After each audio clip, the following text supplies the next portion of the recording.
of an upward movement compared to the gas price we would have utilized years ago. So I'm thinking it's possible that we may see something $4.50 to $5 being budgeted for the gas price. But what we also have to keep in mind, production levels are quite low. Production levels right now, based on the most recent data for natural gas, is about 2.4 billion standard 2.4 billion standard cubic feet per day, scuffs per day. That takes us back to the levels of where we were in 2003. Oil production is about 51,500 barrels per day. That takes us back to production levels at 1939. So it's because of those figures that you have so explicitly outlined that the subsidies in which this country has enjoyed, Mr. Brown, was very much revised and under the former administration, the former finance minister. And those were very unpopular decisions. Will it be, for lack of a better word, catastrophic for Finance Minister Devendranath Thakur to try to do too much and to try to satisfy too many of this population today, given the startling figures, particularly of LNG, that Dr. Arjun has spoken about? Well, I think it would be in great difficulty if he tried to satisfy too many. And not only that, he has a problem in year 2, in year 3, in year 4, in year 5. Because if he satisfies them today, expectations don't decline, they rise. So what you would do, or what you ought to do in your first year, is give people a realistic assessment of where you are. And in those circumstances, the only thing I can see happening is the budget deficit size is going to go up. And that's what I expect. I expect them to exceed the $9.6 billion, almost $10 billion deficit last year. You're expecting $10 billion, a deficit? Absolutely. All right, unless, of course, that he cuts back expenditures in other areas. Right, that's what I said. I mean, your recurrent expenditure has already gone up in terms of wages and salaries for government employees. Your pensions for government employees has also gone up, just by virtue of the number of people who have been retiring. Right, your senior citizens grant has gone up. Remember, the demographic curve is saying that you have a higher and rising number of what you call it, of retirees. Yeah. Right? So it is going to affect government too.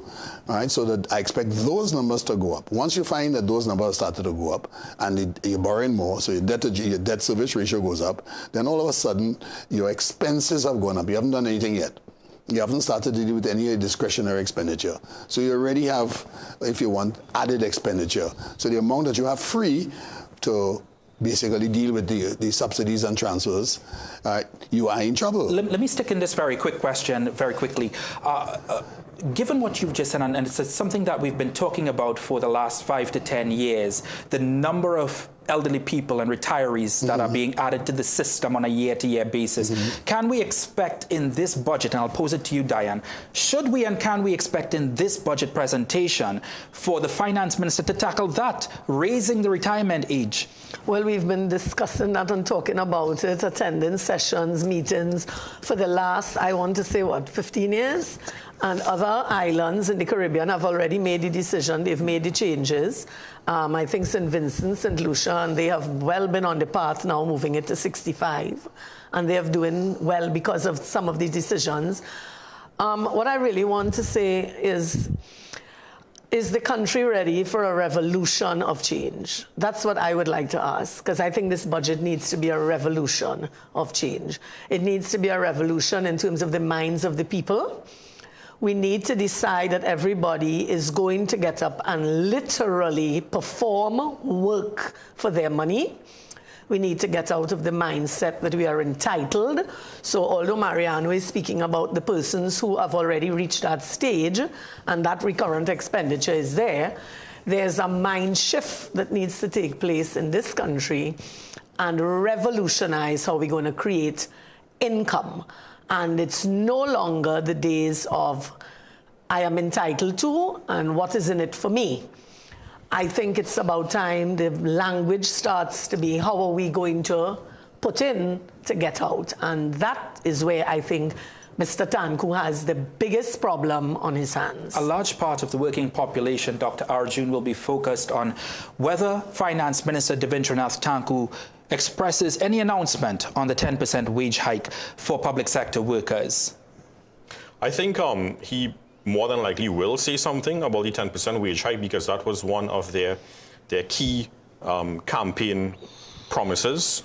But I can't see them fulfilling that particular promise now for two reasons. One, the fiscal space is not there to necessarily allow that to happen. And secondly, that's not an overnight thing to establish. They need to have negotiations with the trade unions, for example, the public service unions and whatnot. So we've not seen anything about any negotiations having started as yet. So I highly doubt that we're going to see anything material come out of that particular campaign promise this year. I just wanted to kind of revert back to something that Mrs. Haddad was speaking about and yourself about the NIB. What a lot of young people would also be looking on to is that when you increase your retirement age, and I actually think he's going to increase the retirement age or start putting things in place to make that happen in this particular budget. In fact, that was being discussed for several years now in the previous administration. But given the state of where the NIB fund is at this particular point, I don't think they have much of a choice but to make these changes in this particular budget. So it's not just going to be that retirement age, it's also going to be the possibility of increased NIB contributions coming on as well. So that I think is something we need to pay careful attention to. What I would like to see as well is that NIB portfolio that is being invested can we look at making amendments to the portfolio? Right now, that NIB fund is invested 70% in the local market and 30% in the international market. But let me put it to you this way. The S&P 500 grew by 51% in the last 2 years, but the Trinidad and Tobago Stock Exchange fell by about 18-19% in that same period. The bulk of the investments tend to be in equities. So why is it we're not looking more towards the international market to get healthier returns, which can be one of the factors that can bump up the value of the fund? Because we know for several years, I think it was since 2020, we've been paying out more benefits compared to the contributions that have been coming in, and they've also had to cut into their asset base. So I think another strategy that the minister ought to consider, hopefully we'll see it in this budget as well, in addition to increasing the contribution rate, in addition to increasing the retirement age, is looking at that portfolio allocation, reducing the amount that goes into the international market and reducing the amount that goes to the local market and increasing the amount in the international market, perhaps a 60-40 instead of the 70-30 where we are right now. Could I add just Let me just head to the finance minister who is heading into Parliament, and hold that thought for me, Mr. Brown. We'll come back to it. Let's hear what the finance minister had to say heading into Parliament.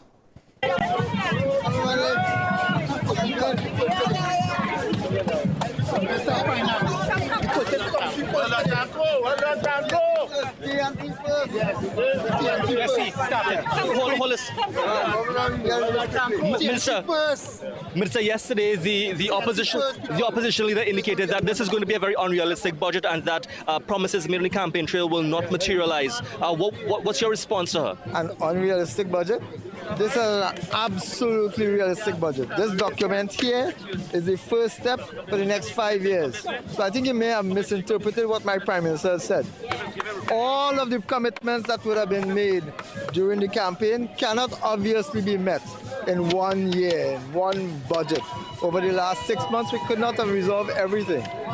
So that over the period of the 5 years, now this 5-year term, and the next 5-year term, we will be rolling out more and more plans to take Trinidad and Tobago where we want it to go.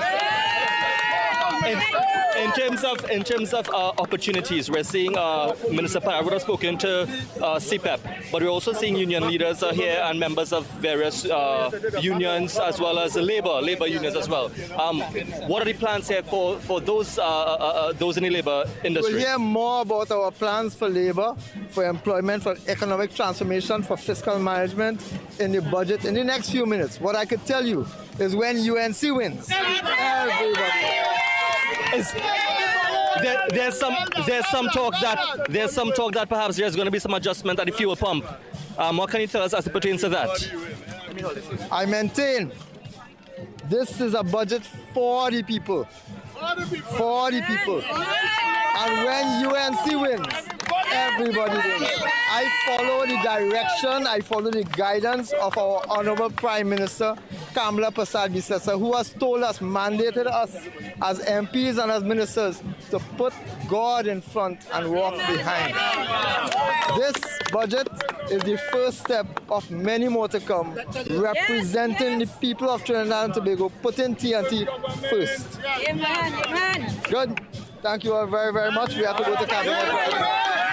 Everybody wins! Well done.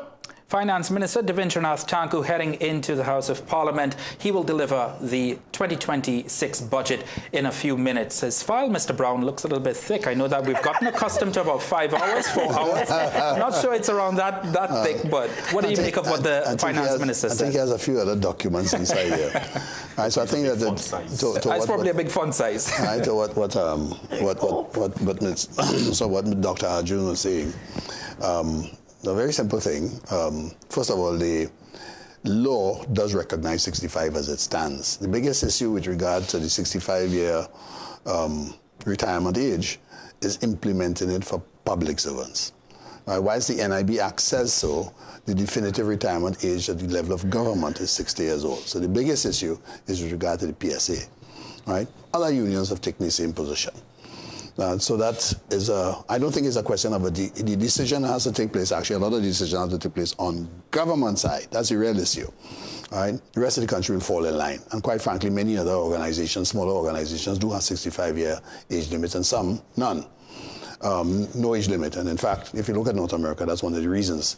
They have a year at which you can start applying for Social Security. They don't have a year at which you stop working. Mm-hmm.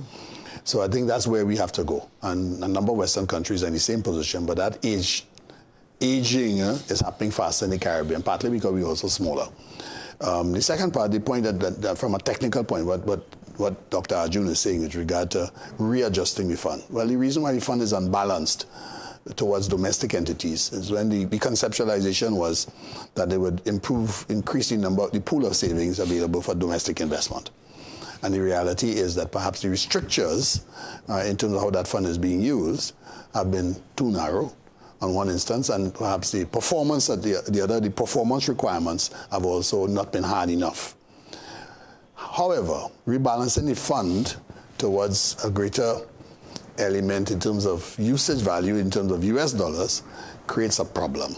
And the problem is foreign exchange, right?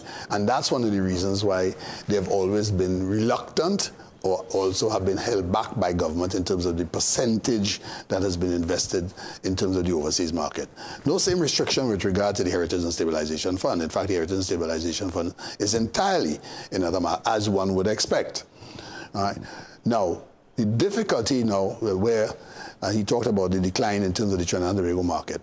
Well, if you have to rebalance your portfolio, and unfortunately at the moment, NIB is selling investments, because the contribution income is not the payouts this year is going to be $7 million plus. It's going to be over $7 million. That is already eaten up. Investment income is eating up the contributions, and they're not in the position where they have to sell assets. Now, if you dump Trinidad and Tobago assets, what happens to the stock exchange? Falls even further. Right? It falls even further. So that rebalancing has to do with new money. That new money has to come in. And also, too, given that if they were to take, for example, a decision, for example, to sell more in the domestic market, sell more of the domestic instruments, all right? Well, market goes to pot. So there's no real incentive for anybody to invest in Trinidad and Tobago again. So that creates an issue in terms of a policy position. And the second policy position is how they're going to get the U.S. Part of the reason for the, if you want, the lopsided nature of the investment has always been that it wouldn't form a drain on the foreign exchange. All right, so now if you're saying, and I take Valmiki's point, I absolutely agree to him. You have to rebalance the fund, and you have to have new money. And new money has to go towards higher yielding instruments, and the higher yielding instruments are not in Trinidad and Tobago at the moment. Right? That puts a little issue with regard to our foreign exchange situation. Let's talk about the foreign exchange situation. Diane, from a business perspective, the business community will be looking for some type of measures or relief, or at least plans on how this government plans to tackle that long-standing issue. Well, there are more issues than just foreign currency issues for the business community. The business community has been hit very hard since COVID, and there's been no structure put in place in the financial system to actually facilitate or help them get out of that major hole that has been created. And the feeling and the effects of that are so badly in terms of banking and the whole finance structure that businesses have crumbled, and businesses, that is one aspect of it. That the foreign currency is not the only aspect of the businesses having issues and the economy as it stands. And I want to make that abundantly clear, because nothing has been done. And as far as I see, the business community are the ones that took the lash for COVID. And I'm talking about the people who actually work, not the financial sector. The financial sector benefited. They just deferred interest payments and then were very draconian on it after. So the business community have funded the effects of COVID for 2 years. Speaking about business, Andrea Perez-Sobers, who's a business reporter here at Guardian Media Limited, is at the Greater Tunapuna Chamber of Industry and Commerce with its president. Andrea, tell me what the Greater Tunapuna Chamber of Commerce is expecting. Mr. Gregorio, good afternoon. Good afternoon. As the country awaits the reading of the budget at 1:30, what specifically does the Tunapuna Chamber wants to see addressed? Hi, good afternoon, Andrea, and to you and your viewers. One of the main things coming out of Tunapuna is our security. And as you know, the Eagle Eye Security Program was birthed in Tunapuna, and it's something that we're very proud of in Tunapuna. We know the budget allocation last year was 6.1 billion for national security, and we really expect that and more to support some of the efforts that we have, that we see that could work in Tunapuna and could be rolled out nationally. So we really want to see a higher allocation of national security. Crime has been a challenge for us for the past few years, and it's something that we really need to get a handle of if ease of doing business, if encouraging investors to Trinidad and Tobago, and just the general way of life to make sure Trinidadians feel comfortable to traverse the streets of Tunapuna and the country. In terms of ease of doing business, I know the business community has been clamoring for that to happen. What does the Tunapuna Chamber want to see, zero in on the budget as it pertains to the ease of doing business? Well, the recent Ease of Doing Business Index reached Trinidad at 91 out of 190 countries, and it's definitely an area that we have to improve. Obviously, the bureaucracy surrounding doing business is one of the things that has to be looked at. We have the government recently launching the AI platform, the chatbots through the Ministry of Public Administration and AI, Artificial Intelligence. And we think that's a step in the right direction. So we really would want to see funds directed towards that type of initiative, where we reduce the log jams, we reduce the bureaucracy. Companies are able, our entrepreneurs could come off the street and have an idea and be able to set up their company easily without the challenges and the red tape that sometimes a company setting up businesses. So we really want businesses to be easier, our index rating to improve, but more importantly, use the digital technology at our fingertips to be able to make business easier for any business owner. Foreign exchange has been a great challenge. What do you want to see zero in for this to be better for the business community to access foreign exchange? Yeah, well, we like the concept of transparency. I think that's definitely a direction that needs to be traversed. One of the other areas, of course, is expanding that Exim Bank window to make more companies and different types of companies have access available to Forex, so that everybody has an equal chance of competing on the market. A lot of SMEs have that challenge in our chamber and chambers throughout the country and businesses throughout the country. So we really want that ability to have access so that everybody can do their business comfortably in 2025. Great. Thank you so much, Mr. Gregorio, for your time. Back in studio to you, Ryan. All right, thank you very much, Andrea. Appreciate your reporting there. Diane, what do you make of what was said from the Greater Tunapuna Chamber? Well, he's absolutely correct. The other aspect of it, which is the foreign currency, a lot of medium and small businesses have struggled and suffered and are still, I know the bigger ones are also suffering, but they are finding mechanisms to deal with it. However, I'm not sure if we as a people understand where our economy is. We speak all the numbers and so, but are those numbers real from our productivity, or do we have an underlying economy that's really running our country that has US and foreign currency that we can't account for? is there another economy running, as they call it, the black economy, that we absolutely throw off the table when we're doing this, and we're just dealing with numbers? So we're really dealing with something that's false. We really have to go in a direction of production, producing, right? It is not clear for me. Maths is maths, and the world is run by maths, numbers. That's why these guys are so good at the numbers. But the reality is, as a people, are we producing? Are we going out there and producing? So we have to get into production again. I am looking out very eagerly to hear our budget speak to diversification. I have no problem with what the deficit is. You see, taking risk, but we have to be sure that we are going to produce and deliver. We have to be out there competing. We cannot continue to sit down here. That's the risk in business, and I think we have to take the risk for the change to come. Well, we've set a new record. It took us half hour to get to the word diversification. The first time we've taken that long in a budget to get to the word diversification. Dr. Arjun, your thoughts on this so-called black market economy when it comes to foreign exchange in this country? Because Mrs. Haddad is right. The small and micro businesses struggle. And we see that struggle. Some have even closed down since the COVID-19 pandemic. But then there are other macro businesses that have found mechanisms, and not only found mechanism, but they're pretty much thriving in the face of this crisis. Right, so I'm putting on my Shoguna's chamber hat when I'm answering this question, because it's very useful being a part of a business chamber where you can interact with the business community and find out exactly what's going on the ground, right? So, first of all, where does the forex reserves lie right now? It's about $4.6 billion US, and much of that is not necessarily because of earnings from our exports. What should already happen, what tends to happen, is that foreign exchange comes when we export, right? And about 80% of our exports is dominated by the energy sector. That, of course, has taken a serious hit, so the foreign exchange earnings coming into the country legitimately has certainly declined. Now, because of the restrictions in supply, because of how much this has fallen by the former administration, on many occasions, they would have borrowed from the international market. They would have withdrawn from the Heritage and Stabilization Fund.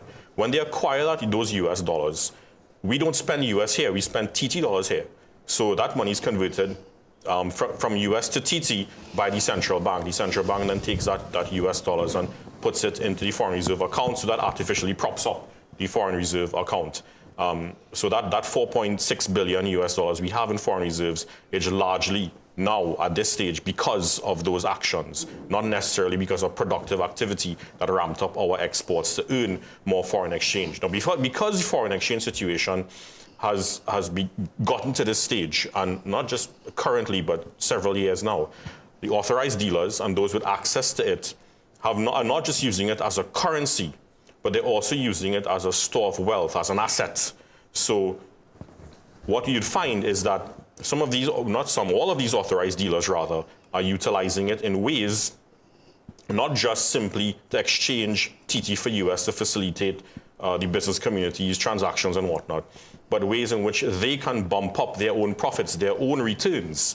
Because at the end of the day, the banks have one key objective. The main objective is to maximize their shareholder wealth, their profits.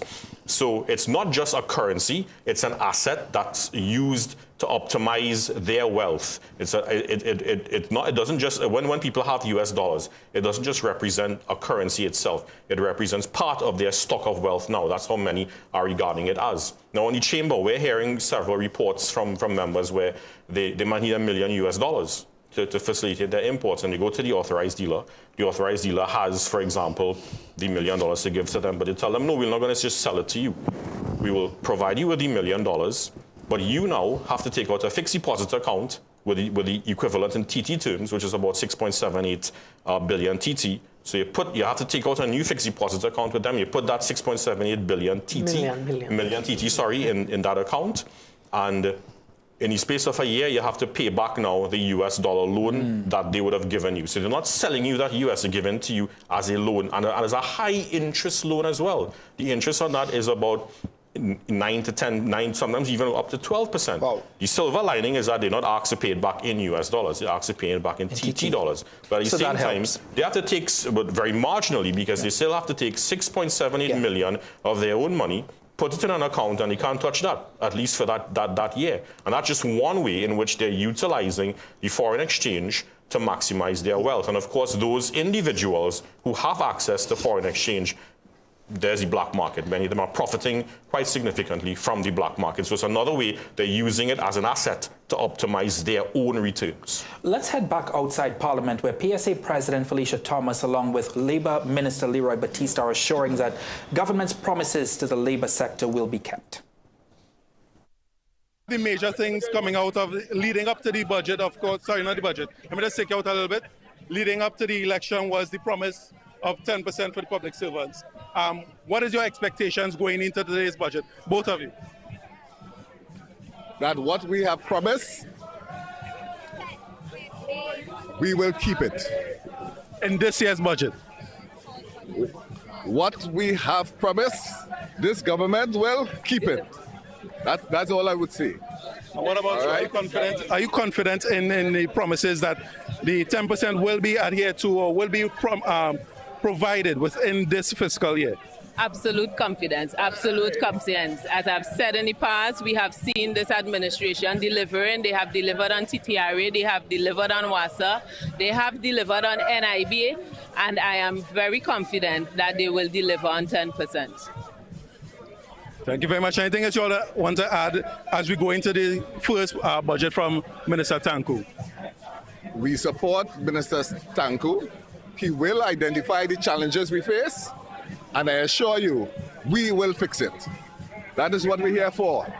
See the problems and fix the problems. We're the government. We intend to fix it. We intend to keep to our word. Thank you very much. Always with the winning team. First was with PSA, now we're the UNC. There's one winning team all the time. We always doing the right thing. Yay! One team. Yeah. Exam nice.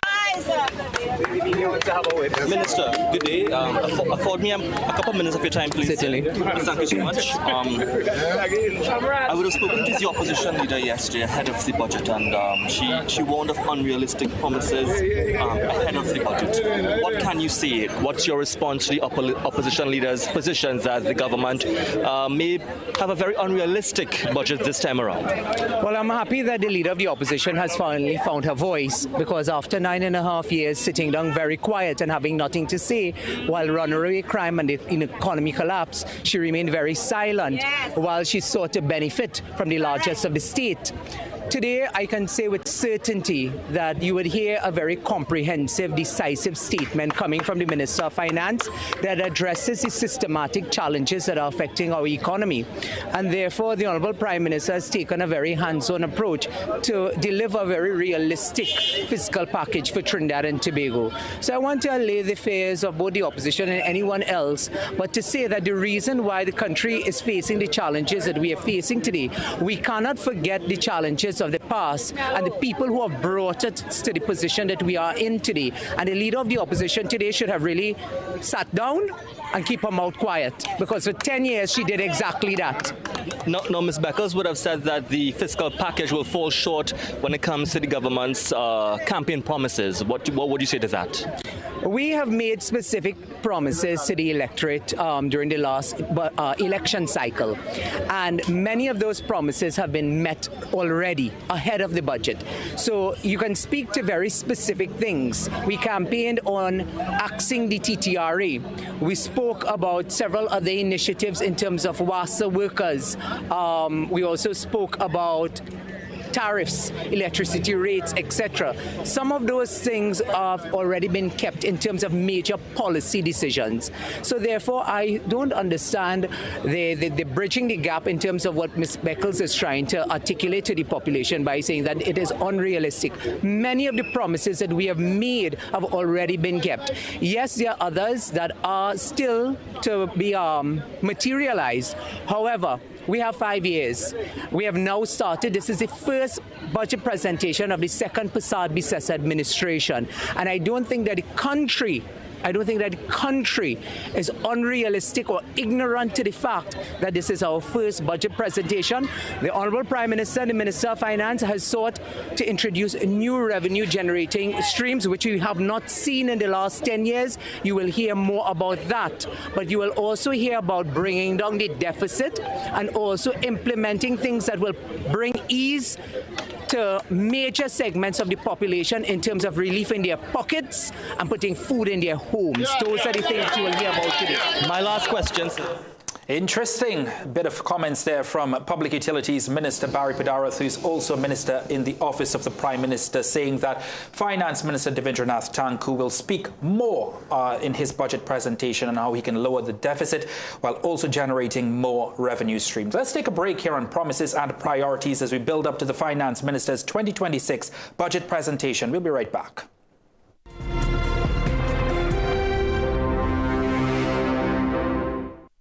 Question: how much does a funeral go for these days?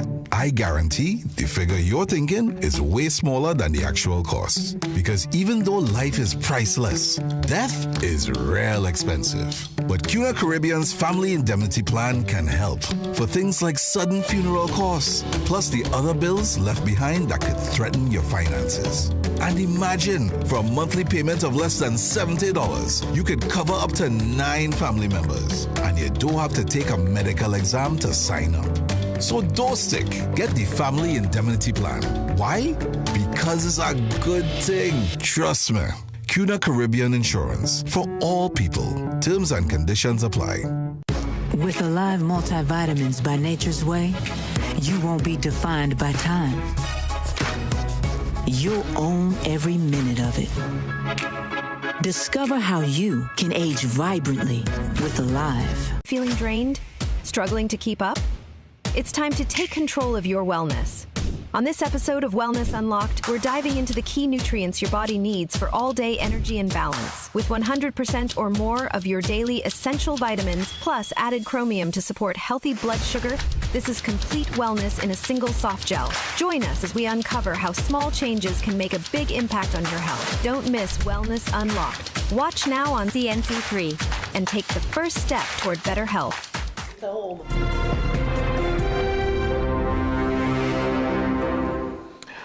Public Utilities Minister Barry Pidarath in that quick interview with us just before we had that break, giving us a small glimpse into what the Finance Minister may bring with his presentation at 1:30 p.m. this afternoon. And that includes increasing revenue streams for Trinidad and Tobago's economy while also looking at ways to bringing down the deficit. A little bit of a sneak peek there, Mr. Brown. What did you make of it?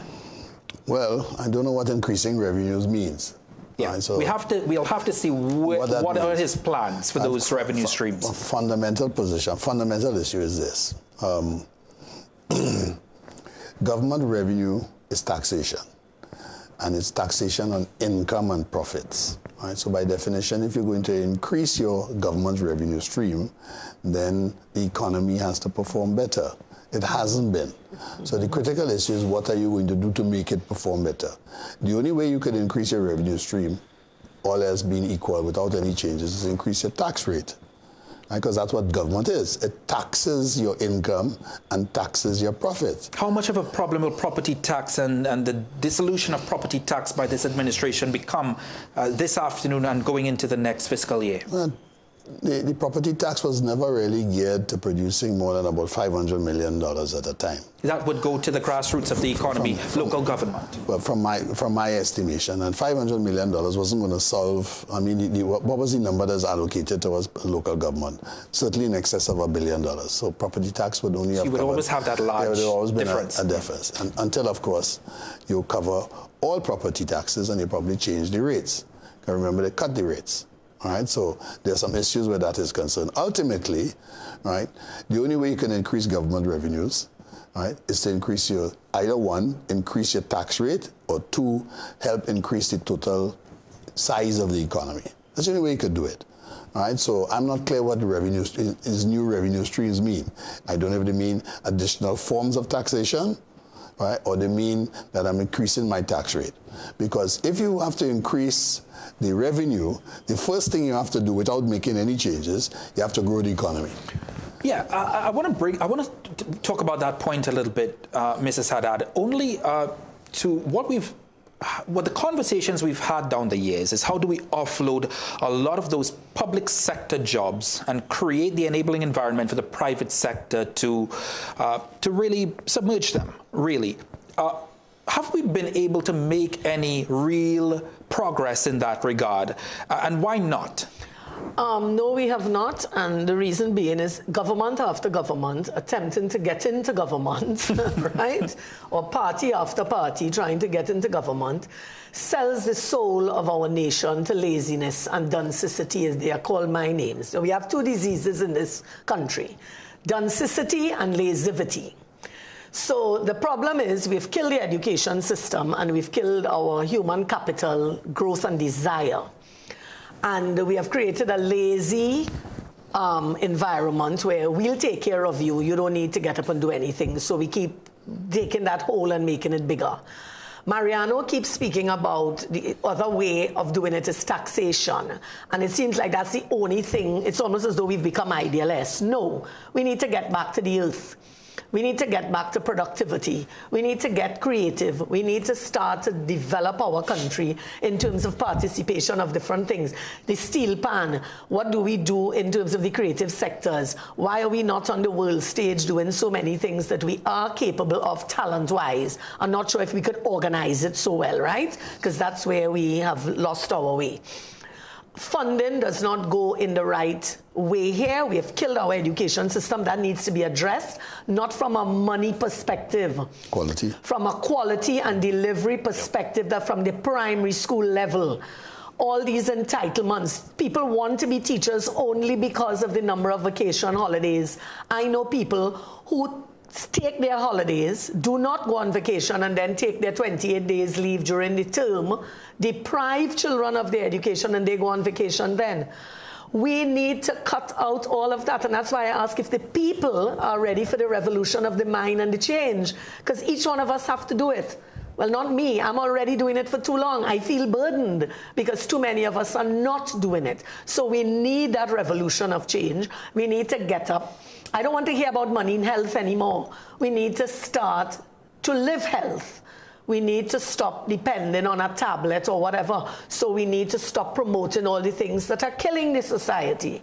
So the education, we need, it's a revolution here. And unless that happens, Ryan, I don't know that we... So I am looking forward to the minds in this party that is now governing to really have a different view of life and not... So the Prime Minister is correct. We've already created a basin of social ills, right? So we have to work on holding that together and helping people rise out of it. That's going to take some time. So none of it is going to happen overnight. But definitely the country has to go through a revolution of change. Dr. Arjun. So I just want to springboard off what both Mrs. Haddad and Mariano were saying just now, right? Diane and Mariano were saying just now.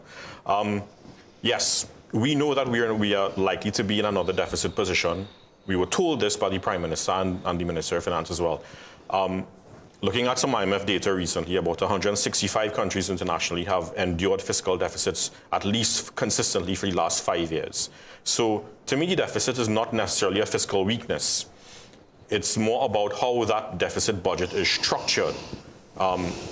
Is it going to be structured in a way where there's more priority provided to allocating spending in the more productive areas and those line items that can enhance our productivity, especially the productivity of the non-energy sectors, enhance the creation of more, not just jobs, but of course more productive jobs. As opposed to recurrent expenditure. Correct. I mean, like Mariano said, recurrent expenditure is very difficult to cut. It's very, very sticky. But then there's other aspects of expenditure too, like capital expenditure, which is perhaps the most productive side, the more high multiplier side then of government spending. The last administration, my view is that I don't think they paid too much emphasis then on capital expenditure as they ought to, the average capital expenditure spending in the last 10 years or so would have been about 3.75 billion per year. That's average per year. But going forward, we need to place more priority on areas like the enhancing the urban and transport infrastructure, the infrastructure at the port, enhancing the equipment at the port and the logistics. Also addressing the issue of digitizing government services at a more accelerated rate, so you can get your approvals and make your payments online, get your goods cleared faster at the port as well. Investing in more infrastructure as it pertains to things like renewable energy. And the list can go on and on. When you look at the more productive side of expenditure in this particular manner, when there's more priority given to the more productive side of government spending, then that in turn not only enhances the revenue base of the non-energy sector and creates more jobs, but at the same time, it enables the non-energy sector to be able to pay more taxes on income and profits. Taxes on income and profits account for between 60 to 65% of your overall tax revenue. And that in turn would help to narrow that fiscal gap in due course, hopefully in a short space of time as opposed to a longer time frame. So the deficit is the fiscal deficit itself could actually be used as a tool. The deficit budget could be used as a tool to enhancing your future economic stability. That in conjunction with plugging the leakages in taxes, our tax administration is woeful. And of course, another side to it is that the Auditor General's report would have mentioned in several instances, not in the most recent reports, but as far back I checked the reports in 2016, of severe deficiencies in how we manage public expenditure. Spending is one thing, but managing it properly to avoid wastes and inefficiencies in public spending is another. In fact, in her report earlier this year, 1.5 billion in spending actually had no approvals. She highlighted inefficiencies in spending where projects were rolling over year after year after year, and the costs of completing these projects were going up. Governments were paying the full amounts for certain services, certain jobs to be done, and they were either incomplete or just not done at all, not even started, but the monies were still paid. These are things that we also, leakages in expenditure that we also have to plug to better the... What is the word for that, Valmiki? Corruption. Corruption. And we need to say it. And I want to ask, is it that when public servants get all their back pay and they get their increases, are they going to be of the ethics and the decency now that people don't have to pay bribes to get anything done? Is it going to satisfy that? That's why I said for me, the whole thing was going into debt. I was cleaning up the mess and we starting afresh, because then the demand is of a particular standard. But is it that that's going to satisfy it, or is it that we're still going to be plagued by corruption and let's stop running around the world? That's a point that you brought up while we were all talking during the break. We're going to talk about that point that you made, Mrs. Haddad, right after this break.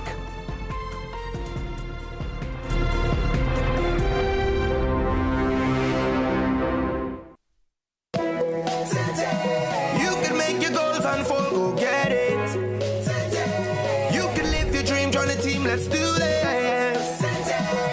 You can get the help you need to succeed with Rand Credit Union. You can believe that you can achieve. Big goals, small ones too. Rand Credit Union, we've got you. No more waiting, that won't do. Make someday today. One life, so make it good. Live the way you know you should. With Rand Credit Union, yes you could. Make someday today. Live your best life today with Rand Credit Union. Nature's Ways Alive Kids Gummies are multivitamin gummies meant to support the development of children's bodies, like their bones, muscles, joints, brain, heart, and also their immune health. Choose Alive Kids Gummies by Nature's Way because they deserve it. All right, Minister Lee, what can you tell us we can expect to see for the housing ministry in this budget? The housing, a lot of dynamic things really happening this year. As you know, we had, in our manifesto, we had promised to deliver houses to the people. For the last 10 years, the last administration has not delivered houses for the people. And under this Prime Minister, Kamala Prasad Bisesa, and myself and my 2 line ministers, junior ministers, we will deliver houses for the people in this upcoming budget and for the next 4 years. But how you intend to finance these houses? I know that was a main concern. I have been working with the Minister of Finance and the Minister of Planning over the last 4 to 5 months on getting some loan facilities. We are there, and that will be announced shortly. What areas can we expect to see these new housing developments in? Have you earmarked? What we are trying to create is more of a village-type life community. We have noticed that a lot of people want single-family units as opposed to the apartment-style living. And we will just have to look at the land allocation. Instead of 5,000 square feet, we might have to reduce that to maybe to 3,500 square feet so that we'll be able to accommodate much more single-family houses. You know, we see you have a lot of supporters here. You know, they have placards supporting for you, Carney Central, constituents and so on. But of course, over the weekend, calls were intensified for your removal, either the Prime Minister to remove you or for you to step down. Are you resolute in your position? How exactly do you feel? I'd like to say again, God is great. I would like to thank the Prime Minister and my parliamentary colleagues for standing strong with me so that we will get through this. With the strength of the Prime Minister and my colleagues, we will get through this. But God is great. As I said earlier last week on Friday, this appears to be double jeopardy for me.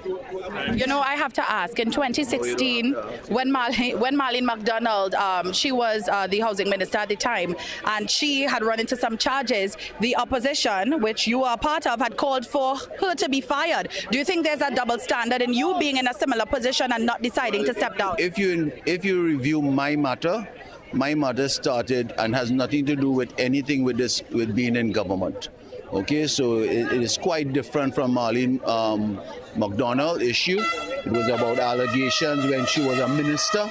My matter has nothing to do with me of being a minister or utilizing state resources. Do you think you can deliver on the number of houses that you guys had promised? It was several hundred houses per week, if I remember correctly. I don't know where that comes from. I will deliver, we will deliver with the Prime Minister.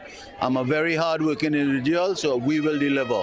I don't know about the weekly numbers, because you have to build the houses first, right, before you start to deliver. So it all depends. We will start delivering and building houses for the people. We had Mrs. Prasad Besessa in August, I believe it was, saying that any of our ministers involved in any sort of corruption, that they have to go. Do you think you staying there on what is essentially a corruption-related charge undermines that statement that she made? Repeat again, my matter has nothing to do with being in government. It has to do with being an MP. Huh? But it has to do with being an MP. And well, if you investigate, I was exonerated, and that's why I keep asking the media to follow the paper trail of what happened in the last week from October the 5th to now. I am asking the media to follow that paper trail very closely, and you might find the answer. Housing Minister David Lee speaking to reporters outside Parliament before heading in. The Finance Minister Devendranath Tanku is expected to begin his budget presentation perhaps in just about 30 minutes time. We'll be bringing you that live. But back here in studio with Mr. Mariano Brown, Mrs. Diana Haddad, as well as Dr. Valmiki Arjun. Mrs. Haddad, when the cameras weren't rolling, we all had a quite animated conversation on your thoughts on how the government should move ahead with settling wage negotiations in this country. And I'm going to put you on the spot. If you would like to say to the population how you think we should settle this up until 2024. For me, as I said earlier, I am not concerned about the deficit, right? Once we get our people to producing, deficits really can be fixed. That's the bottom line of how you borrow money and how you pay back money. It has to do with your ability to produce and then use it wisely to repay. So I am not letting that chum be me. What I have a problem with is if the negotiations, as I said, brings us to, as Mariano was saying, 2019. So we still have 6 years or 7 years that will still be outstanding. So the country is always on its back leg. Unions will always have this. So to me, I would buy out all of it. Bring it 2019, between 2019 and 2024. Buy out everything. I did not care where that deficit went, to be honest with you, because after we come to that deficit and we clean up the backlog, there is a mandate to all of the people in the country that this is where we are going. There would have been a clear direction.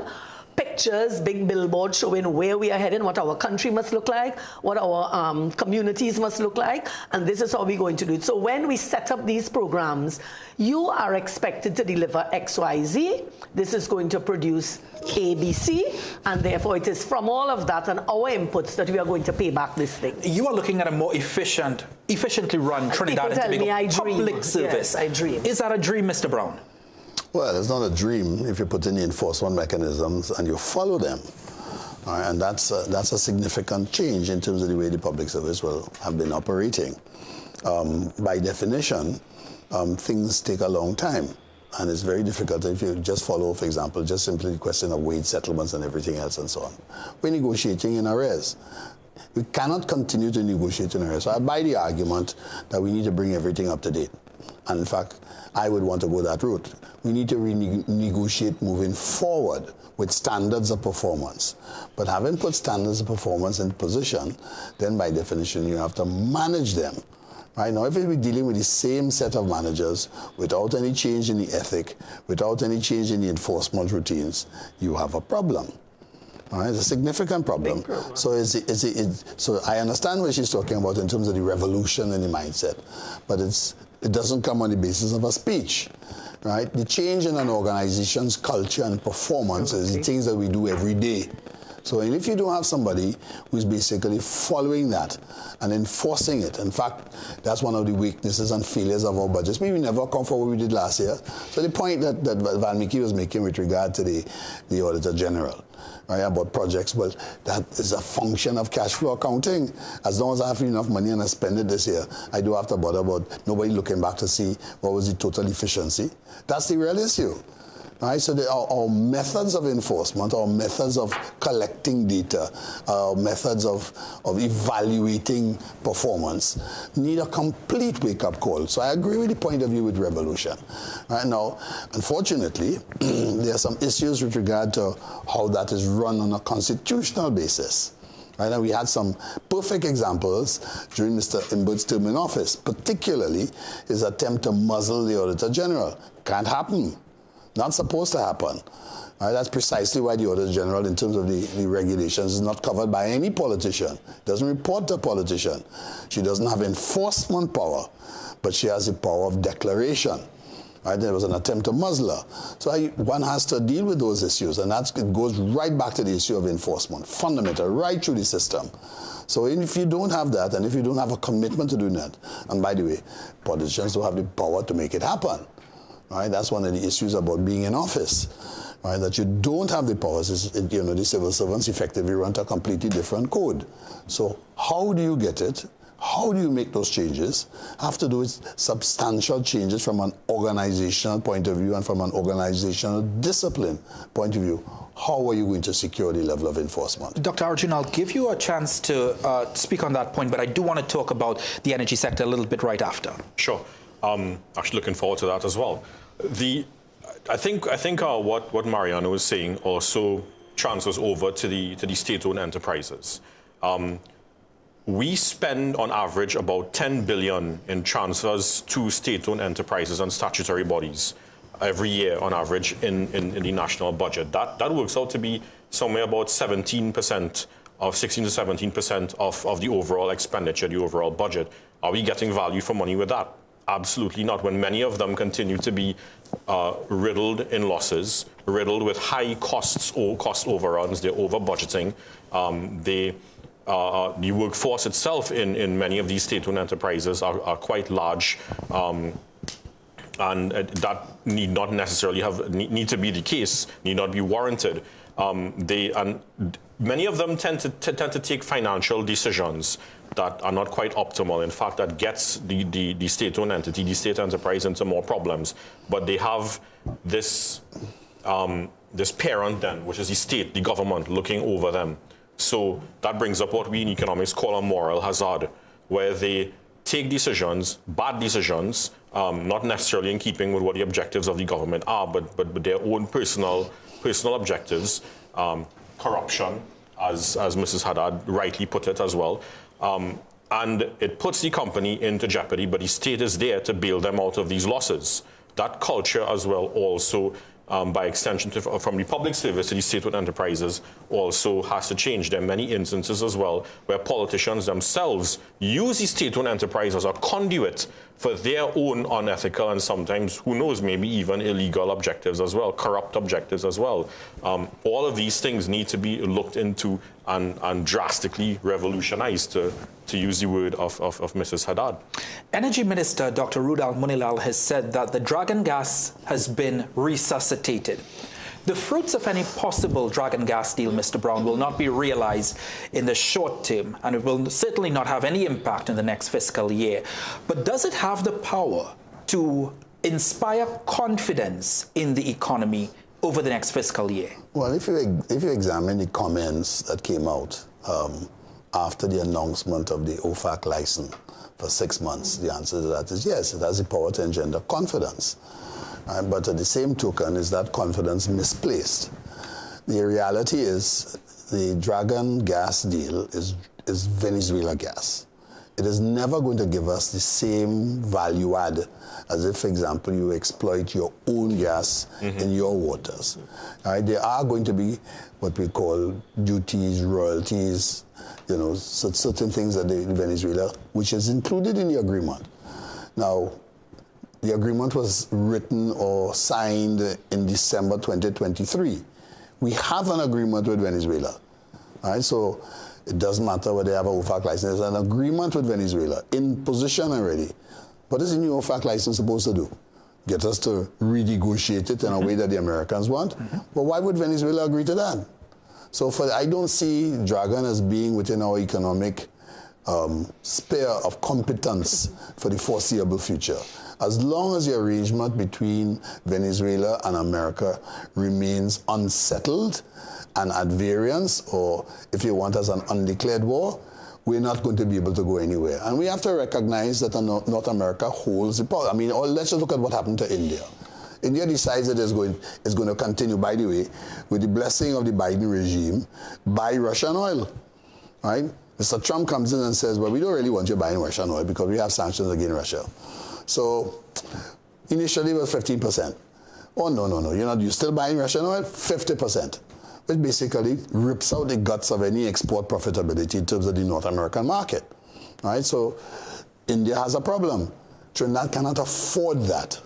All right? We can't afford it. It's too small given our existing fiscal position. We don't feed ourselves. We write in North America's ambit. So to me, the OFAC license is a, how shall we call it? It's a little sop. Keep them a little comfortable. All right? So I don't see it being of any use. And quite frankly, I think we need to stop talking about Dragon Field. That's where I come from. That's where my eyes would be. And I would concentrate, what are we going to do with Cucina? What are the other things we're going to do? What are the other fiscal incentives we're going to allow to encourage additional drilling within our waters? That's what I would do. I wouldn't be interested in a Dragon at this stage. Hold your point for me, Dr. Arjun. I want to go to the opposition leader who's outside Parliament, and I'll come back to get your point on this Dragon gas.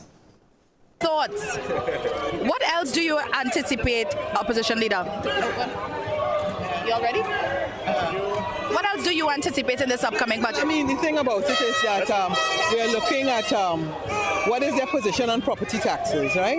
They said no property taxes, but at the end of the day, when you look at it, they have collected over more than $130+ million in property taxes. So where are they getting the revenue generation? Mr. Tanku said, that he was going to do a rebate. Have they given it to local government? So are they going to make a policy statement on that? How are you going to do with revenue generation? So are they going to, for example, look at whether increases taxes, banks, insurance company, what is the situation with the NIS? And for me, an important thing is the issue of the vulnerable communities. CPEP, URP, are they going to make a statement? You're talking now about 40,000 plus persons who are now unemployed. And what is their position on matters as it relates to the environment? Public servants, very important.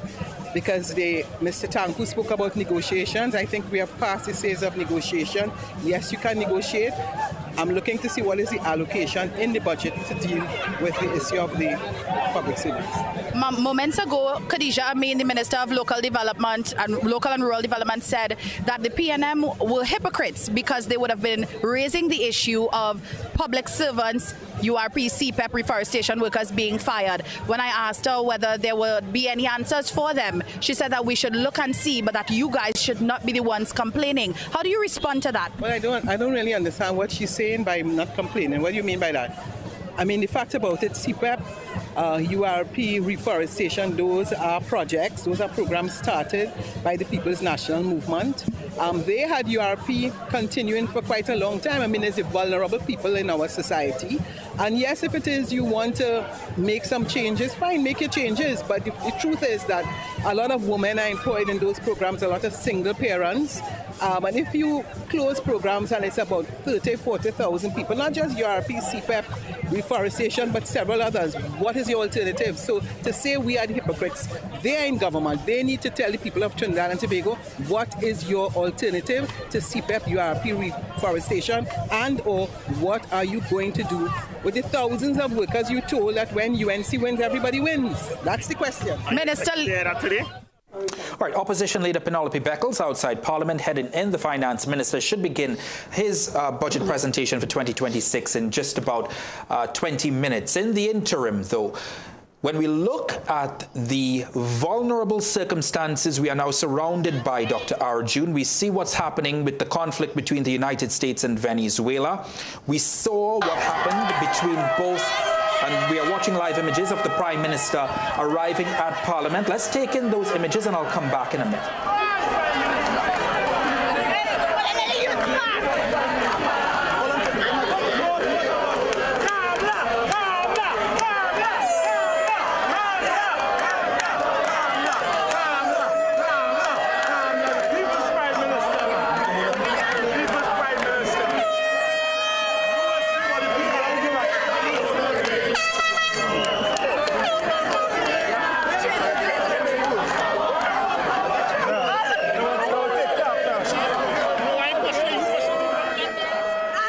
Prime Minister Kamla Persad-Bissessar arriving outside Parliament ahead of Finance Minister Devendranath Tanku's maiden budget presentation. Dr. Arjun, given the volatile environment, probably not the best word to use, but the volatile environment that we are now looking at existing in over the next uncertain year, how will that impact the budget? Well, so from the energy standpoint, right, first of all, on the issue of Dragon, Mariana's right, it did help to spawn some positive sentiment and confidence given the new OFAC license. We were told that the OFAC license is shorter, but the conditions are a bit different. I believe this is more for negotiation, even though much has already been negotiated. The production sharing arrangements, whether there's any tariff, and what that amount is going to be to lay the pipeline for across borders, how we're moving labor and equipment, etc., across borders, etc. Much of that would have already been determined. So I'm just wondering, because not that much information was really provided to the public. I'm just wondering if this 6-month window for negotiation is to negotiate what compensation the Venezuelan government is likely to get, given that the U.S. government has stated already that the Maduro regime is not supposed to significantly benefit from the Dragon gas project, right? That word significantly there is very subjective in my view, because what is significant to them versus what is significant to us as well, right? And we've seen recently as well that Chevron is paying taxes and royalties, so-called taxes and royalties to the Venezuelan government in the form of oil that they're producing. So one has to also, so it also begs the question, if we're not paying them or giving them any sort of financial benefits, could you put the money in escrow, or could you pay them via some of the output? But the other point is that we need to really, and I believe the government has this mentality already, the authorities do have this mentality. We don't want to be in a position where we are vulnerable to the geopolitics of the rest of the world and these large players like the United States, etc., which requires us to pay more attention to the local natural gas province. Much of our reserves lie in the deep water. one of the reasons that there has been reduced exploration activities within the last decade from the upstream companies, one of the key reasons, but not the only reason, is the fiscal incentives just really was not matching up to what they would have liked to see. Because why would you spend billions of dollars here in a maturing deepwater province when you can take that same money and invest it in a shallow water province or onshore where it's cheaper and you can still get the same amount of gas, if not more? Now, we had back, I think it was in 2013, between 2013 and 2017, these accelerated capital allowances, which allowed the energy companies to write off their capital expenditure within the space of a year, as opposed to previously when it was about 5 years, over the space of 5 years. That was discontinued in 2017, that is one of the fiscal incentives that would have pushed the energy companies or encouraged them to participate more favorably in our deepwater bid rounds. There's also the issue of the Calypso field.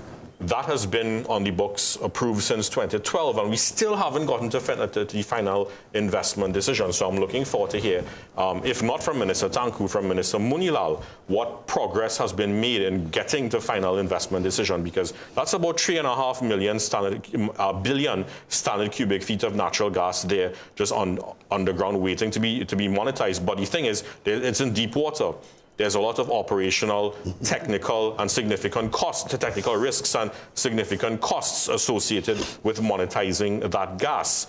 I think earlier this year we did come to some kind of an initial commercial agreement of unitizing 2 blocks, but that's just a start. We still haven't gotten to the FID. Will they provide more information on that? Mr. Brown, I want to go back to something that Dr. Arjun said at the start of our conversation. Yes. And he said that next year, over the next year, we expect an increase in the production and supply of liquefied natural gas. I hope I'm not... Globally. Oh, yes, of course. And I asked that only in the context that what does it mean for Trinidad and Tobago? And I'm sure everybody's asking this very same question.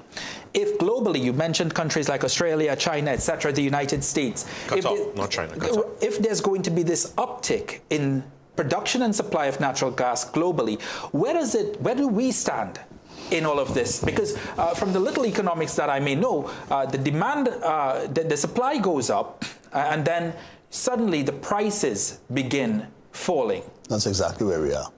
And that's the difficulty. Certainly with regard to oil, there's a strategic reason why OPEC is increasing its oil production. That's essentially to drive America out of the market. Right? The marginal increase in production, which made America the largest production, was using shale oil. Right? And the idea is that the shale oil producer can't survive above $60. That's why $60 has been a magic number. Right, so the idea is basically to shut down America's capacity to expand in that particular area. So OPEC is going for market share. I went back by market share. And it is much cheaper for OPEC countries in terms of the cost of production than it is for the US. So they can afford to increase their supply, right, and keep the lower prices in the meantime. And basically to keep the Americans out of the market. What is that going to mean for Trinidad and Tobago over the next fiscal year? Well, there is a relationship between the price of oil and ultimately the price of gas. Ultimately, you're going to use the two of them for the same thing, to generate energy usage. Right? So it's price equivalency at this stage of the game. So bottom line, if they're producing more oil, then it becomes cheaper to use fuel oil or use oil generally instead of using natural gas. Right? So what you expect is that the price of natural gas is also going to decline. And it's also expected that they're also going to be producing more natural gas. So the outlook for the next 5-year period is for depressed natural gas prices. Now, in those circumstances, we have lower production. Therefore, our petrochemical plants are not operating at an efficient rate, or at least a rate that is efficient to allow them to compete with the additional capacity which has been added in North America. So the plants are newer. We have to remember our plants are not that new. Mr. Brown, I do believe that the finance minister is on his feet. Let's toss across. We can always come back if he hasn't started his presentation.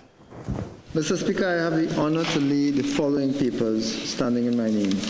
The audited financial statements of the National Investment Fund Holding Company Limited for the financial year ended December 31st, 2024. 2. The consolidated audited financial statements of... All right, Finance Minister Devendranath Thakur on his feet, laying papers. Mr. Brown, I'm sorry to have cut you in there. I just wanted to make sure that he didn't start his presentation, please. No, that goes to the issue. If what you call it, the energy sector, petrochemicals as well as natural gas, have basically been responsible for what? Between 35% of tax revenues at their highest. We have to remember that's the situation that the PNM would have met when they first came into office. Prices were depressed. And the tax revenues came out. So you're talking about they were operating at $42 billion. But no, I'm listening to you speak. So they will be in the same position. And no, I'm listening to you speak. And now we're in a position where we have low productions of liquefied natural gas. And then low prices, because there is so much in the global market. And it sort of brings me back to my question, Dr. Arjun. What does this mean for us here in Trinidad and Tobago over the next fiscal year? Lower revenue. It all comes down to that lower revenue. But then it also begs the question of what is the strategy to try to revitalize our competitiveness, our energy sector's competitiveness in the global environment, and at the same time be able to capture the tax revenue from the energy companies that we're actually owed, because we've known for decades that of the issue of transfer pricing. The ECLAC report indicated that between 2010 and 2018 we lost about $17.5 billion US because of transfer pricing. There's another report by Porton and Partners that indicated between 2010 and 2014 even a much bigger figure, $6 billion US on average per year in just between 2010 and 2014. So the numbers are staggering, and this is in US dollars. This is US dollar tax leakages coming out of the system. We already have legislation to deal with transfer pricing in the Petroleum Taxes Act. The arm's length principle that whatever the multinationals have to sell the natural gas, whatever commodities, the LNG, to their associates, so whoever they're selling it to, at the market price that they would have sold it to another entity. But what tends to happen, for example, is that they might sell the produced LNG to an affiliate company at a much lower price than what they can get somewhere else in the market, and that artificially drops their profits, and therefore they end up paying less profit, less taxes to the government in US dollars. That is one thing that we really have to look at, and I'm curious to hear what they have to say. Even though every budget we hear they raise the issue of transfer pricing, but nothing is being done. Is it that this time they're going to ring fence some money and allocate it to the BIR in order to meaningfully train staff there, bring in new staff and expertise to have one single department that is focused strictly on transfer pricing and upgrading technology? I do believe that, to deal with that. Minister Thakur is on his feet. Let's go across to Parliament.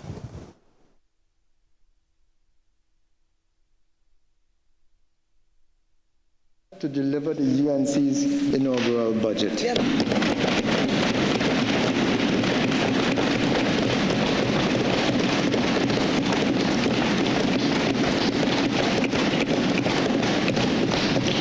On April 28, 2025, the people of Trinidad and Tobago, by their collective action, gave this UNC government a resounding mandate to restore good governance, rebuild our economy, and improve the lives of every citizen across our beloved nation.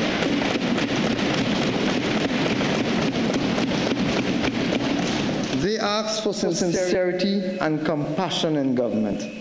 They asked for a credible plan to move Trinidad and Tobago forward.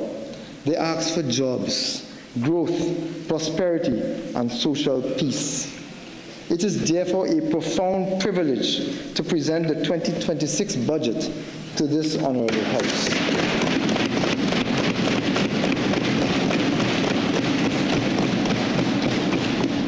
I extend my heartfelt thanks to the Honorable Kamala Persad-Bissessar, our esteemed Prime Minister, for the opportunity to serve and guide the fiscal affairs of Trinidad and Tobago.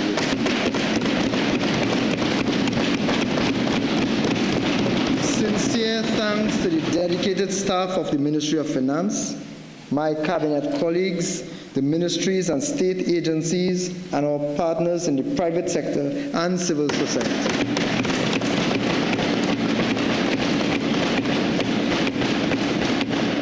Most importantly, thanks to the people of Trinidad and Tobago who participated in our budget consultations, your voices have been heard.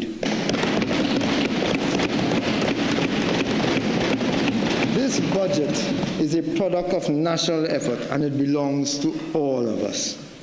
Finally, thanks also to my constituents of Faizabad who voted to give me my seat here in the Parliament.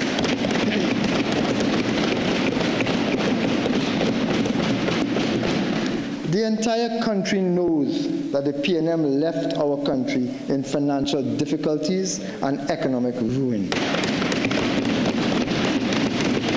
But none of us could have guessed how far this country had fallen. Our assessment of the national fiscal position has revealed the severe magnitude of our economic distress and the resultant challenges that lie ahead. Deep structural imbalances that trap us in a low-growth cycle.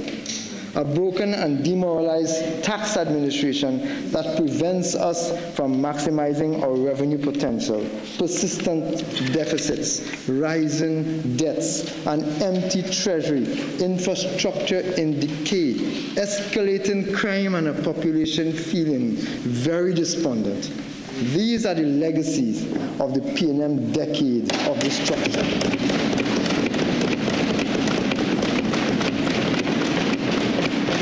For 10 years, the Rowley administration presided over the collapse of law and order, allowing criminals to roam free and shattering public confidence in the judicial system. Our children suffered as the Cuba Children's Hospital was mothballed out of spite. Financial support for children with special needs was cut and gate funding was slashed.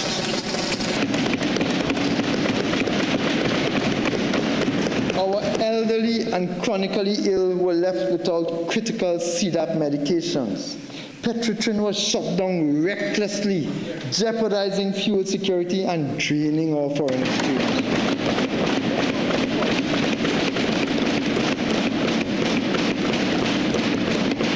And Tobago, our sister isle, was abandoned. Its tourism sector crippled by the Sea Bridge fiasco and the PNM's laissez-faire response to the worst oil spill in the island's history. This is the shameful legacy of almost 10 long years. Mr. Speaker, the UNC government is taking decisive action in the interests of Trinidad and Tobago.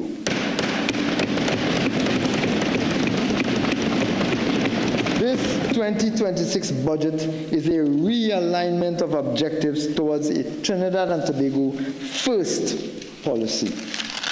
This budget is underpinned by clarity of purpose and anchored by 5 strategic pillars, each a critical dimension of national development, designed to deliver tangible and sustainable outcomes for the people of Trinidad and Tobago. These 5 are: 1, the first pillar is restoring confidence and fiscal stability. The second pillar is on unlocking productive investments and jobs. The third pillar is commercializing and optimizing public assets. The fourth pillar is modernizing infrastructure, transport, and digital systems. And the fifth pillar is protecting the people through social investments and safety nets. Mr. Speaker, immediately following our victory in the last election, we set out to work with urgency, discipline, and an unshakable commitment to deliver. In our first 6 months, we moved swiftly with tangible actions, real achievements, and measurable impacts that have already begun changing lives. We developed justice, to former Carney workers. While the former administration left them waiting for a decade, this government in just 150 days delivered land leases to more than 200 former Carney 1975 military. Promise made, promise kept. We secured landmark energy deals. We signed a historic agreement with ExxonMobil, which has the potential to strengthen Trinidad and Tobago's energy security. On the 8th of October 2025, we obtained the Office of Foreign Assets Control, the OFAC license, from the United States Treasury Department to pursue development of gas on the Dragon Field. These advancements will attract significant foreign investments, create jobs, and unlock new revenue streams. Mr. Speaker, promise made, promise kept. We took the fight to the criminals, Mr. Speaker. We created 3 specialized ministerial portfolios: Justice, Defense, and Homeland Security, to prioritize targeted attention on zones of national security weaknesses. We have appointed a new Commissioner of Police who is leading an aggressive, coordinated attack and offensive against crime. And these results have been immediate. Murders and violent crimes are down by 40% compared to last year. Promise made, promise kept. We protected our citizens from floods. To correct a decade of neglect under the former administration, we launched a targeted flood mitigation and shelter management exercise with drain clearance, river desilting, embankment reinforcement, and road rehabilitation in flood-prone communities. Mr. Speaker, promise made, promise kept. We kept our promise to public servants by repealing the Trinidad and Tobago Revenue Authority Act and ending years of anxiety for public officers. Promise made, promise kept. We honored our elderly. We brought immediate relief to 6,400 senior citizens whose applications had been abandoned by the former administration. Promise made, promise kept. We put students first by completing repairs to 279 schools under the Accelerated School Vacation Repair Program and distributing 20,000 book grants ahead of the new school term, ensuring safe classrooms and stronger starts for our children. We are in the process of delivering 18,000 laptops to Form 1 students. Promise made, promise kept.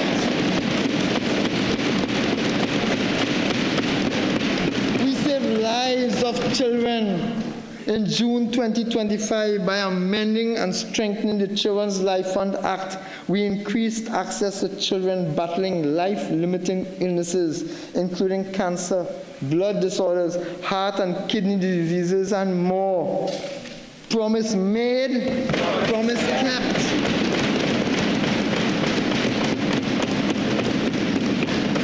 We are reviving neglected facilities by initiating the rehabilitation and full operationalization of the abandoned Couva Children's Hospital, the National Therapeutic Resource Center at Carson Field, and the UWI Davie campus, left to rot by the last government. Promise made, promise kept.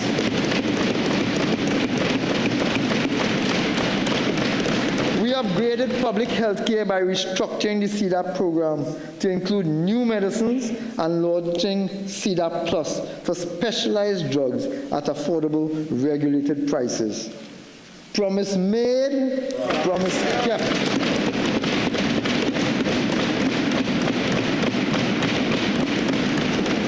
And we are not finished yet, Mr. Speaker. We stood up for law-abiding citizens by bringing stand-your-ground legislation via the Home Invasion, Self-Defense and Defense of Property Bill 2025. This bill is now out for public comment, Mr. Speaker. Promise made, promise kept. We halted the property tax that created anxiety for thousands of persons, including the elderly, retired, and the low-income persons. Mr. Speaker, promise made, promise kept. We honored the outstanding wage settlement for NIB workers by immediately authorizing the payment for the period 2014 to 2016, which the former government had inexplicably withheld. This is the first step in engaging with the wider public service. Mr. Speaker, promise made, promise kept. This is the record. This is the record of a UNC government that performs. The first 150 days have proven one thing for sure. When we put the UNC in charge, progress is inevitable.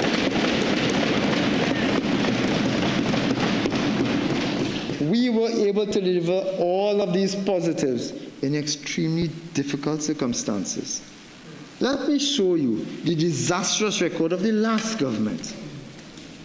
Real GDP growth in Trinidad and Tobago dropped from 3.7% in 2014 to 2.5% in 2024.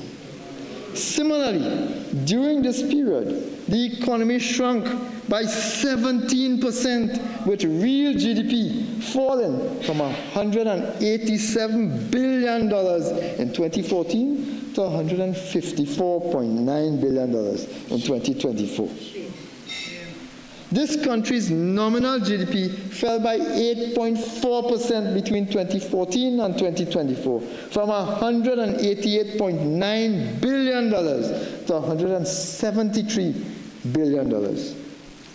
Over the last 10 years of PNM policy, the amount of money owed by the country to local and foreign creditors increased by over 100%.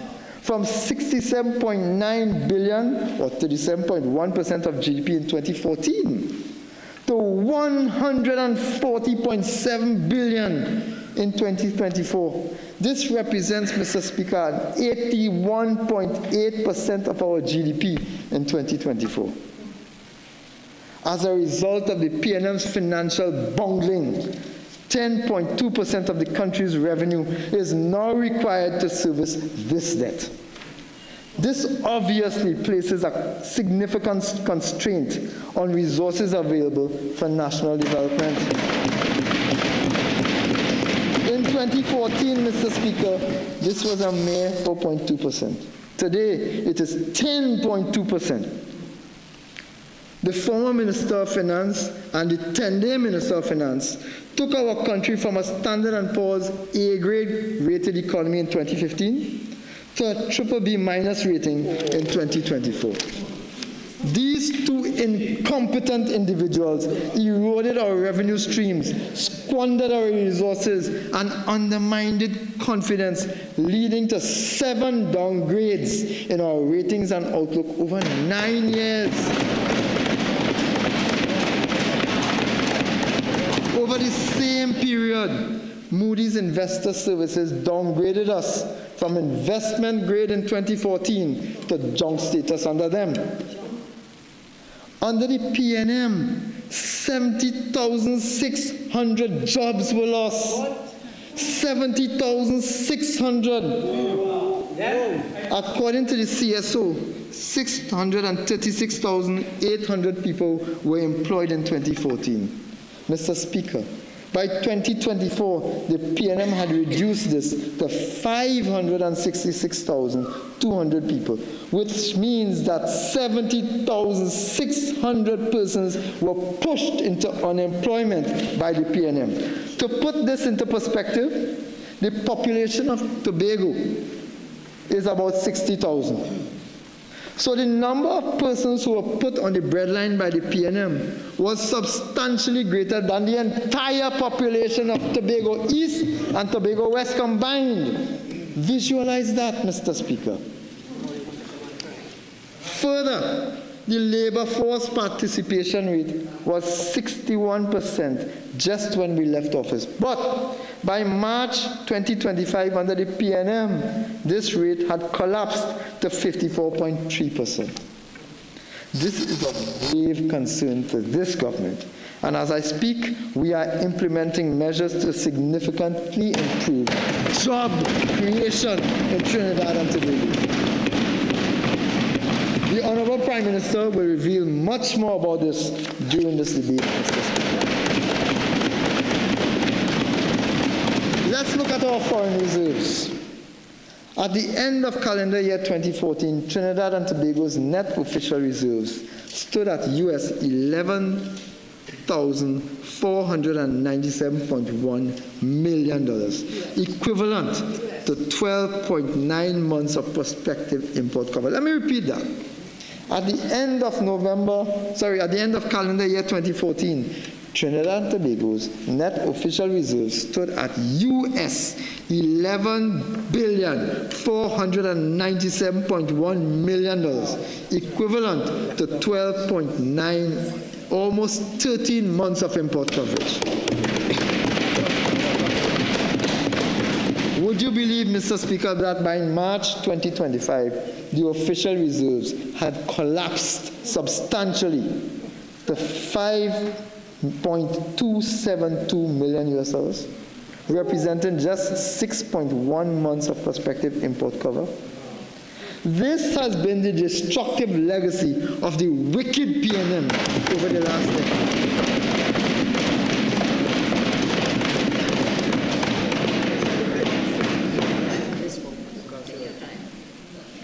Mr.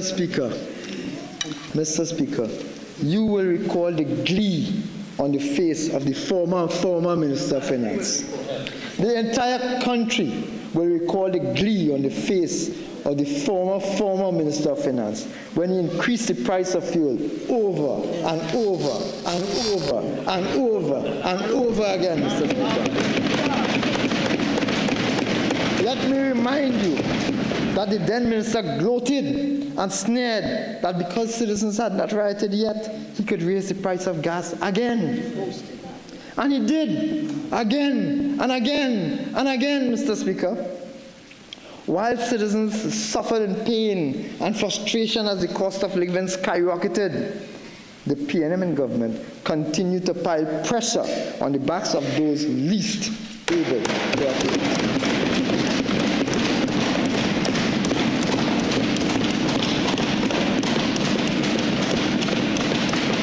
That is a hateful conduct from the former government that the people of this country rejected.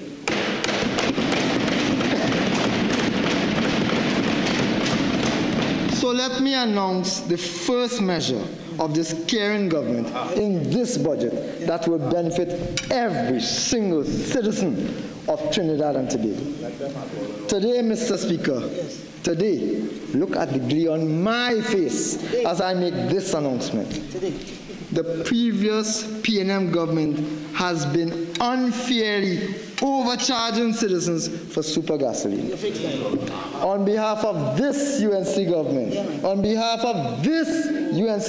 Mr. Speaker, I wish to announce that in our bid to build economic fairness, the Honorable Kamla Prasad Bisasa has instructed that effective immediately, the price of super gasoline at the gas station pump will be reduced by $1 per liter.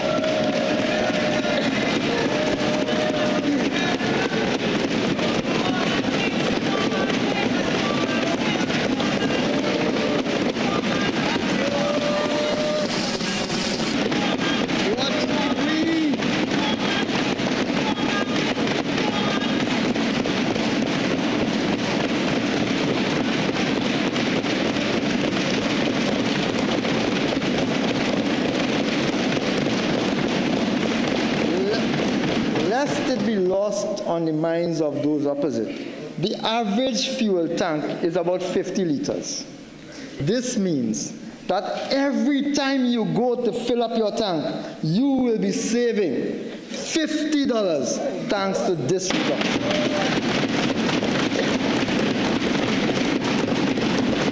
When UNC wins, everybody.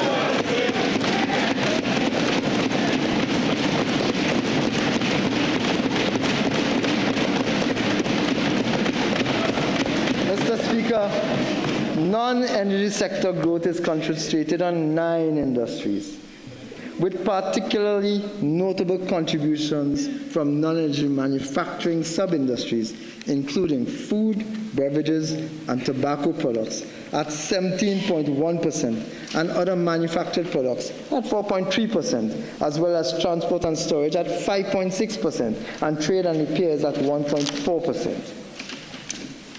Mr. Speaker, over the period January to March 2025, real economic activity at basic prices contracted by 2.1%. This downturn was due to the declines in both energy at 4.8% and non-energy at 1%, and is forecasted to continue until the end of fiscal 2025, at the end of calendar 2025, due to ongoing geopolitical and trade tensions, as well as reflecting institutional weaknesses. Mr. Speaker, the energy sector's lackluster performance reflects continued declines in natural gas exploration and extraction, testifying to the previous government's mediocre efforts in stimulating this critical sector. Correct. Such a hay, truth, such a hay.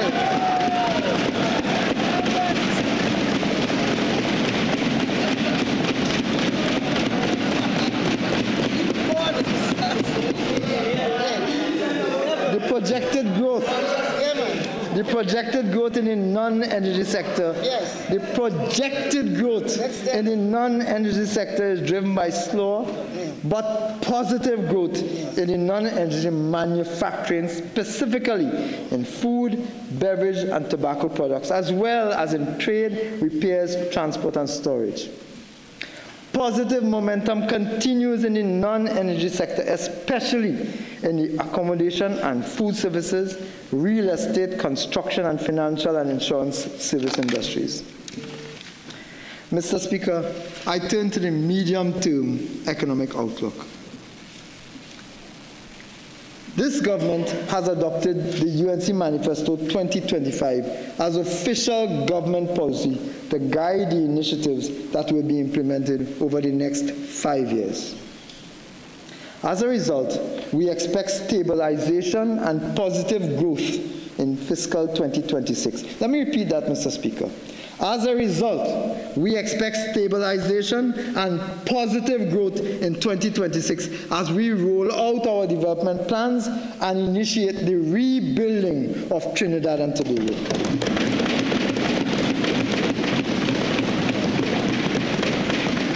Trinidad and Tobago's economic prosperity, economic security, energy security, and regional stability have also been given a significant boost with the recent United States support for the Dragon gas proposal.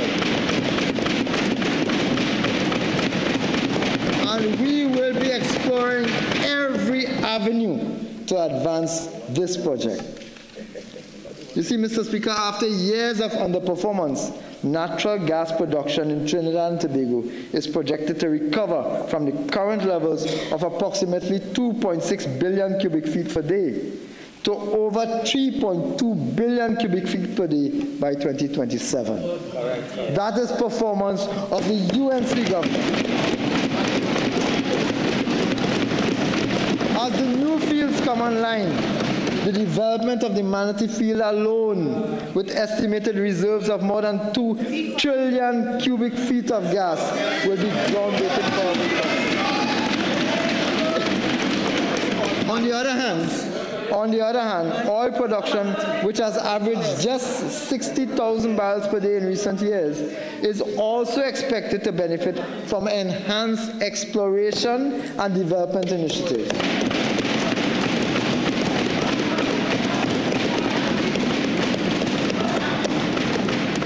Mr. Speaker, they talk it. We do it.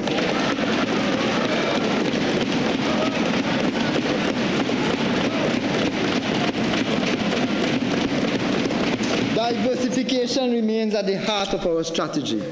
We are already focusing on agriculture, manufacturing, tourism, and the service industry, amongst others. Increasing investments and facilitating growth in agriculture and agro-processing will not only support the diversification thrust, but also strengthen our agricultural base for food security and reduce our food import bill. We will also focus on expanding manufacturing exports, boosting medical, sport, health, education, and cultural tourism, and accelerating digital transformation, amongst others. These are expected to generate employment, increase foreign exchange inflows, and create opportunities for young people and small businesses.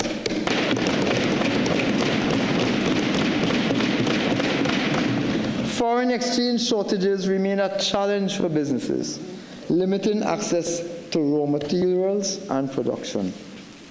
The unfair practices at major commercial banks and the Exim Bank have exacerbated these shortages. This administration will act decisively to stabilize the external position. By restoring energy production and creating an enabling environment for business and investment, we will increase foreign currency inflow. We will ensure that productive sectors have access to foreign exchange. We have already installed new boards at the First Citizens Bank and the Exim Bank, and we will move to install a majority of directors at Republic Bank Limited. I am proud, Mr. Speaker, to announce that in our effort to build economic fairness, Tobago's interests will be represented on all three boards, with a Tobagonian being present on each board.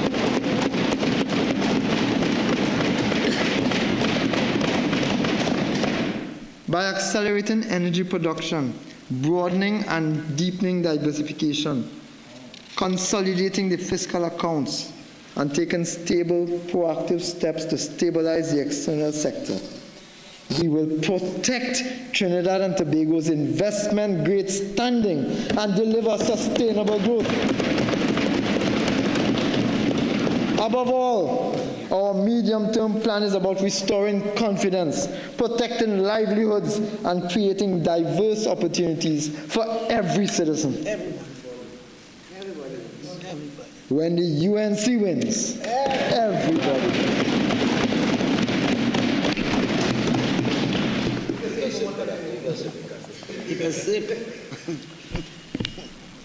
The former PNM government sabotaged the integrity and performance of our very critical institutions. Your UNC government has already commenced the strengthening and redesigning of these institutions to be effective, accountable, and resilient. Mr. Speaker, when I assumed office, I found state enterprises in a state of absolute decay, with multiple examples of corruption, abuse of office, lack of accountability, and lack of transparency. This tells you what those on the opposite sides have been doing. Mr. Speaker, this is confirmed by the last report of the procurement regulator, which stated that $5 billion in contracts were illegally awarded by ministries in one financial year. Contracts were awarded without tendering, without key performance indicators, and with no form of monitoring for value for money, and in some instances, without any verification that contracts were in fact completed. This was a veritable feeding frenzy of enormous proportions. The Churchill-Roosevelt Highway extension has cost overruns of over $250 million on a $400 million original contract. We are being price gouged by suppliers for medicines, medical supplies, and medical services to the tune of almost $500 million a year. Just at Queen's Hall, they have been renting a tent worth $30,000 since 2023. $30,000 per month. They're renting a tent for $30,000 per month since 2023. The 3-year contract would have cost $2 million thus far and would surpass $3 million when it expires for one tent. $3 million in rent for a $30,000 tent. That is the legacy of those opposite, Mr. Speaker.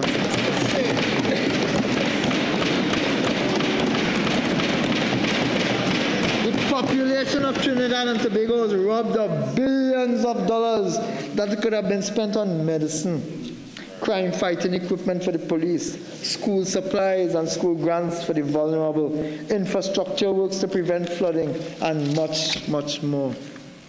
All of this happened under the former regime. Over the last 9 years at this rate, $45 billion was lost to PNM-sponsored and facilitated theft. No one was held accountable, Mr. Speaker. That is why you are seeing PNM appointees resigning and running. They are being called on to account for billions of taxpayers' dollars that were wasted. Mr. Speaker, we are replacing outdated frameworks with modern governance standards. The Ministry of Finance is updating the obsolete State Enterprise Performance Monitoring Manual. This will ensure the best international practices concerning corporate governance, accountability, transparency, and delivering value for taxpayers' money. Let me give you just one example of why these changes are critical and are being made today. Mr. Speaker, CAL's management, Caribbean Airlines Limited's management spent more than $60 million on audits from Ernst & Young and PricewaterhouseCoopers. Let me repeat that because I don't want it to get lost in the error. Mr. Speaker, CAL's management spent more than $60 million on audits from Ernst & Young and PricewaterhouseCoopers, but still failed to submit a single audited financial statement to the Ministry of Finance for over 9 years under their government.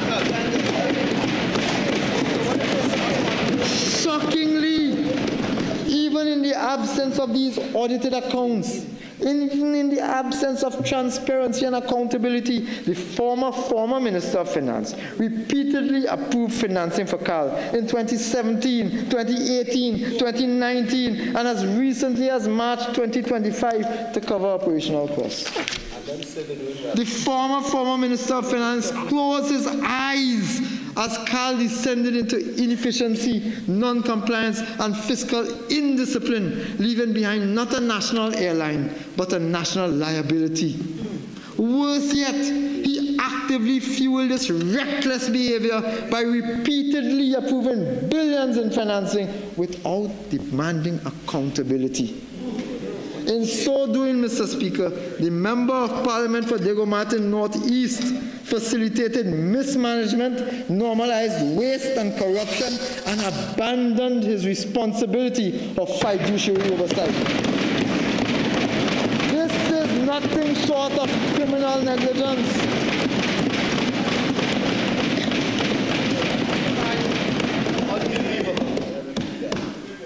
But we are fixing it.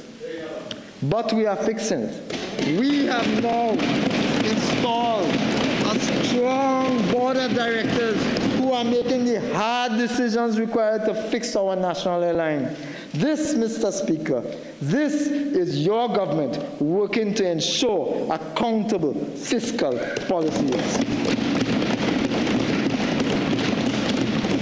One of our first actions upon taking office was to repeal the Revenue Authority Act, the Trinidad and Tobago Revenue Authority, and to move quickly and decisively to strengthen and equip the Inland Revenue Division, and Customs and Excise Division, with technology, skills, and legal authority to deliver timely, efficient, and transparent services to citizens, which will result, obviously, in the broadening of the tax base and a significant enhancement in revenue creation.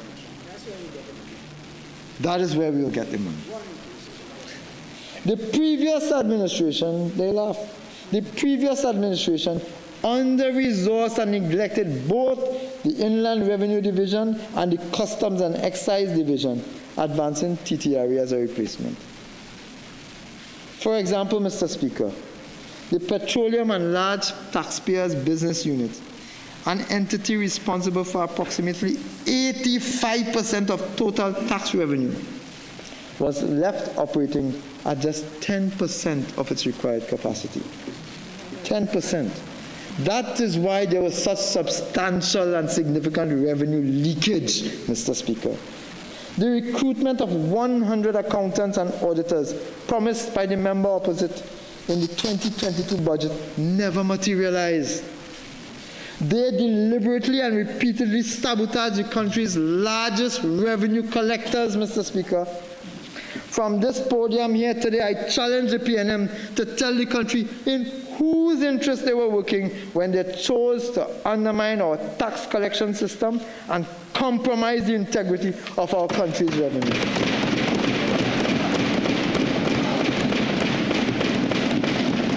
But we are fixing it, Mr. Speaker. We are fixing it. The modernization of the Inland Revenue Division is being rolled out. For well over a decade, the Inland Revenue Division has operated under severe human resource constraints. In contrast, Mr. Speaker, its approved establishment allows for 1,054 posts. As of 2024-2025, when they were in office, only 356 had been filled, with a further 286 offices being occupied by acting officers. That is a significant understaffing, Mr. Speaker. And this persistent understaffing undermines compliance and erodes the state's credibility. But we are fixing it, Mr. Speaker. To address these deficiencies, the government has advanced a three-pronged strategy. Short-term measures to stabilize operations, medium-term measures to modernize system, and a long-term initiatives to strengthen institutional capacity. In collaboration with the Service Commission's department, priority is being given to filling all vacant posts and accelerating the recruitment process. Immediate action. Immediate action.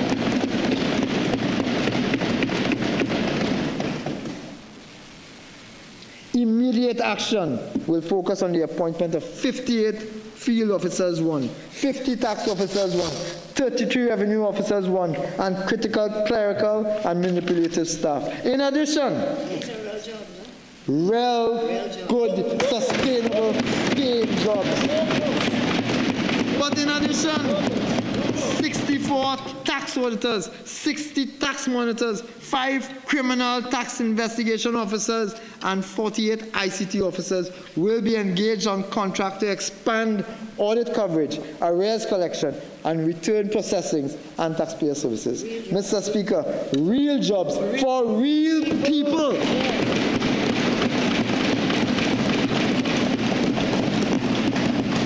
We will drive a comprehensive digital transformation of the Inland Revenue Division and have commenced already procurement of an upgraded GenTax system to underpin the tax administrative function at the Inland Revenue Division. This modern system will support every core function at the IRD, including taxpayer registration, efficient return processing, payments, collections, compliance, and analytics. The IRD has already achieved 100% electronic tax filing, and this government will utilize and expand on the advanced features of GenTax to create a seamless end-to-end digital tax ecosystem that promotes voluntary compliance, fair enforcement, risk-based segmentation, and high-quality service delivery. Your government working for you, Mr. Speaker. Further, the Tax Administration Improvement Unit will be expanded to address the evolving needs of taxpayers. The immediate priority of the Inland Revenue Division is to stabilize its operational capacity through targeted staffing interventions. It is anticipated that with this coordinated approach with the Service Commissions Department, the promotion of all officers acting in vacant posts and the filling of all vacant entry-level positions will be completed, Mr. Speaker, by February 2026. Obviously, this will result in increased revenue collection. The Customs Administration, Mr. Speaker, Customs and Excise Division.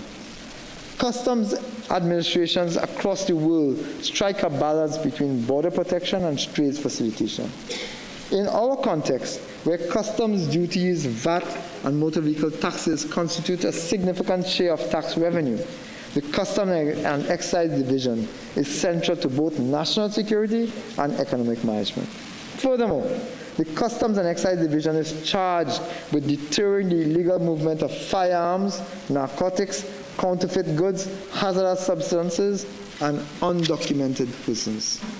Despite its mandate, the Customs and Excise Division has suffered severe constraints over the past 9.5 years, including outdated legislation, outdated ICT systems and infrastructure, such as the automated system for customs data, the Asecuda, understaffing at the division, and limited capacity for electronic screening and enforcement at transit sheds and ports.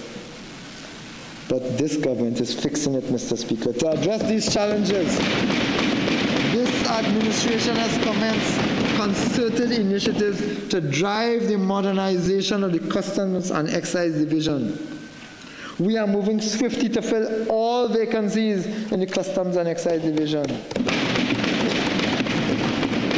We have already adopted targeted intervention by recommending to the Director of Personnel Administration individuals currently acting in key roles for promotion.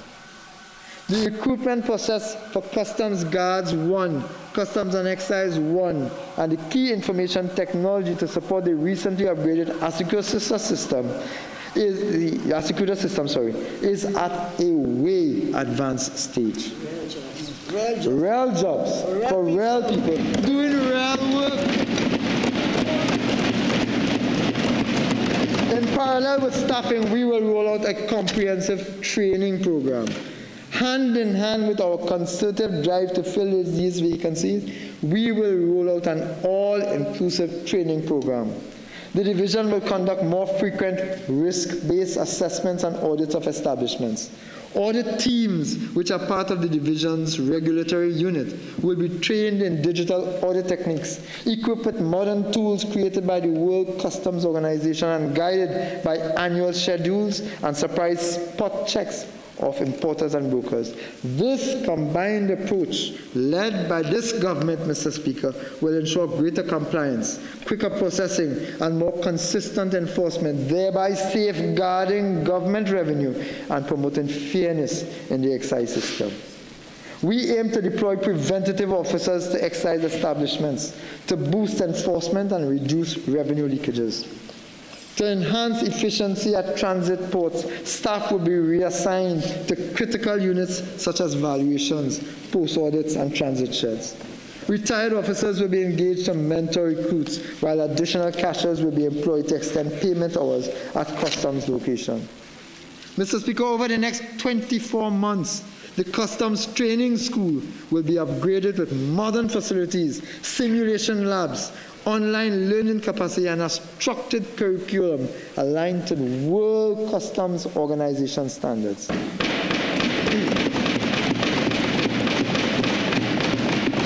Through this government, training will be delivered via partnerships with the U.S. Customs and Border Protection, World Customs Organization, regional customs schools, and local universities. Training will cover all officer levels, from induction for recruits to continuous professional development and nationwide e-learning. Leadership programs already launched with U.S. Customs and Border Protection support will also be expanded to build the next generation of supervisors and managers through targeted training, mentorship, and rotational exposure. To improve the ease of doing business, the Customs and Excise Division, despite and after urging the previous government that refused to implement electronic payments, Customs and Excise will now be able to finally do so by the end of 2025. We are fixing the problems, Mr. Speaker. In partnership with the United Nations Conference on Trade and Development, UNCTAD, we have launched an 18-month program to upgrade the Asicuda system.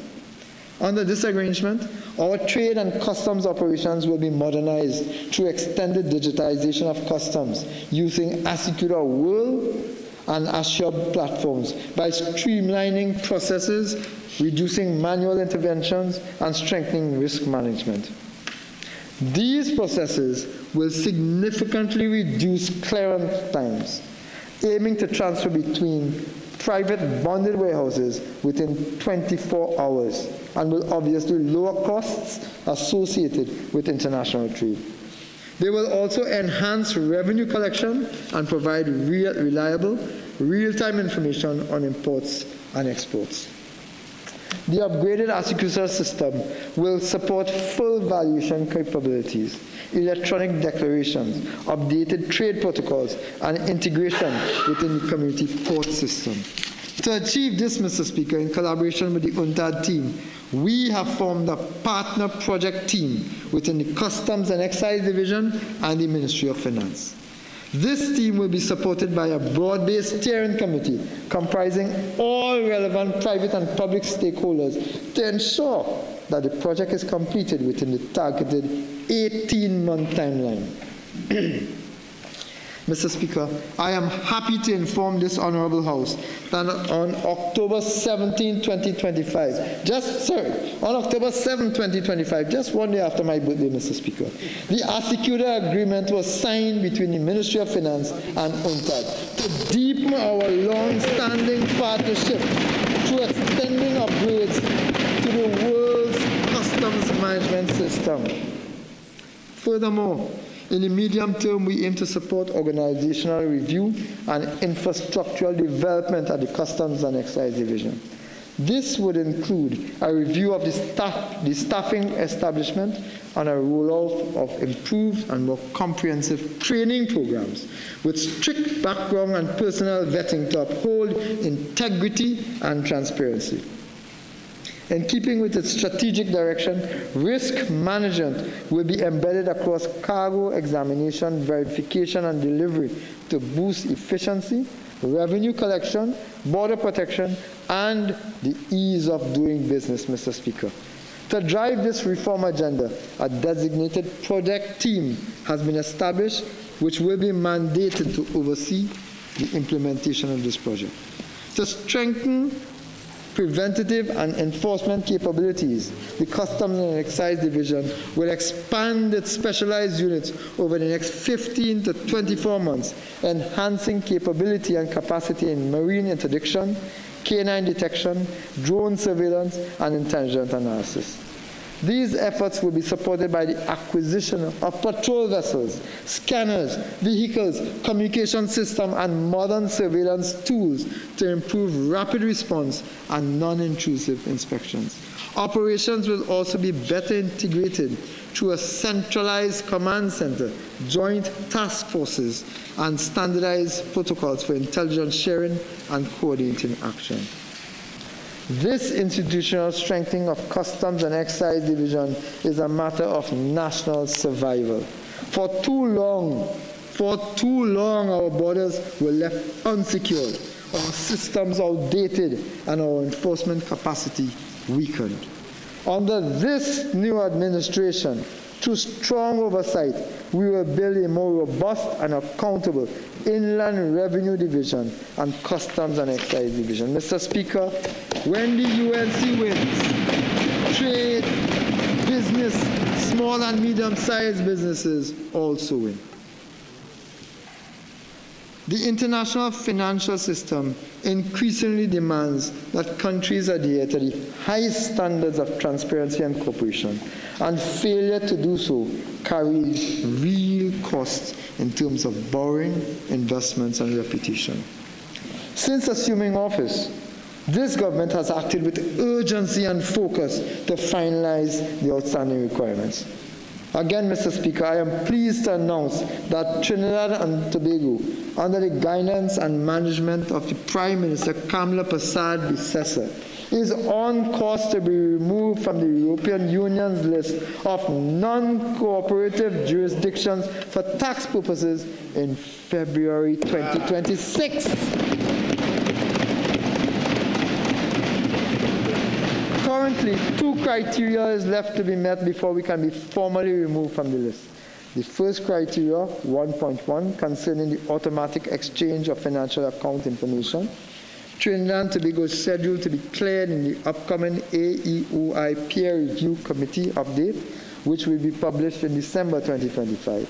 The second criteria, 3.2, related to the base erosion and profit shifting country-by-country reporting standard. This was confirmed by the OECD's peer review compilation report released in 2025, which concluded that Trinidad and Tobago's domestic and exchange of information frameworks now meet the minimum international standards. Released in September 2025, paving the way for our delisting in February 2026. We expect that such delisting will lower our borrowing costs, deepen our capital market, enhance revenue, and strengthen foreign exchange inflows. For our financial institutions, stronger correspondent banking ties will reduce transaction costs and accelerate payments, directly improving, Mr. Speaker, the ease of doing business. Diplomatically, delisting will remove a significant barrier that has constrained relations with EU member states.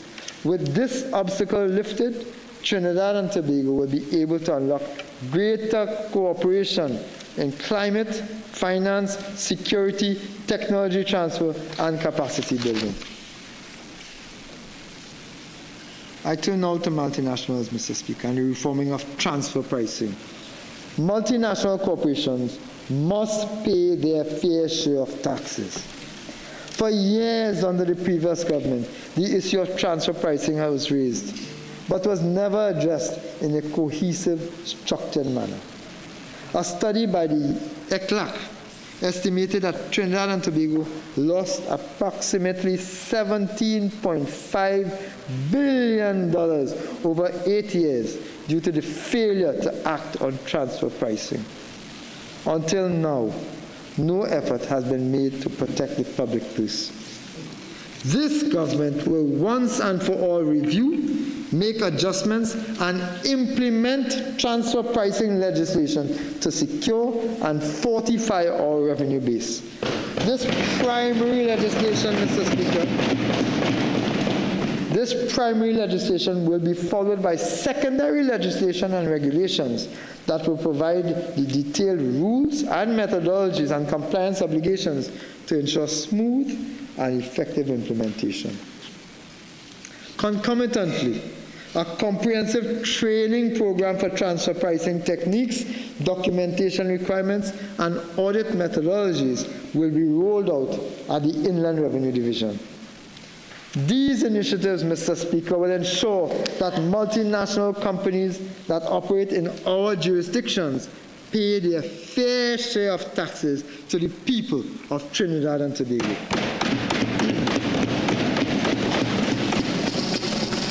What those opposite failed or refused to do in 10 years, we will do in 2 years in the interest of the taxpaying citizens of Trinidad and Tobago.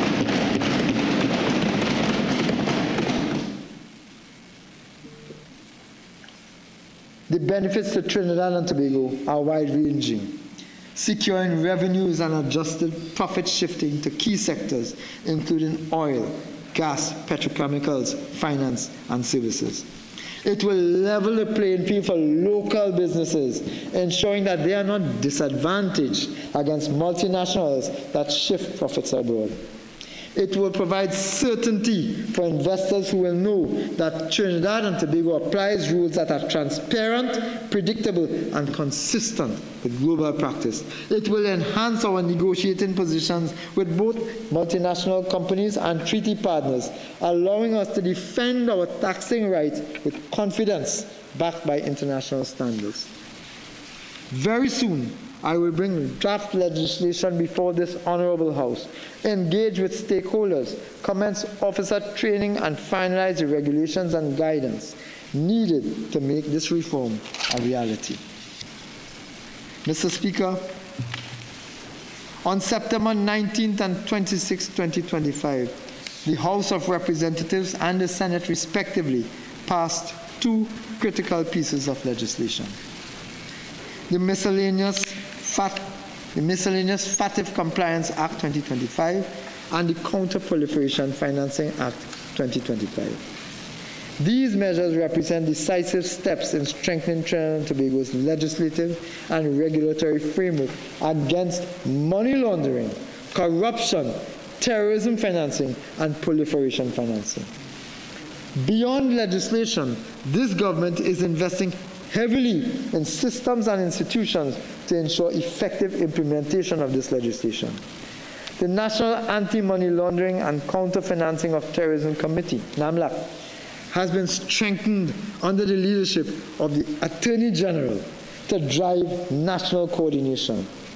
Capacity building initiatives are being rolled out for the Financial Intelligence Unit of Trinidad and Tobago, the Central Bank of Trinidad and Tobago, the Trinidad and Tobago Securities and Exchange Commission, law enforcement agencies, and other competent authorities, and the judiciary, and strengthening corresponding banking relationships, Mr. Speaker. This ensures that every arm of the system is prepared to demonstrate effectiveness during the assessment. Public education and industry sensitization programs are also being advanced to support compliance by financial institutions, listed businesses, and non-profit organizations.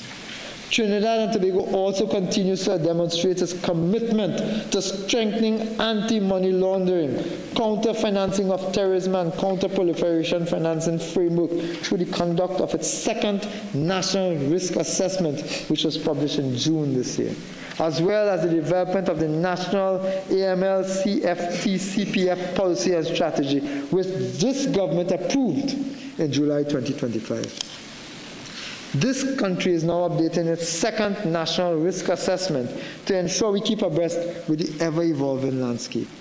The importance of this work cannot be overstated, Mr. Speaker. Securing favorable ratings in the fifth round mutual evaluation will assist Trinidad and Tobago to exit the European Union's list of high-risk third countries, thereby improving access to international financial markets and strengthening corresponding banking relationships.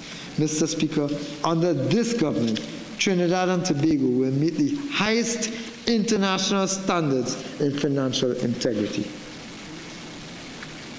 Mr. Speaker, this government is committed to ending the state of funding of criminal gangs by eliminating the CPEP and URP and replacing them with providing full-time, better-paid jobs.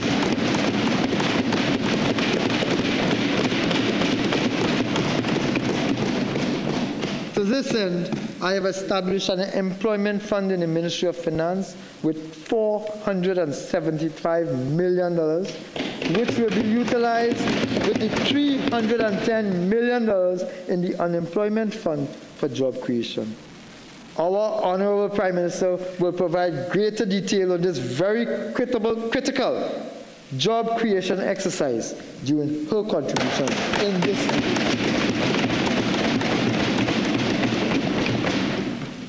NLCB. The NLCB, the National Lotteries Control Board, is a major contributor of revenue to the government, with annual gross revenues close to $3 billion.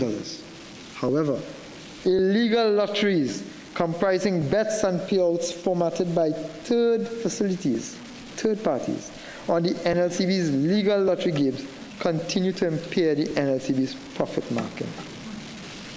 It is estimated that revenues generated from illegal lotteries are upwards of $9 billion per year. Additionally, these illicit activities also rob the government of income tax, corporation tax, windfall tax, and direct revenues from NLCB's available surpluses.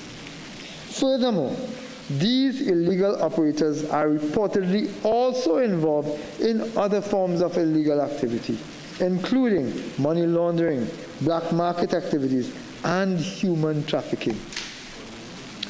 To combat illegal lotteries, I propose to increase existing penalties under Section 19, 20, and 21 of the Gambling and Betting Act.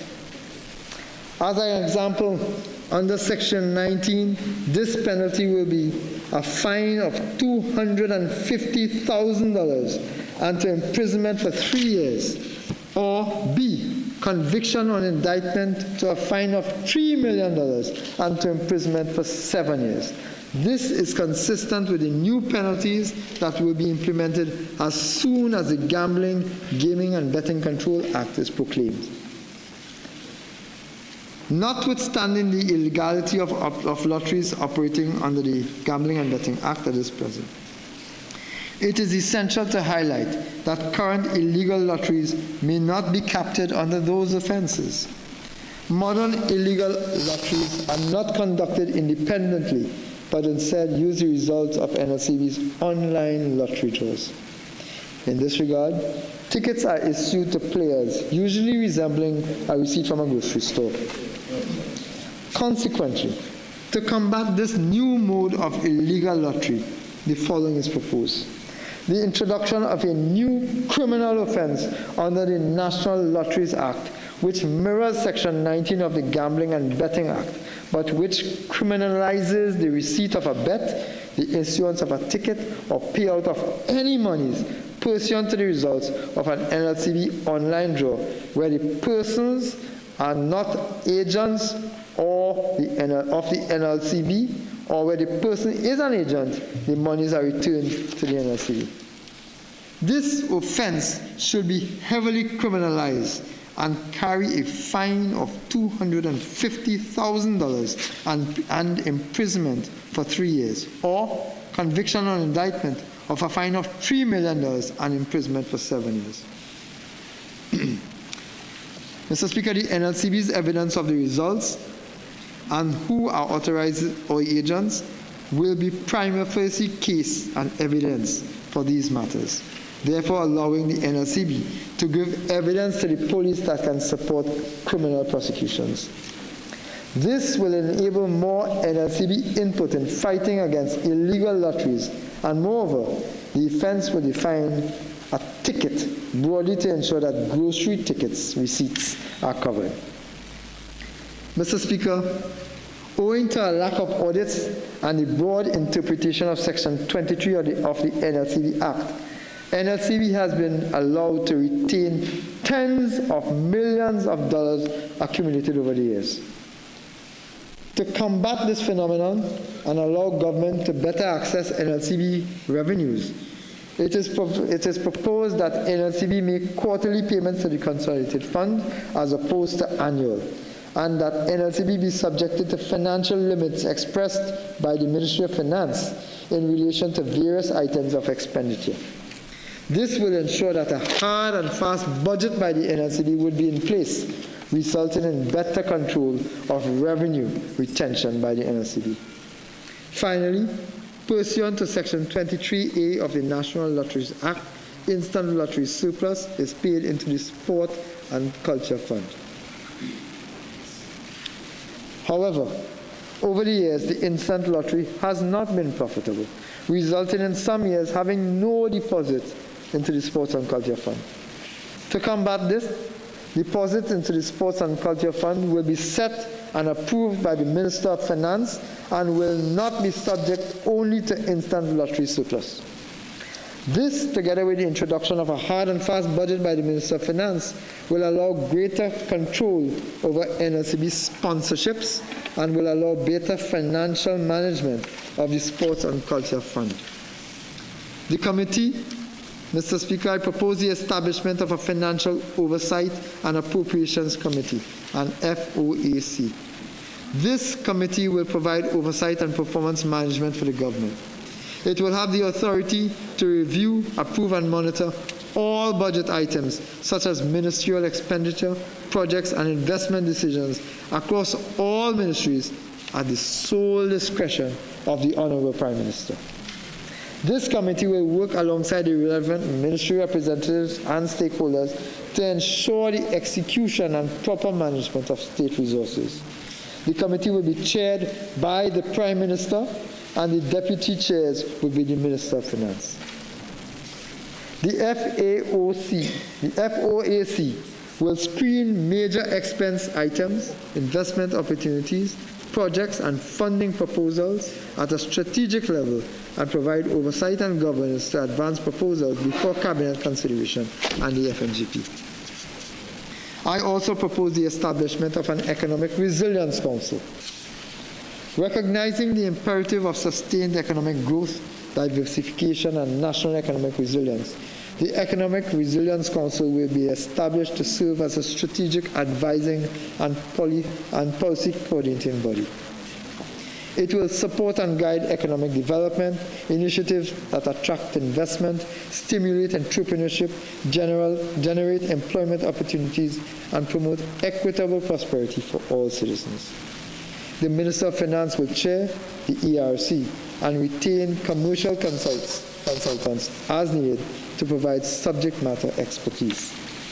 These consultants will work alongside relevant ministry representatives and applicable stakeholders to ensure the execution and proper management of state resources in line with the approved budget and official policy framework. The committee will oversee the financial evaluation and approval of all economic transformation strategies, borrowings, investments, and projects over $50 million.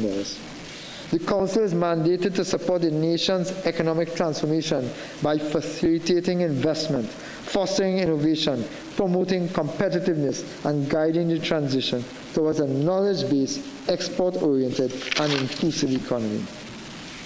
Your government, Mr. Speaker, working for you.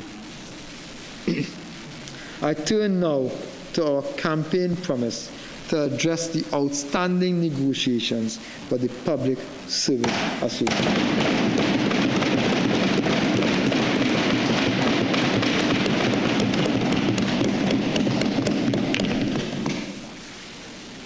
For far too long, our public officers, the backbone of our nation's workforce, have been made to carry the weight of the former government's neglect and indifference.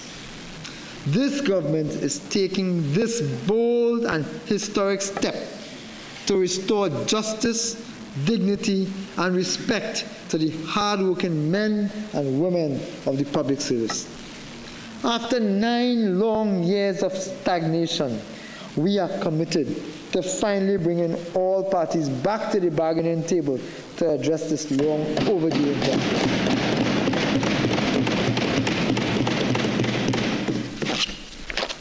On the completion of the bargaining process, we will work with Republic Bank, First Citizens Bank, and the National Insurance Board to find a comprehensive solution to discharge this national obligation. This government is focused on delivery and not delay, workers' rights and not neglect, appreciation and not excuses. In furtherance of the conclusion of negotiations for the civil service, statutory authorities, and the Tobago House of Assemblies for the periods 2014 to 2016 and 2017 to 2019.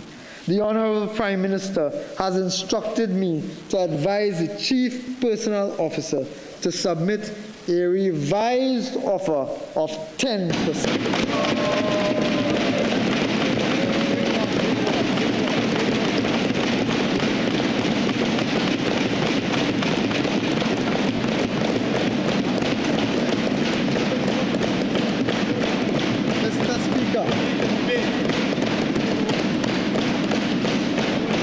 Mr. Speaker, promise made, promise kept.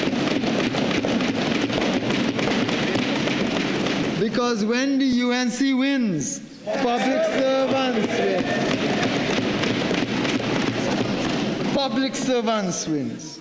I wish to advise the members of the teaching service, Mr. Speaker, the Trinidad and Tobago Defense Force, and the Port of Spain and San Fernando City Corporations that this government will ratify the collective agreement signed in April 2025 between the Chief Personnel Officer and their respective associations, unions, and committees.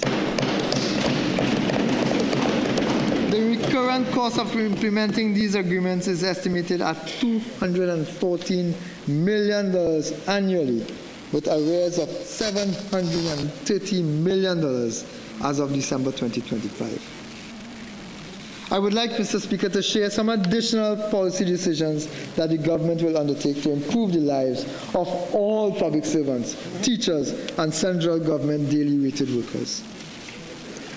Upon assuming office, I must say that I was shocked to learn that our retirees in these groups were removed from the UNIMED Group Health Plan precisely when medical issues are most likely to occur.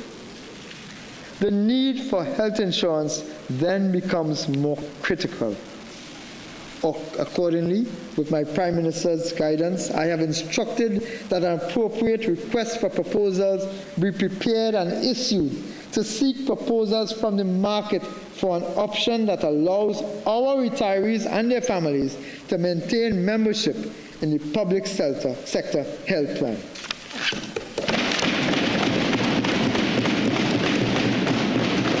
When the UNC wins, public servants, teachers, and central government daily worker raters also wins, Mr. Speaker.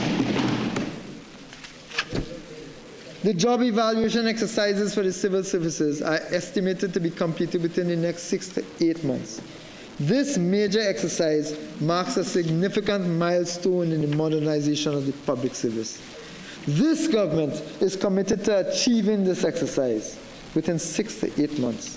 However, apart from the revised job descriptions with updated duties and responsibilities, it will provide another significant opportunity for nationals of this country. Upon completion of this exercise, approximately 40% of all fixed-term standardized contract positions will be made permanent and pensionable. Real jobs for real people to do real work.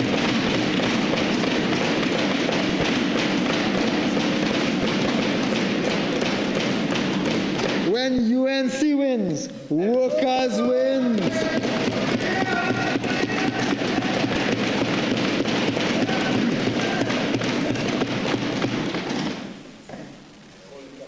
In comparison, another 20 to 23% of standard fixed-term contracts will also be classified into the new grade structure. This exercise will result in the reduction of fixed-term contract employment by as much as 63% and bring these contract officers within the ambit of public service, Mr. Speaker.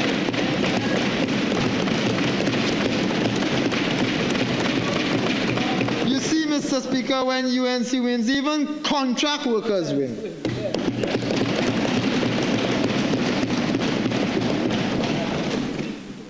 I turn now to a review of the VAT system. All stakeholders are aware that the value-added tax has become increasingly onerous to administer.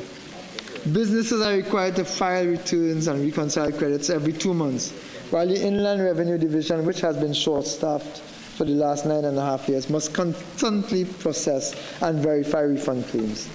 This cycle has led to a build-up of refund arrears, which in turn undermines business confidence and strains fiscal management. This is yet another untenable situation that the previous government allowed to fester.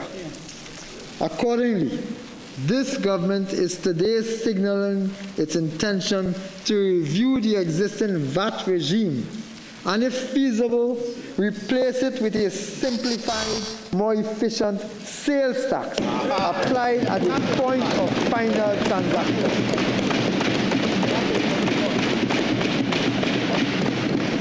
The concept of the sales tax is simpler more straightforward, easier to administer, and eliminates the persistent and complex problem of calculating and auditing refund claims. We plan to initiate this review in the current fiscal year with the necessary technical guidance. This transition will require comprehensive legal amendments, administrative restructuring, IT reconfiguration, and close consultation with stakeholders across the country. At the same time, the government will clear the backlog of VAT refunds and bring closure to outstanding arrears. We will also ensure that any transition to sales tax is revenue neutral and socially balanced with appropriate protections for low-income households. When UNC wins, businesses.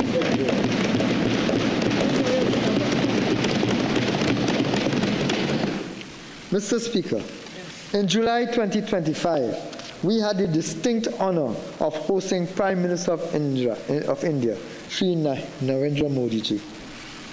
During this visit, Trinidad and Tobago was recognized and congratulated by being the first Caribbean nation to adopt India's unified payments interface, a proven digital platform already used by hundreds of millions worldwide. This secure system, which will be further rolled out in 2026, will accelerate financial inclusion, empower small businesses and e-commerce, and strengthen our digital economy. The Prime Minister of India also made generous contributions to support the development of our people.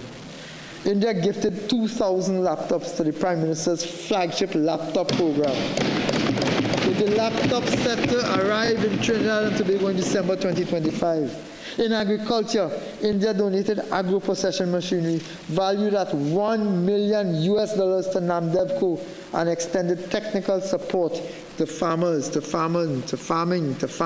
natural farming systems. Our healthcare sector also benefited from the generous donations of 20 hemodialysis units and 2 sea ambulances, which will significantly boost our capacity in chronic and emergency care.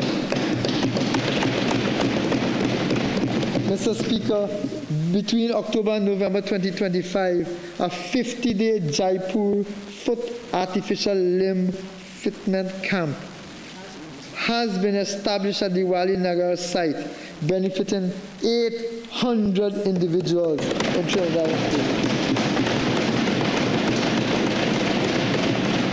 Tobago. Importantly, we signed a memorandum of understanding on the Indian pharmacopoeia for the long-term supply of affordable, quality generic drugs and treatment opportunities. The program of cultural exchanges for 2025 to 2028 between the two nations was renewed, providing opportunities for steel pan artists and cultural practitioners to showcase their talent in India. Mr. Speaker, when the UNC wins, cultural activists and musicians also win.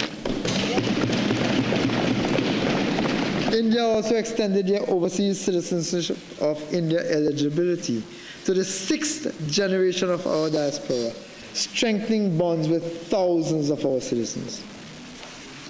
Mr. Speaker, with Grenada, we are rebuilding an energy and trade bridge, unlocking Grenada's resources alongside Trinidad and Tobago's world-class services. On July 29, 2025, the Trinidad and Tobago and Grenada Chambers of Industry and Commerce signed a cooperation agreement to pursue joint ventures, market access, and regional expansion.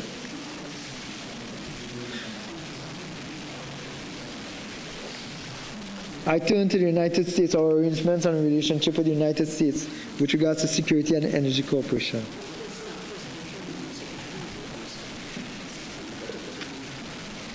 Mr. Speaker, my Prime Minister has just returned from a successful trip to the United States. I I wish to use this platform on behalf of the government of Trinidad and Tobago to thank President Trump and the people and government of the United States of America, Secretary Rubio, and others who we would have met, when the Prime Minister would have met when she traversed to the United States, for their support, for their committed support, for their commitment to continued support, to support Trinidad and Tobago in our national development, specifically and continuously in security and energy cooperation. On the basis of that engagement and that support, Mr. Speaker, we are modernizing collaboration with the United States under the Caribbean Basin Security Initiative to strengthen border and maritime security, counter drug and firearms trafficking, and dismantle organized crime. This partnership has already produced tangible benefits, including donated hospital equipment and the U.S. Naval Ship Comfort mission, which provided free medical, dental, and eye care services to nearly 2,000 citizens of Trinidad and Tobago. A new multi-million-dollar agreement with ExxonMobil for ultra-deep-water exploration off our East Coast, signed in August 2025, marks the company's return after 2 decades. Confidence in this government, Mr. Speaker. And if these discoveries prove viable, it will anchor Trinidad and Tobago as the hemisphere's energy hub. I repeat, Mr. Speaker, during the Honorable Prime Minister's recent visit to Washington and discussions with Secretary of State Marco Rubio, we reaffirmed our partnership on security and counter-narcotics cooperation. For reference, Mr. Speaker, the United States commended our efforts to counter transnational criminal organizations and stem illicit firearms and narcotics flows, Mr. Speaker. Both governments also pledged continued support for UN-led efforts to stabilize Haiti. Mr. Speaker, during the Prime Minister's attendance at the 80th UN General Assembly, bilateral agreements were signed with China and the UAE. China will provide $94 million grant to fund national projects, including new fire tenders for under-resourced stations, something that the previous government abandoned and refused to do over their 9.5+ years of government. The UAE arrangements allow visa-free entry for diplomatic and official passport holders and introduces an MOU to rehabilitate the Couva Children's Hospital.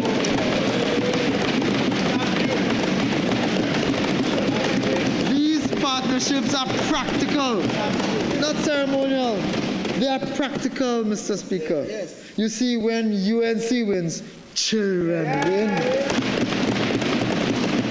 When UNC win, firemen win.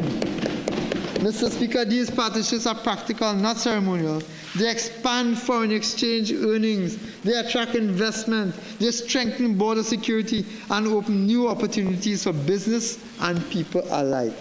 We will drive them with urgency so that diplomacy delivers jobs, competitiveness, and prosperity.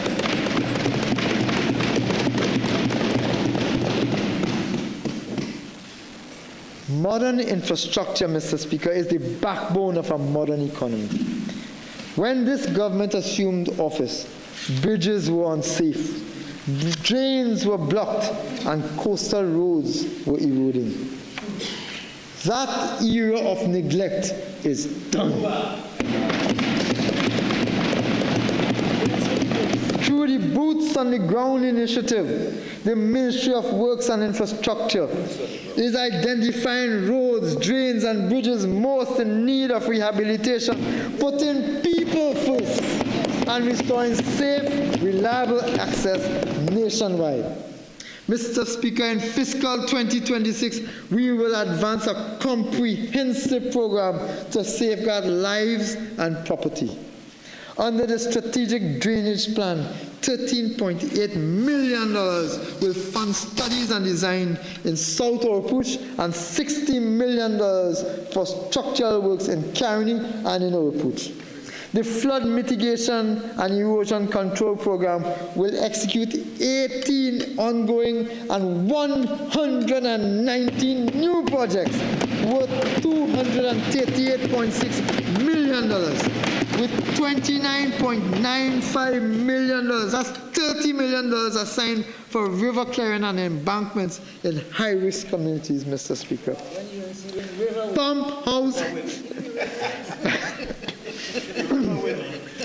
Pump house upgrades and the near completion of the Caroni River Rehabilitation Project will reinforce defensives and protect farmlands and homes. These 566 projects will bring lasting solutions and more climate resilience communities across Trinidad and Tobago. Mr. Speaker, when UNC wins, everybody wins.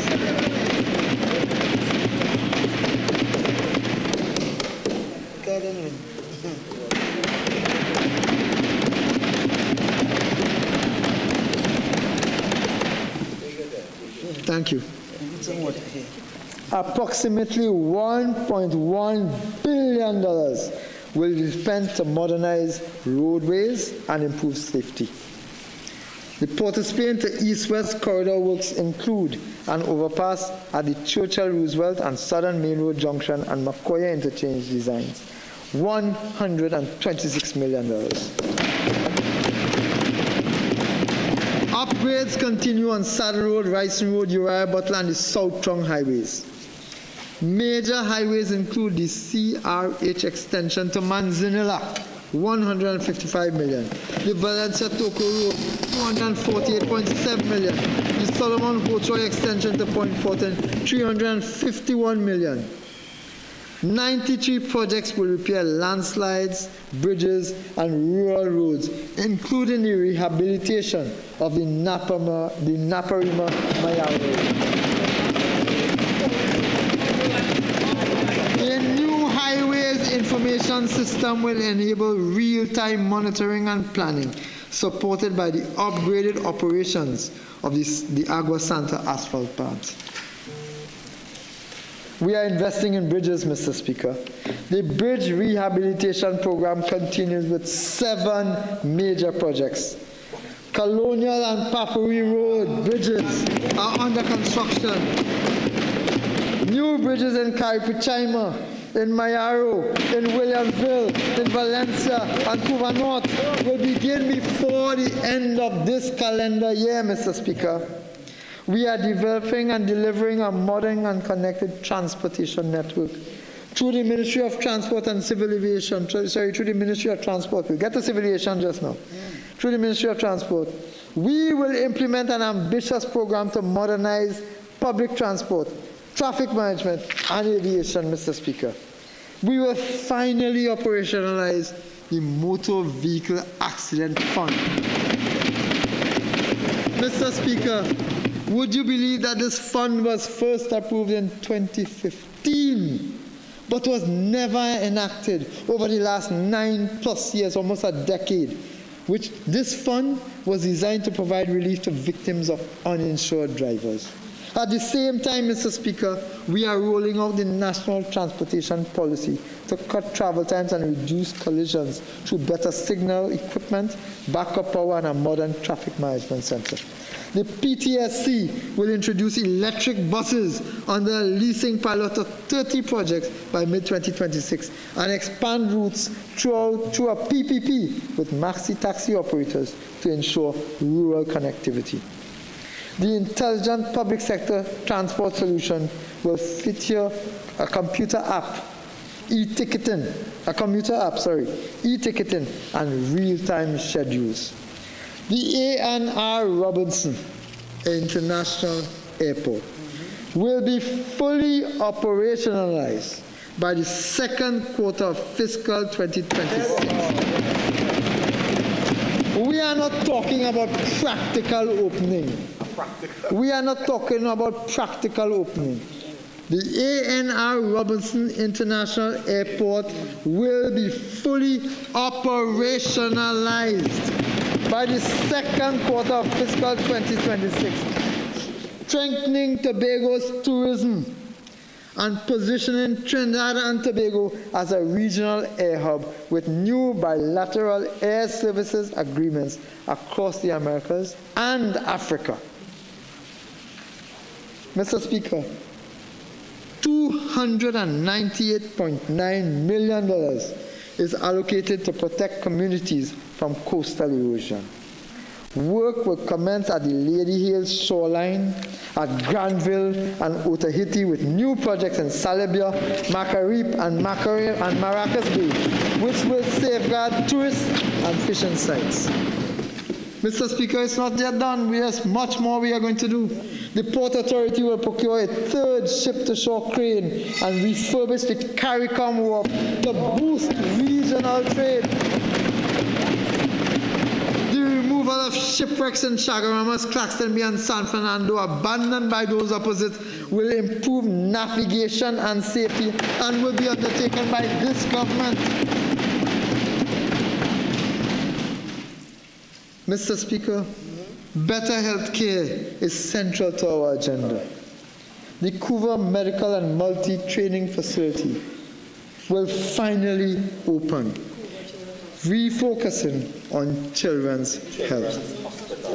This Couva Medical and Multi-Training Facility, Mr. Speaker, was renamed by those opposite.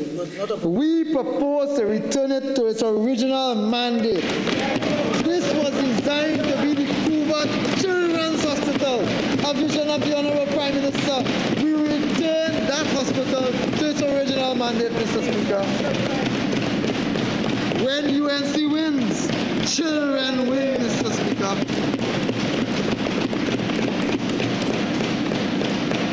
The San Fernando Hospital will add a new catheterization lab.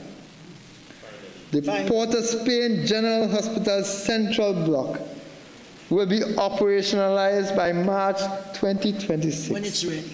And the Sangre Grande Hospital commissioned this year.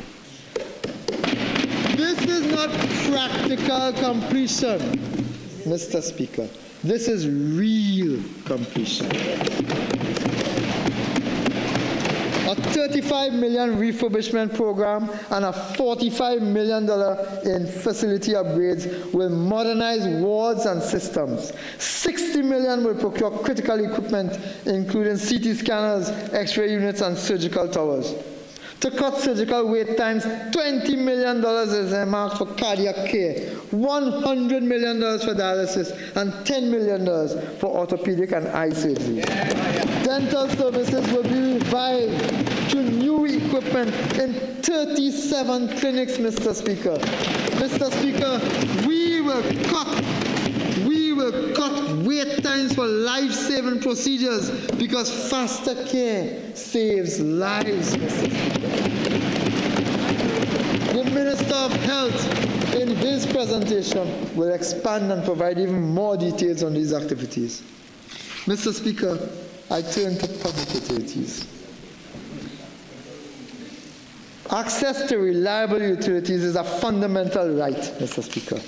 Between May and July 2025, over $150 million was invested in projects that improve services to households nationwide.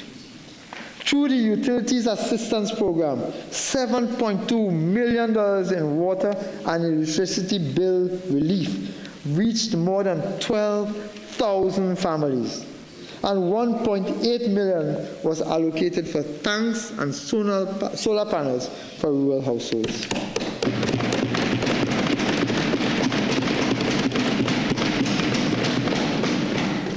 This fiscal, $250 million will expand rural electrification and grid upgrades, installing 8,000 LED streetlights to improve safety and reduce costs.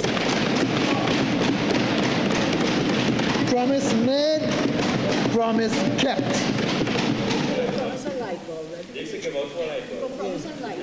They promised light bulbs and didn't deliver. We are delivering street lights, Mr. Speaker, for everybody.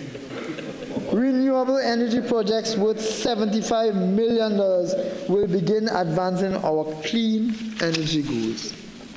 TSTT will invest $200 million to expand fiber-to-home connections and strengthen cybersecurity, while $2 million will fund youth entrepreneurship through the YBTT.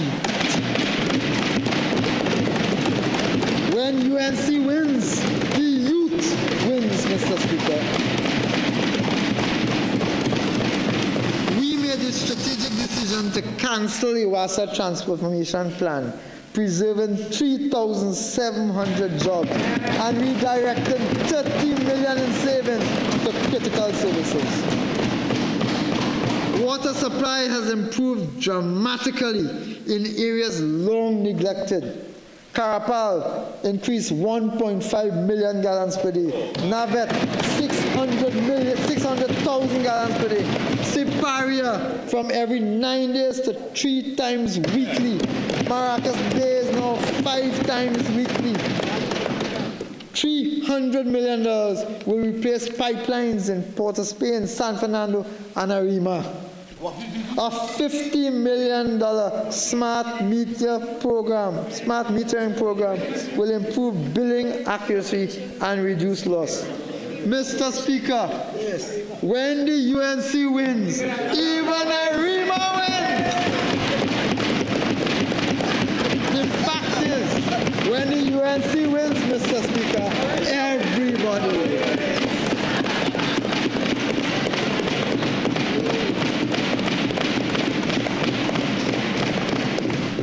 Mr. Speaker, local government is the face of the state in communities.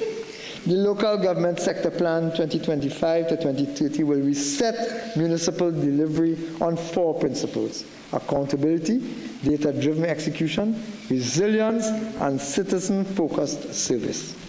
Disaster management units are being equipped with boats, early warning systems, and trained community emergency response teams. Schools will play a role in public education. We will strictly enforce litter and dumping laws and modernize penalties to deter offenders. Equipment provided by partners such as Japan and the United Nations will help tackle sargassum and the coastal seaweed protection and the coastal cleanup efforts, Mr. Speaker. Mr. Speaker, energy remains the backbone of our economy. In April 2025, crude and condensate output averaged 52,357 barrels per day, rising to 55,257 barrels by August, an increase of nearly 3,000 barrels under this government. Gains came from BPTT, EOG Resources, and Heritage Petroleum, supported by the Mento Development Project that achieved first production in May. Heritage is expanding its drilling campaign, and Perenco's acquisition of shallow water assets from BPTT and Woodside is expected to boost mature field output. Natural gas production rose from 2.41 to 2.73 billion cubic feet per day between April and May 2025. Driven by BPTT's Cypra Phase 1, Cypra Phase 1,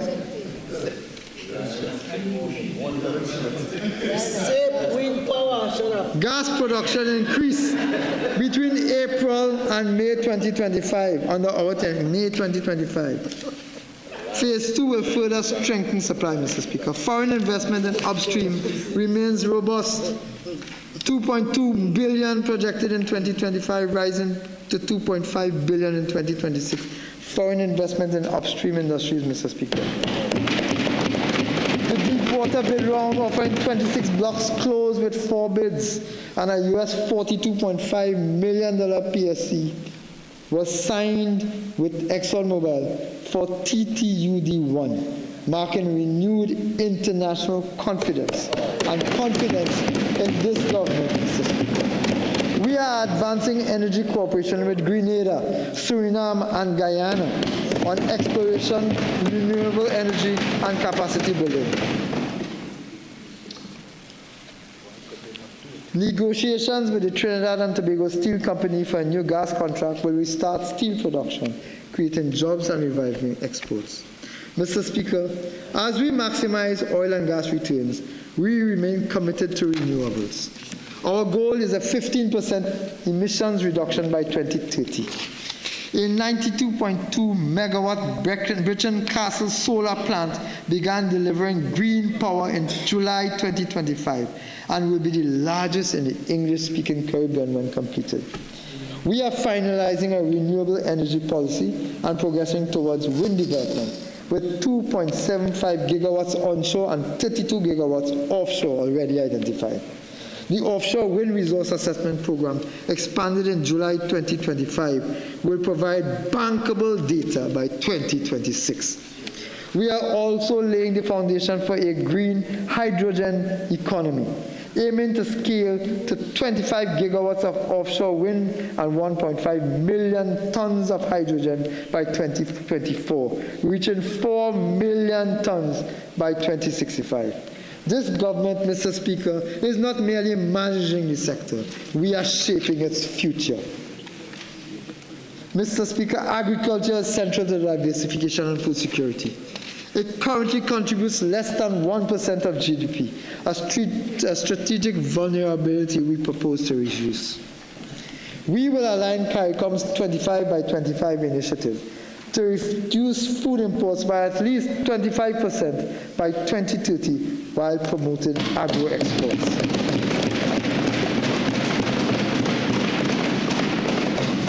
A 3-year priority let me repeat that, perhaps.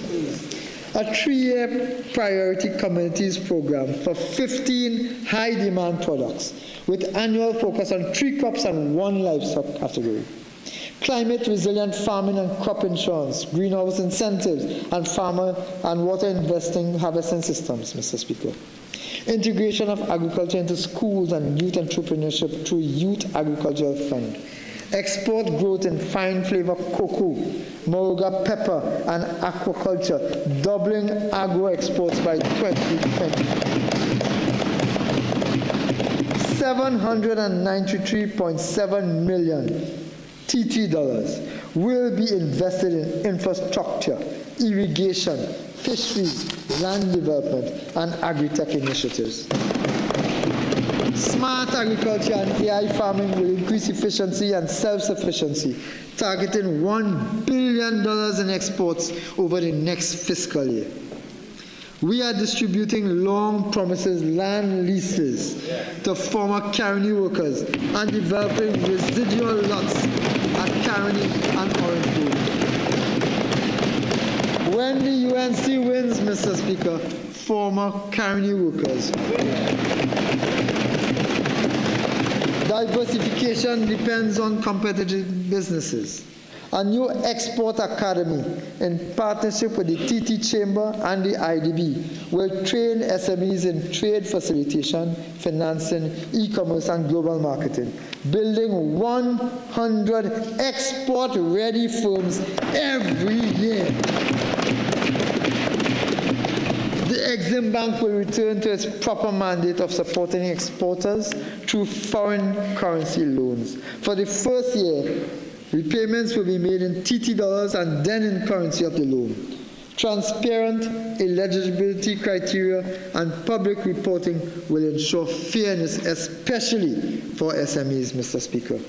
We will launch a national registry of exporters and a patriotic Buy Local, Build Trinbago campaign to keep wealth at home. Partial scope agreements are currently being advanced with India and West Africa.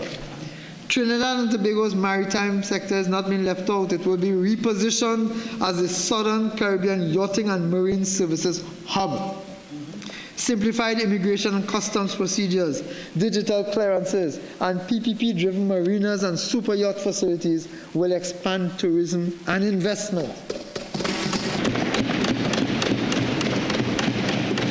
Our investment targets are clear.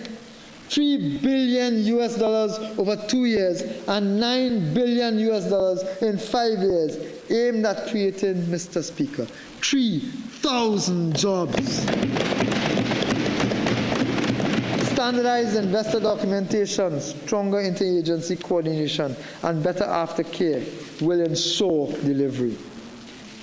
Idle or distressed state assets will be repurposed for revenue, including the redevelopment of the long-abandoned Carney Racing Complex into a world-class convention center.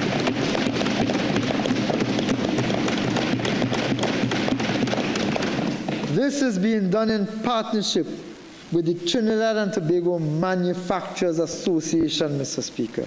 You see, Mr. Speaker, when UNC wins, manufacturers win. Trinidad and Tobago planning will be re-engineered for end-to-end digital processing within 30 working days with national eKYC for easy verification. Mr. Speaker, we cannot build growth without partnership. The new private sector organization of Trinidad and Tobago, the PSOT, will unite chambers and associations to coordinate investment and drive innovation. In fiscal 2026, stakeholder consultations will inform sectoral export strategies. We will implement the National E-Commerce Strategy 2025 to 2030. Finalize the National Consumer Policy and operationalize the TT Chile Partial Scope Trade Agreement, granting duty-free access for 213 products immediately and 54 more within 3 years, Mr. Speaker. We will expand our cultural industries through a creative value chain fund supporting film, fashion, design, and music. Enhanced IP protection and duty concession will empower creatives and generate thousands of jobs, Mr. Speaker. Tourism remains a high-growth sector. We will develop new products in the medical, sport, and cultural tourism sector, facilitate the completion of hotels, including 4 Points, Hampton Inn, and Maracas Bay, and advance Tobago's Marriott and Elephant Tree resorts. The visitor experience will be modernized through secure, cashless payments and improved connectivity. A year-round Carnival City and the Turtle Tourism Capital Initiative will integrate culture, conservation, and community benefit. Direct U.S. flights to Tobago will strengthen access and incentives for global hotel brands and will spur foreign investment and, again, job creation in Trinidad. This government, Mr. Speaker, recognizes a nation's wealth lies in its people. Growth means little if it does not improve the lives and expand opportunity to citizens of this country. Through our people-centered development framework, we are restoring dignity, equity, and hope by investing in sport, education, housing, and healthcare so that every citizen can rise. Working with the World Bank, we are reforming social protection to ensure that assistance reaches those who are most in need. Beneficiary data are being integrated, payments digitized, and compliance strengthened. Between May and July 2025, senior citizens' pensions supported 115,252 persons at a cost of $1.12 billion. Public assistance grants were supported to 14,000 persons at a cost of $65 million. Food support under this government, Mr. Speaker, food support reached 12,700 homes, and disability grants served 25,600 citizens. Another $46 million was channeled through NGOs to deliver specialized services to those most in need. Mr. Speaker, youth development. Our youth are the engine of national renewal. Programs such as UTech have trained hundreds in cosmetology, events, and culinary arts, granting CVQ certification. Healthcare, drilling, rig, plumbing, and technical training have created new career pathways. The refurbishment of the youth development centers in Chatham, Presto, Eldorado, and Chaguamas will expand the capacity for 250 residential trainees. The Retiree Adolescent Partnership and the National Youth Policy 2026 to 2030 will guide future initiatives in training, entrepreneurship, and leadership. A new construction sector skills program will certify 250 young people for employment and small business creation in this vital industry. Mr. Speaker, housing is both a social necessity and an economic driver. We have reformed the home improvement grant, digitizing applications and doubling the number of grants delivered to 1,200 in fiscal 2026.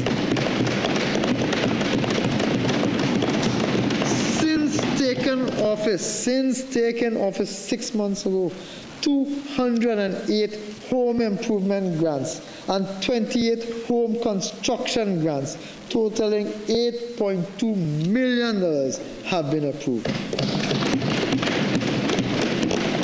1,461 units are under construction in Arima, Dabadi, and Couva, while 35 HVIP projects are completed and 44 are underway.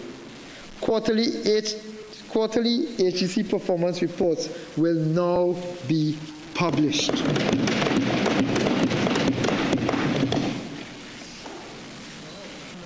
Mr. Speaker,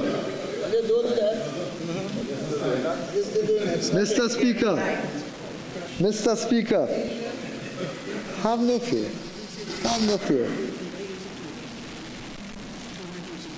Yeah, have no fear. The UNC is here.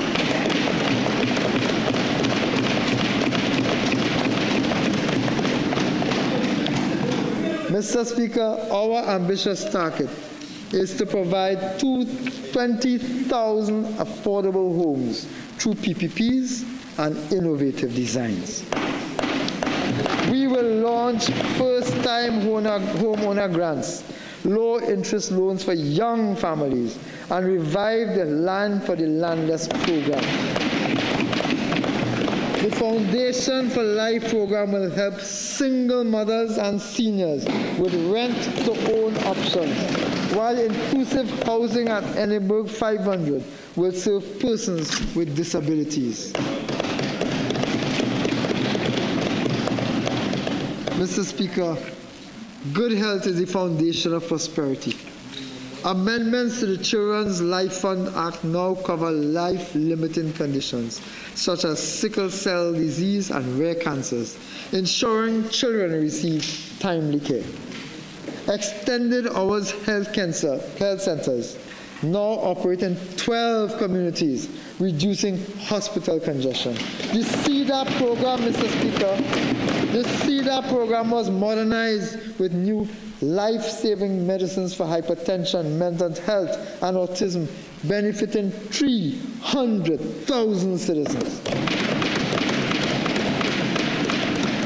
Digitization is advancing through a national health management information system with a secure health ID, enabling seamless access to records. We will legislate a medical malpractice court, no-fault compensation fund, and a revised patients' charter.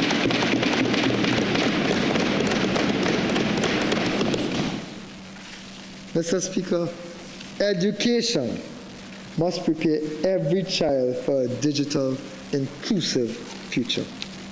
Special needs children, special needs students now receive dedicated exam concessions. 13 partner schools have been strengthened with $11 million in support in fiscal 2020. In case you missed it, Mr. Speaker, 13 partner schools dedicated to special needs students have been strengthened with $11 million in support in fiscal 2026 by this government. With UNICEF, we launched universal screening for children aged 4 to 6 to detect early learning challenges. Mr. Speaker. 18,000 devices are being distributed to Form 1 students at a cost of $146 million, accompanied by AI training for 10,800 teachers.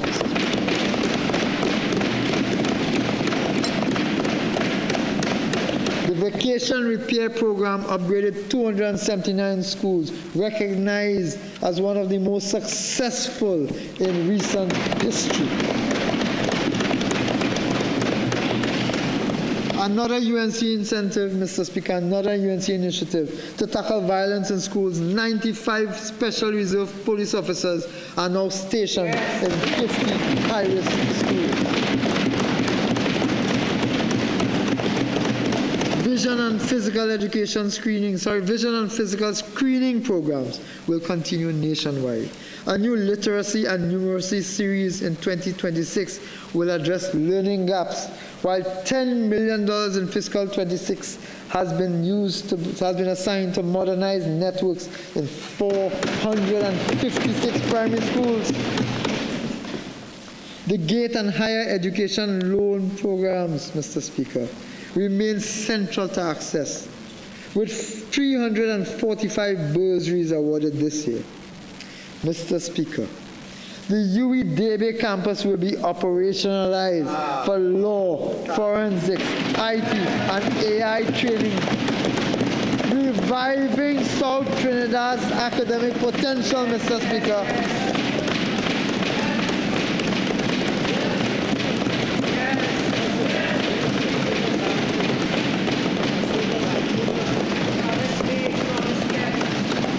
Promise made, promise kept.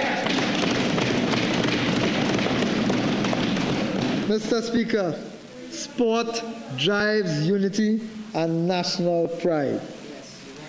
Rehabilitation of pools in Maloney, Morva, Tonopuna, Beach, and Rio Claro continues alongside upgrades at National Stadium. When UNC wins, Mr. Speaker, everybody wins. New community grounds and the elite athlete gym at Tacarigua will enhance performance and health. Scholarships through UTT and partnerships with GC Foster in Jamaica and India are developing coaching and sport administration, including women's cricket. The Samuel Badri Cricket Academy facility at the UTT San Fernando will serve as a national training base. Programs such as Java Cricket that serves 2,000 youths with these hands and Boss Lady equip communities with practical and entrepreneurial skills, Mr. Speaker. 10 new community centers. 10 new community centers with full accessibility features will open in fiscal 2020.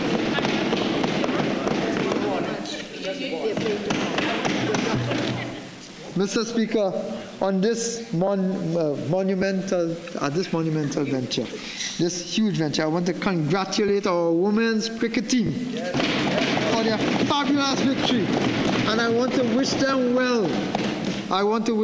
And they must be heartened with the news that they are getting, that this government is making sport a priority in Trinidad. I also want to use the opportunity, as I'm reminded by my Honourable Prime Minister, to also wish the Trinidad and Tobago football team the best of luck as they represent our country tomorrow in their match, Mr. Speaker. Mr. Speaker, citizens deserve safety and peace. After a decade of record crime and neglect, we are taking decisive action through a national safety strategy based on intelligence, technology, and community engagement. The Ministry of Justice has been re-established to coordinate the justice chain. The Home Invasion, Self-Defense, and Defense of Property Bill 2025 will criminalize home invasion and affirm citizens' rights to defend themselves. A judiciary chancellor will manage case flow, freeing the Chief Justice to focus on jurisprudence.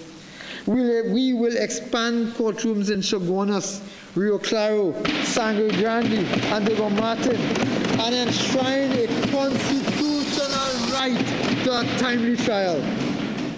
Victim support will include restitution, job placement, and housing. The DPP and public defenders' offices will be strengthened. Mr. Speaker, for the first time, the administration of justice will be given the priority that they so desperately need, but was so desperately lacking under the former government, Mr. Speaker. We have restored leadership to the TTPS with a new commissioner of police, and we have already absorbed 800 special reserve officers to address staff shortages. That is performance, Mr. Speaker. 67 new vehicles and additional transit units have expanded patrol reach, Mr. Speaker. The National Operations Center is being reintegrated under the TPPS. Municipal police and mobile units are being expanded. Updated E999 systems and intelligence-led operations will improve responsiveness, Mr. Speaker. We are building as well a better prison system. 500 new officers are being recruited. Real jobs for real people, Mr. Speaker.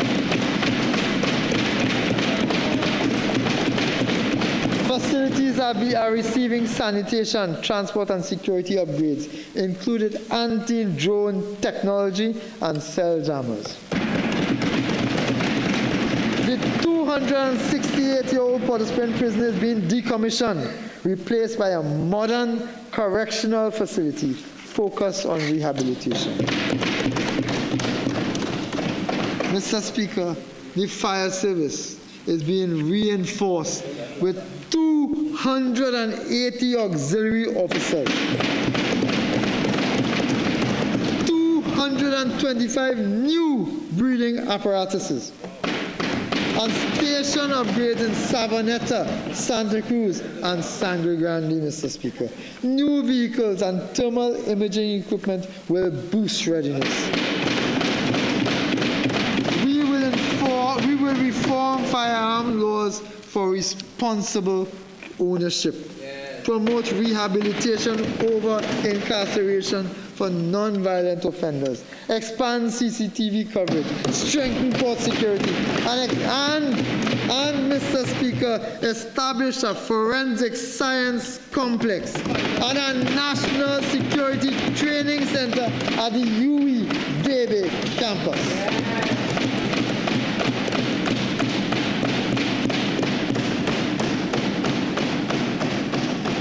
Mr. Speaker, we are transforming government through digitization and AI.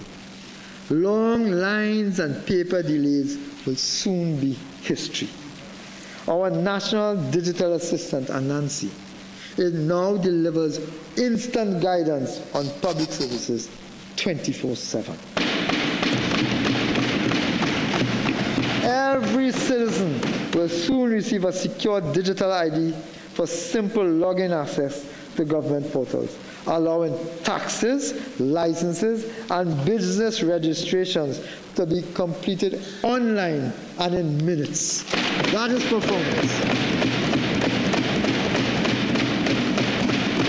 Electronic health records will unify patient data across facilities. Education platforms will introduce smart classrooms, e-textbooks, and AI tutors. And police will have real-time access to records through innovative policing systems. A national plan, Mr. Speaker.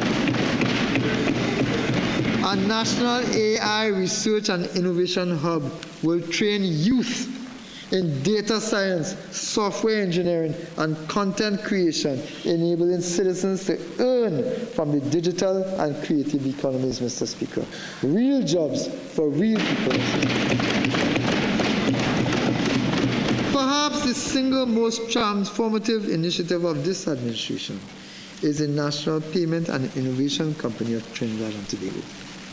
For decades, citizens have had to walk from ministry to ministry, stand in lines, and pay cash to conduct routine government business.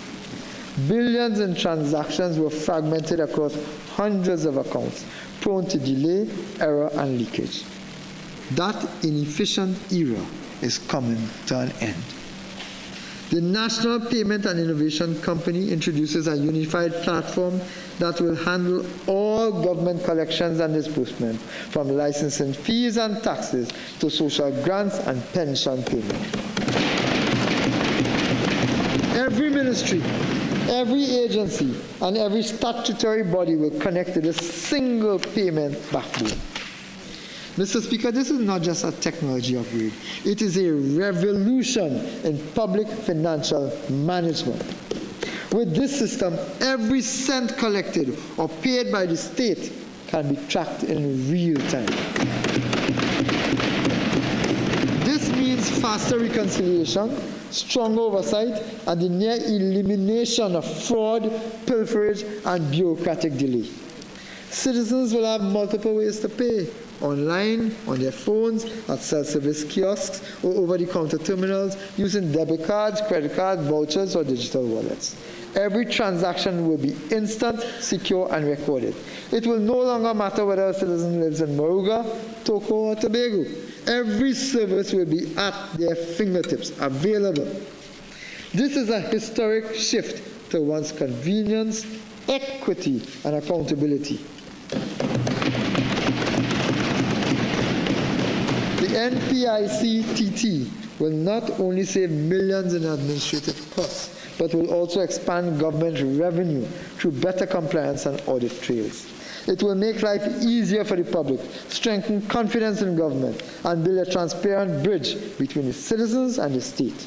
It is also an enabler of our broader national agenda, linking ministries, banks, and service providers, integrating e-government services, and creating a foundation for innovation.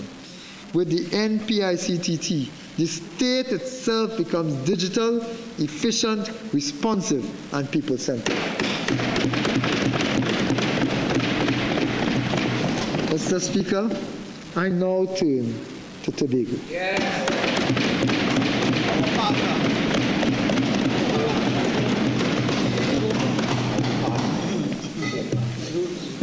In pursuit of the Tobago House of Assembly's vision to make Trinidad and Tobago, and by extension Trinidad, in pursuit of the THA's vision to make Tobago the greatest little island on the planet Earth, the THA developed and implemented a strategic development planning pathway for 2025 to 2045.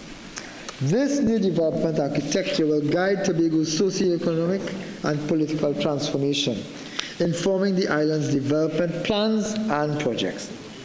The institutional strategy, known as strategic selectivity, will direct social and economic development, program, and capital investments, ensuring that efforts are both targeted and effective. The fiscal 2026 budget statement presented by the THA identifies the goal of placing Tobago on a fast track to socio-economic prosperity while securing the island's financial stability. The Targeted Economic Growth Program for fiscal 26 is specifically designed to foster sustainable job creation, boost GDP, enhance public infrastructure, improve public service delivery, and increase living standards. To achieve these goals, the THA has proposed targeted capital investments in the following critical areas: in tourism and the creative sector, Tobago's tourism remains a vital cornerstone of the economy. There is immense potential in the pristine natural environment, rich cultural heritage, and vibrant festivals. THA intends to invest in product development, destination branding, and promoting high-end accommodation. It also aims to support a sustainable community-based approach, promoting the unique cultural heritage through digital content, heritage stores, and training programs. These strategic investments will not only create direct jobs, but will also stimulate growth across related sectors such as transportation and agriculture, ultimately revitalizing the entire economy. In agriculture, Tobago is committed to building productive, safe, and sustainable food systems. The THA strategy includes a mega farming program to encourage innovation and attract agri-entrepreneurs, strengthening the food security and positioning agriculture as a viable career path.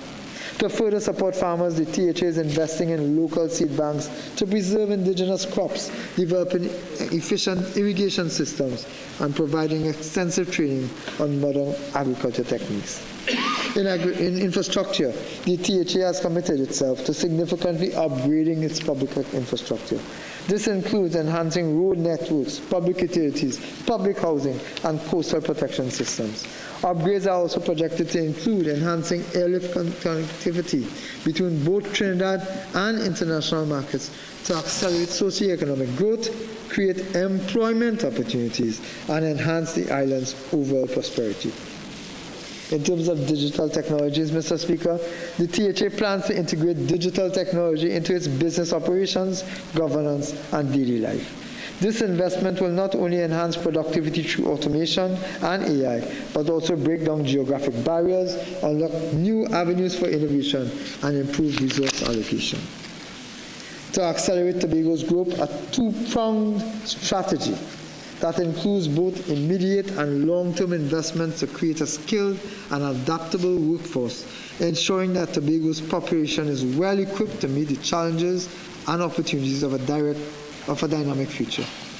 Tobago's education reform program will encompass all levels, from preschool to tertiary, placing a strong emphasis on support for students with special needs. In terms of micro, small, and medium-sized enterprises sector, Mr. Speaker, over 90% of the island's businesses fall into this category. MSMEs are crucial for creating jobs and reducing reliance on the government sector for employment. Initiatives such as the Tobago Development Fund and the newly launched Loan Guarantee Program will help businesses grow, create more jobs for marginalized groups, and ultimately build a more equitable and resilient economy for all Tobagonians. Tobago continues to acquire new diagnostic technology and modernize hospitals in Scarborough and Roxborough, and ultimately increase the life expectancy of its citizens.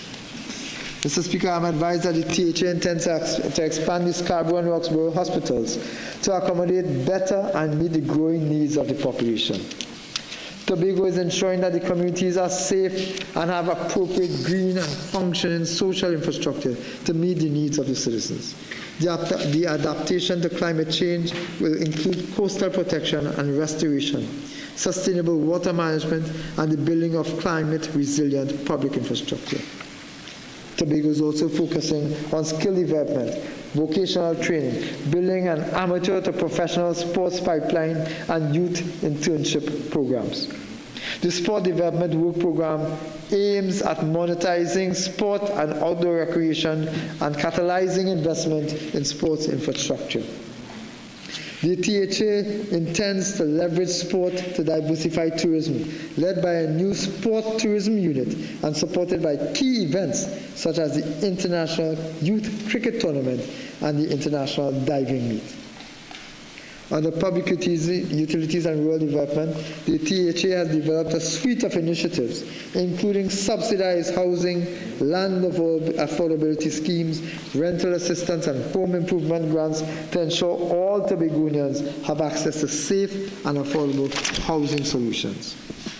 Mr. Speaker, the minimum share of the national budget that should be allocated to Tobago as prescribed by the Dispute Resolution Commission, is 4.09%.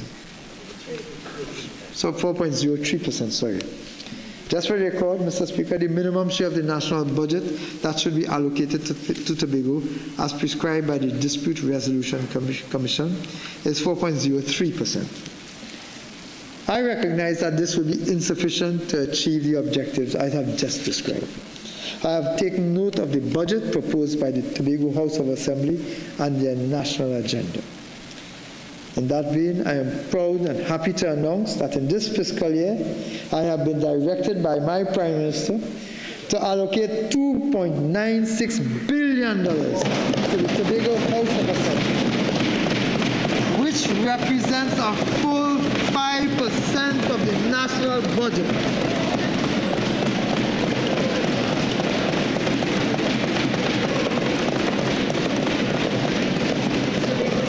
However, that is not all.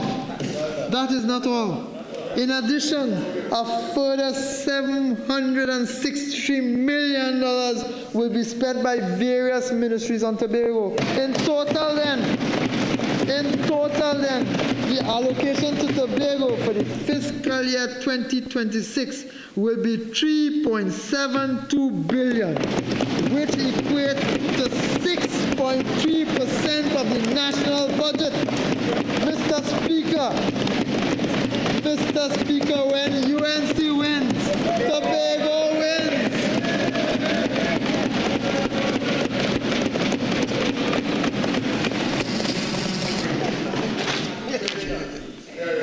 Mr. Speaker, I turn now to the 2025 fiscal performance.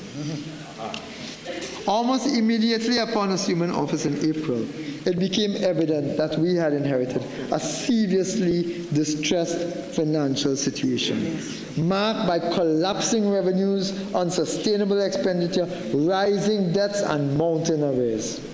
Amongst these obligations was a substantial bill for salary adjustments and arrears for officers under the SRC report. Faced with this reality, we had no choice but to seek to settle outstanding obligations left unattended by the previous administration. Thus, we were forced to appropriate an additional $3.1 billion in the mid-year review of the fiscal 2025 budget. The preliminary outturn for fiscal 2025 is for a deficit of $8.7 billion, with a revenue of $50.6 billion and an expenditure of $59.3 billion. This is their deficit.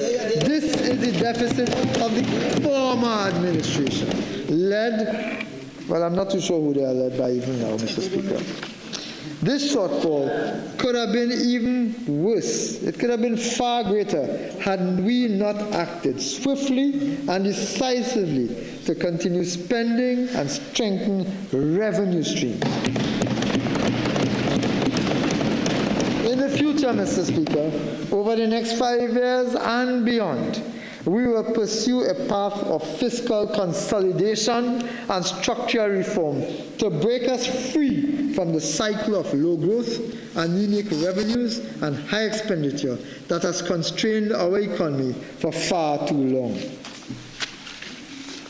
In light of the crisis that we met on assumption of office, Mr. Speaker, we immediately set out to put policies and programs in place to mitigate the economic situation. This is clearly demonstrated in our first 150 days in office. Mr. Speaker, I have already reported on our first 150 days in office. Mr. Speaker, our country has faced the recurrent challenge of navigating fluctuations in global energy markets.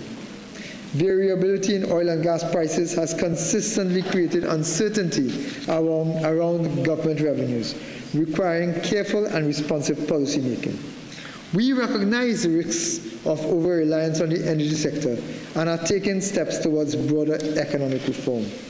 We maintain close oversight of international energy trends to help guide our fiscal strategy. Consequently, Mr. Speaker, Our oil price assumption for 2026 will be US $73.25 per barrel, compared to US $77.80 per barrel in 2025. And our natural gas assumption will be US $4.25 per MMBTU compared to $3.59 per MMBTU in 2025. As a result of these commodity price estimates, we expect total revenue of $55.367 billion, total expenditure of $59.232 billion, with a fiscal deficit of $3.865 billion. Nothing close to the 1920 and whatever figure goes opposite, I've been telling the population.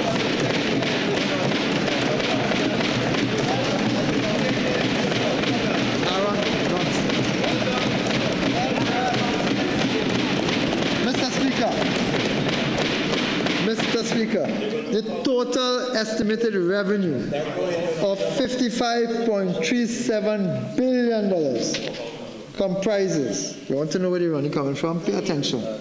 Comprises oil revenue, $11.254 billion. Non-oil revenue, $43.402 billion. Capital revenue, $0.711 billion. Mr. Speaker, you should note that the fiscal deficit at $3.865 billion is 2.17% of GDP, again within the international benchmark of 3%. We have said it a long time ago, Mr. Speaker, performance beats old talk every time. Pursuant to our public policy agenda, the central fiscal 2026 allocations are as follows. Education and training, $8.766 Mr. Speaker, billion. Standing Order 53-1. I know my colleagues opposite are in shell shock, but please, if we can rein them in places, we can hear the Minister of Finance.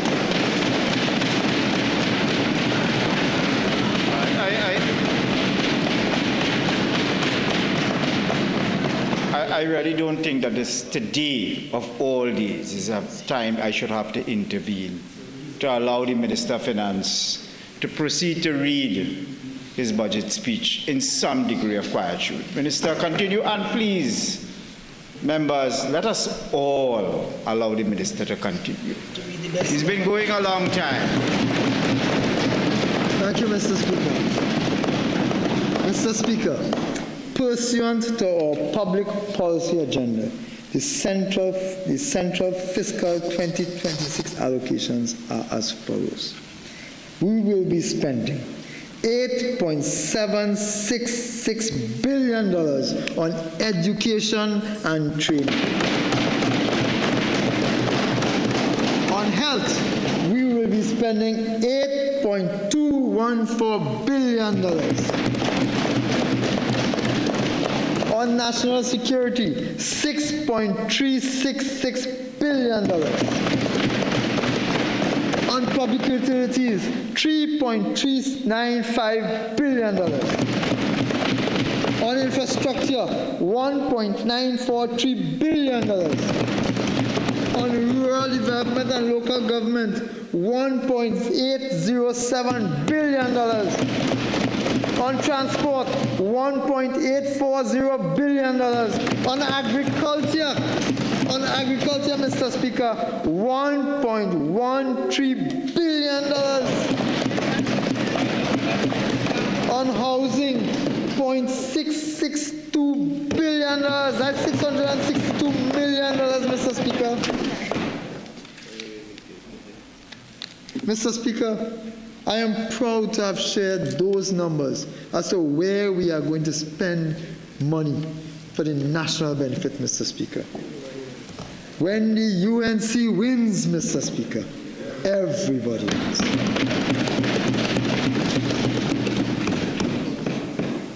But, Mr. Speaker, fiscal stability is the foundation of sustainable growth. And so I turn now to fiscal and other measures. I have numbered them for easier reference. Number 1, levy on assets of commercial banks and insurance companies operating in Trinidad and Tobago. Mr. Speaker, commercial banks and insurance companies, due to their large size, profitability, and capitalization, have reported sustained earnings, high liquidity ratios, and strong asset growth. Conservative lending practices and favorable monetary conditions have driven these outcomes. Despite this, the average citizen continues to be subjected to unreasonably high fees and near zero returns on their savings and investments. Against this backdrop, I propose to introduce an asset levy of 0.25%. That's 0.25%, Mr. Speaker, which is to be charged against the assets of commercial banks and insurance companies operating in Trinidad and Tobago. Importantly, the asset levy will not be applied to financial institutions and insurance companies operating under the provisions of the Special Economic Zones Act. This measure will become effective January 1st, 2026, and is expected to contribute $575 million annually to revenues. The landlord business surcharge. In recent times, there has been an explosion of unregistered commercial and residential rental properties. Many of these landlords have been avoiding paying their fair share of taxes. This contributes, Mr. Speaker, to significant revenue loss and a lack of reliable data to support policy development. The introduction of this landlord business surcharge based on actual rental income. Let me repeat that, Mr. Speaker, for those who are misinforming the rest of the public. The introduction of this landlord business surcharge is based on actual rental income, will broaden the tax revenue base, promoting fairness, transparency, and accountability.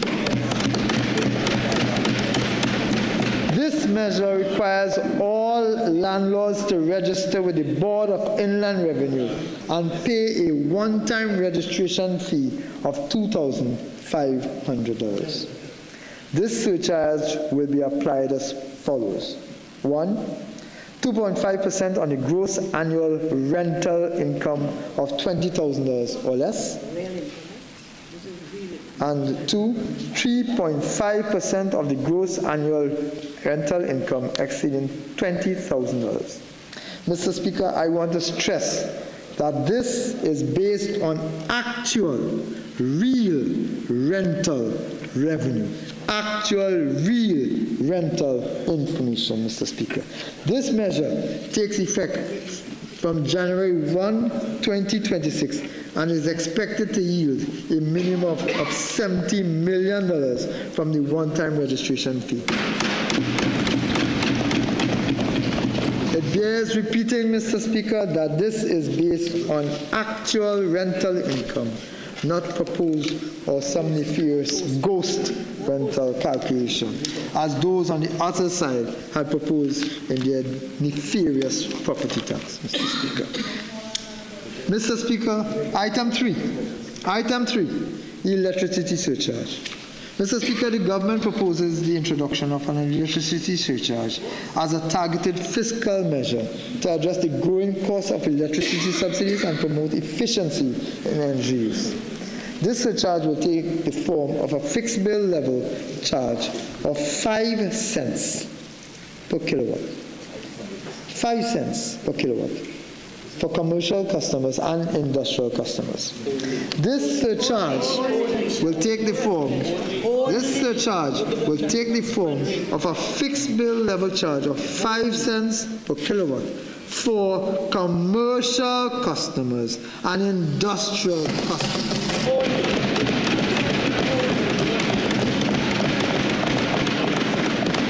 commercial customers and industrial customers. Pay attention. Not residential customers.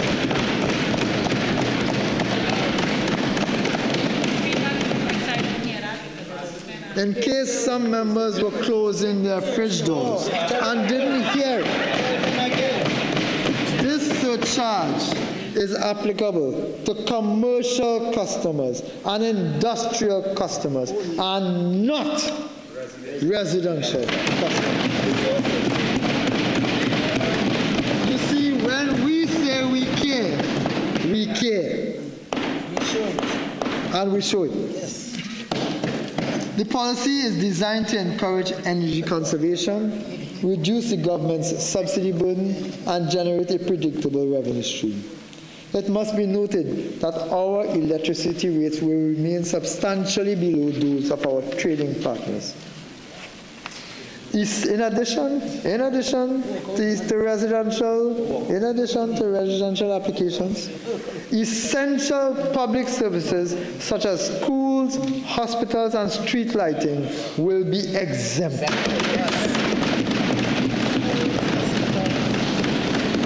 Essential public services such as schools, hospitals, and street lighting, in addition to residential, will be exempted. Churches, mosques, temples, schools, hospitals, residential communities, all exempted. All. At current consumption level, this initiative is estimated to contribute an additional $269 million to revenues. This measure takes effect on January 1st, 2026. Item 4. Mr. Speaker, the cost of administering and offering public services in Trinidad and Tobago has risen significantly across ministries, departments, and agencies. Notwithstanding, many administrative charges, including license and permit fees and processing charges, have remained unchanged in some cases for as much as 30 years. This places additional pressure on the Consolidated Fund. Updating the fee structures in line with the current cost of doing business is therefore necessary to ensure cost reflectivity, fairness, and sustainability, while also safeguarding service quality and enabling modernization. It is to be noted that 80% of the projected revenue increases are attributable to customs duties on rums and spirits, beer, and tobacco products. Tobacco products. Again, for the record, it is important to note that 80% of the projected revenue increases are attributable to customs duties on rum and spirits, beer, and tobacco products. Therefore, the amended duties are proposed. The following amended duties are proposed. Rum and spirits, by percent of alcohol, the existing is $79.25 by percent of alcohol. That is existing. The new proposed is $158.50. Beer by gravity of beer, the existing duties, $5.14. Proposed $10.28. Cigarettes per pack of 20, existing $5.26.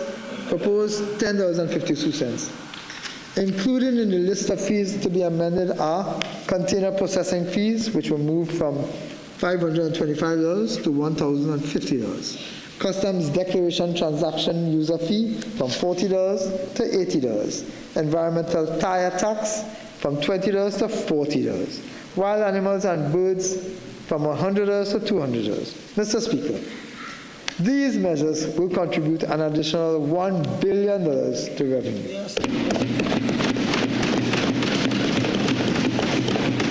The increase in customs duties on rum, spirits, beer, and cigarettes will take immediate effect. The increases in other fees, charges, and licenses will take effect from January 1st, 2026. 5, custom duties on luxury electric cars. Mr. Speaker, the concession for electric vehicles has been abused. Data reveals that significant foreign exchange has been used to import high-end electric vehicles which attract no customs duty, no motor vehicle tax, and no value-added tax.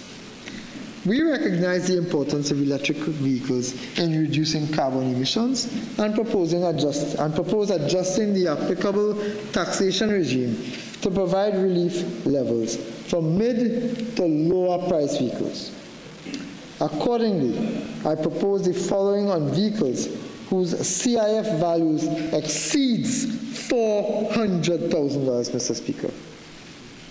A rate of duty of 10%, VAT of 12.5%, and a tiered rate of motor vehicle tax applicable to the electric motor size will be applied on vehicles whose CIF value exceeds $400,000. At the current demand, this initiative will contribute an additional $40 million to revenues. This measure takes effect on January 1st, 2026. Mr. Speaker, 6, taxation on single-use plastics. This government is committed to protecting the environment.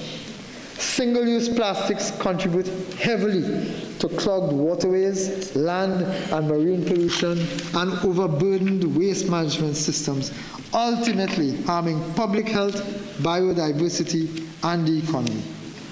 I propose to introduce a 5% tax on the CIF value of these products at the point of importation.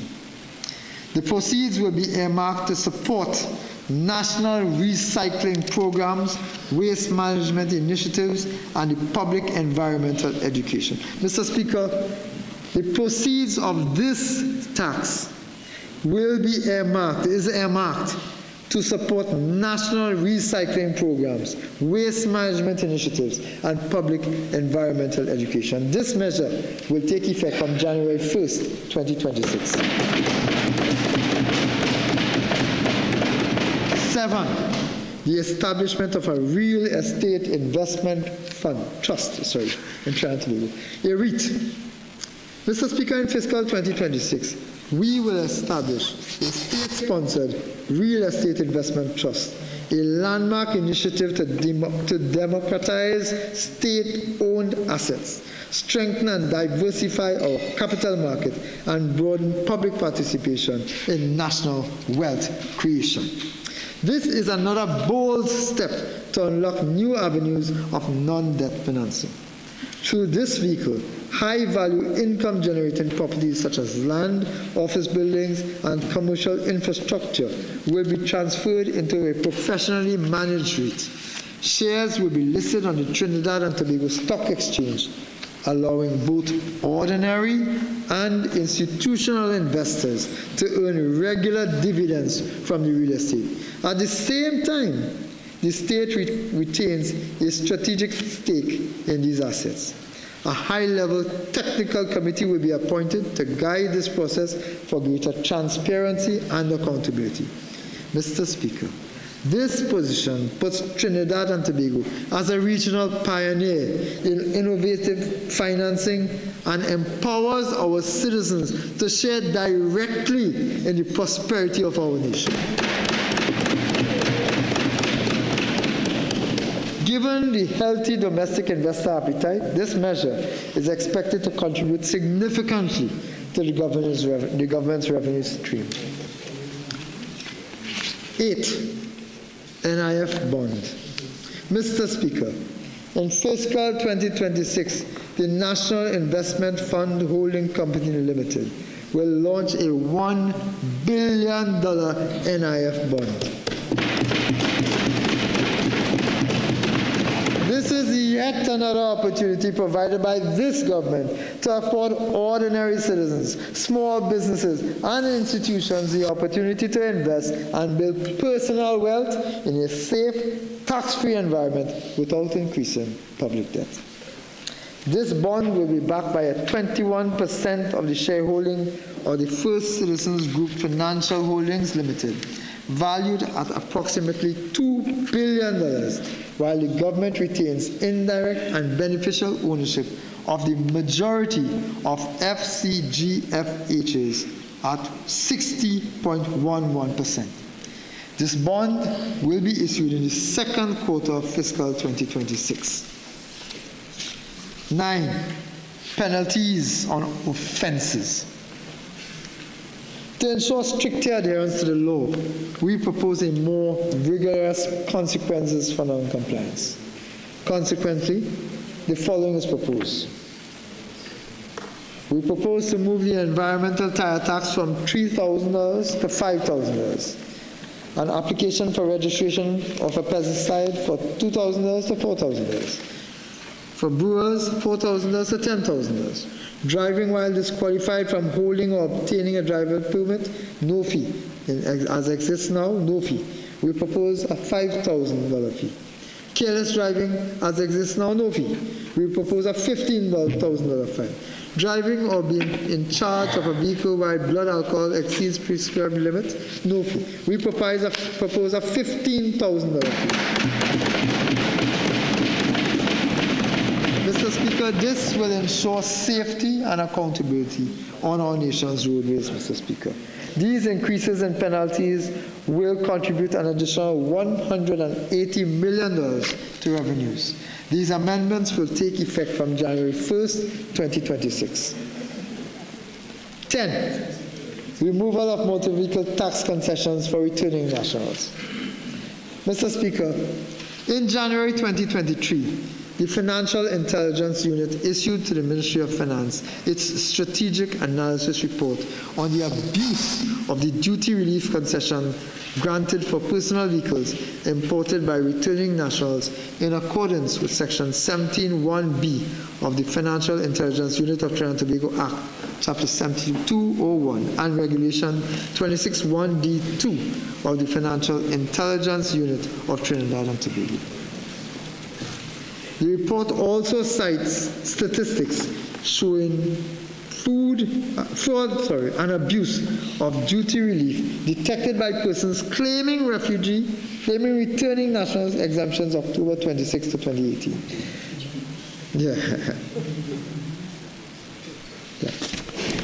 The report also cites statistics showing fraud and abuse of duty relief detected by persons claiming returning national exemptions between October 2016 and September 2018.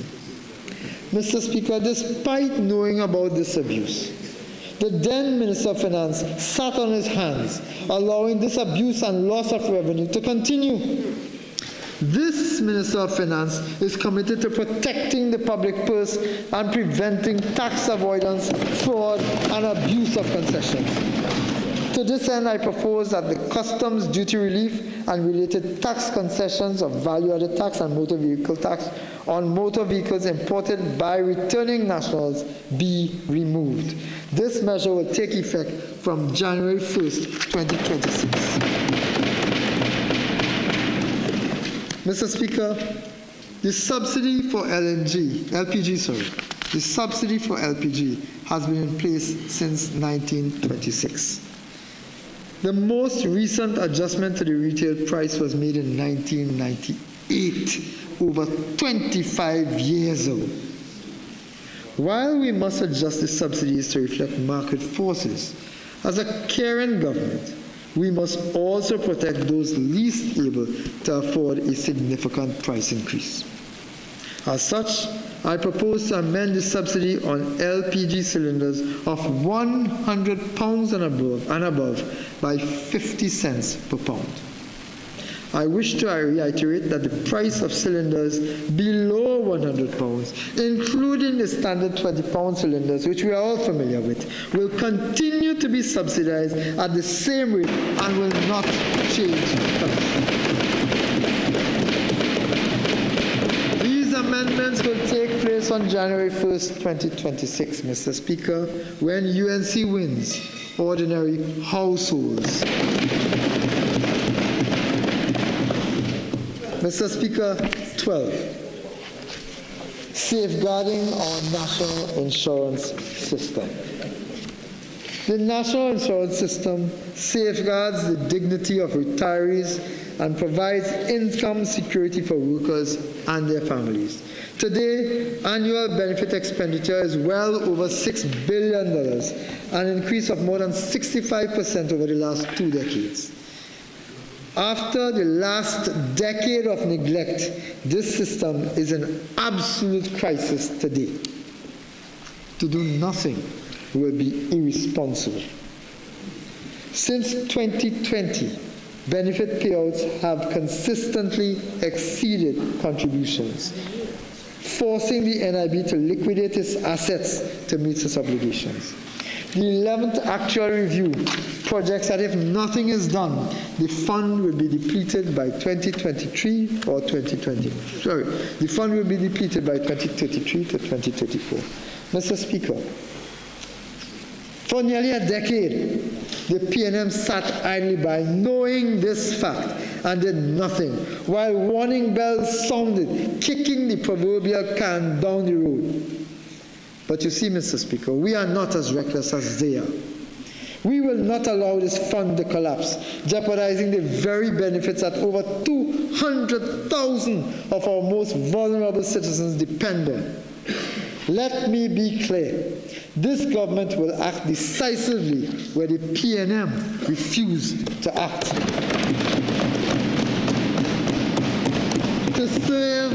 To save this critical institution from bankruptcy and to preserve the benefits for future generations, we must increase the contribution rate. To minimize the burdens on contributors, I propose a phased approach, implementing a 3% increase in the contribution rate effective January 5th, 2026, followed by another 3% increase from January 4th, 2027. Mr. Speaker, those opposite, the PNM, would have left this fund as it is to collapse, denying generations, present and future, from access to pension benefits. Let me explain, Mr. Speaker, if I may. Pension benefits, maternity benefits, accident benefits, all of these personal benefits to those least able to afford them, Mr. Speaker. All of those, the vulnerable population, would have been denied had that government continued in office. They would have done nothing. This government is saving the future of this country, Mr. Speaker. Additionally, Mr. Speaker, beginning in January 2028, the age at which a person can receive a full NIS retirement pension will gradually increase over a 10-year period. There will be no change for anyone who retires at age 60 before January 1st, 2028. Those retirees will continue to qualify for a full NIS pension with a minimum of $3,000 at age 60. There will be no change for anyone who retires at age 60 before January 1st, 2028. Furthermore, existing pensioners will not be affected by this change. If it were left to those opposite, this fund would have collapsed and existing pensioners will have no access to pensions, Mr. Speaker. Starting in January 2028, the age for a full NIS pension will increase by 1 year every 2 years until it reaches age 65 at 2036. That means to access the full minimum pension of $3,000 from January 1st, 2028 to December 31st, 2029, a retiree must be 61 years of age. From January 1st, 2030 to December 31st, 2031, a retiree must be 62 years of age. From January 1st, 2032 to December 31, 2033, a retiree must be 63 years of age. From January 1st, 2034 to December 31st, 2035, a retiree must be 64 years of age. Yeah. From January 1st, 2036 onward, a retiree must be 65 years of age. For clarification, these amendments mean that the retirement age for a full NIS pension will move from 60 to 65 over the next decade.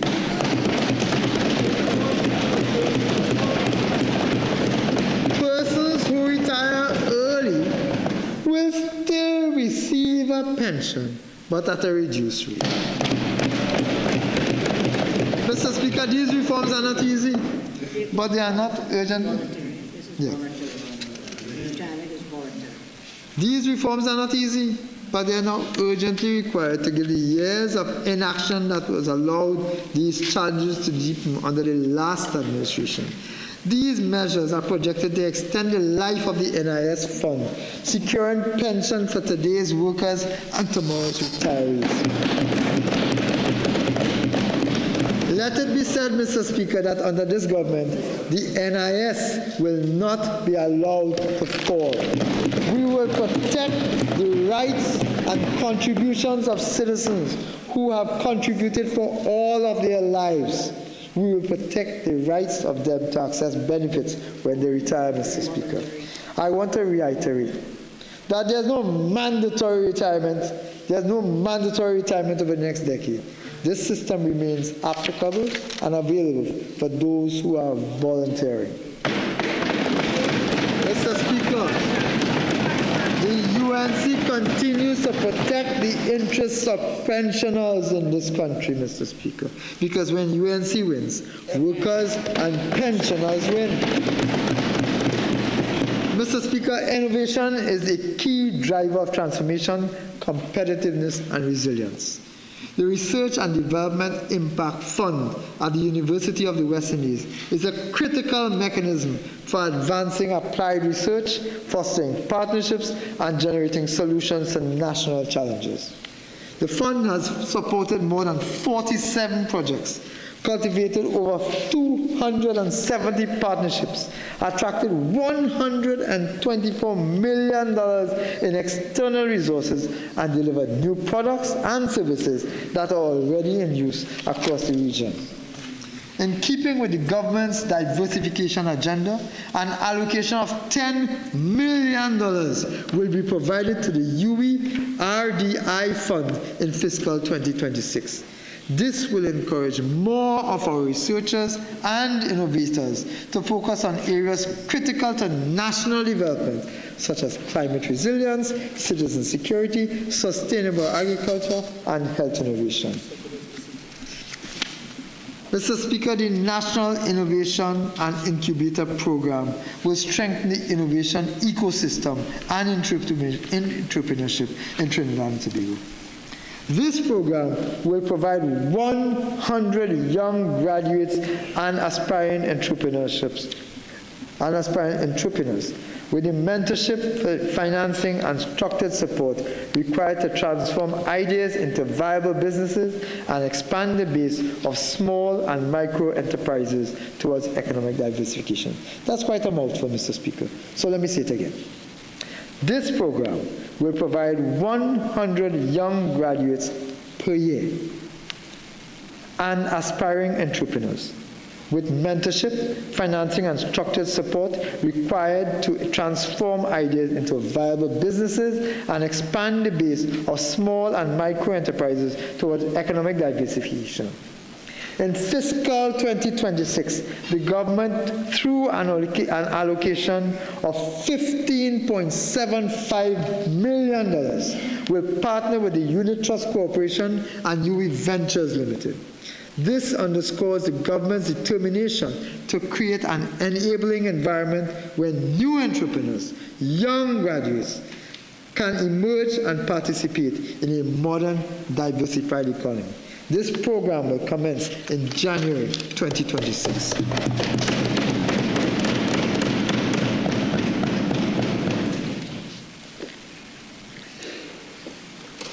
That's for the public subsidy.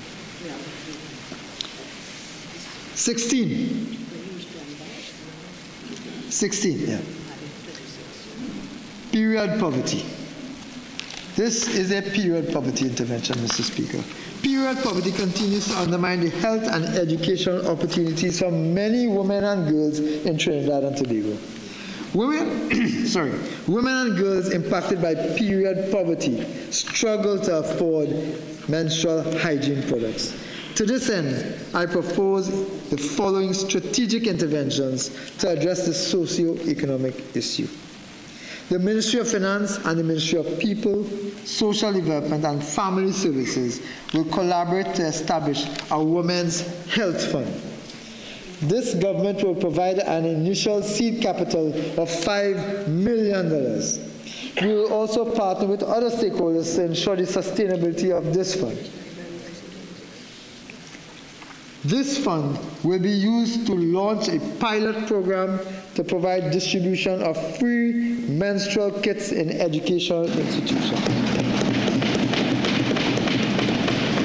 It will also be used to provide education and sensitization on menstrual health for various groups, including men and boys, to foster inclusivity and dismantle stigma. A tax incentive, Mr. Speaker, will be provided to encourage individuals and corporations to contribute to this fund. This initiative will commence in January 2026. Mr. Speaker, when UNC wins, women and girls win.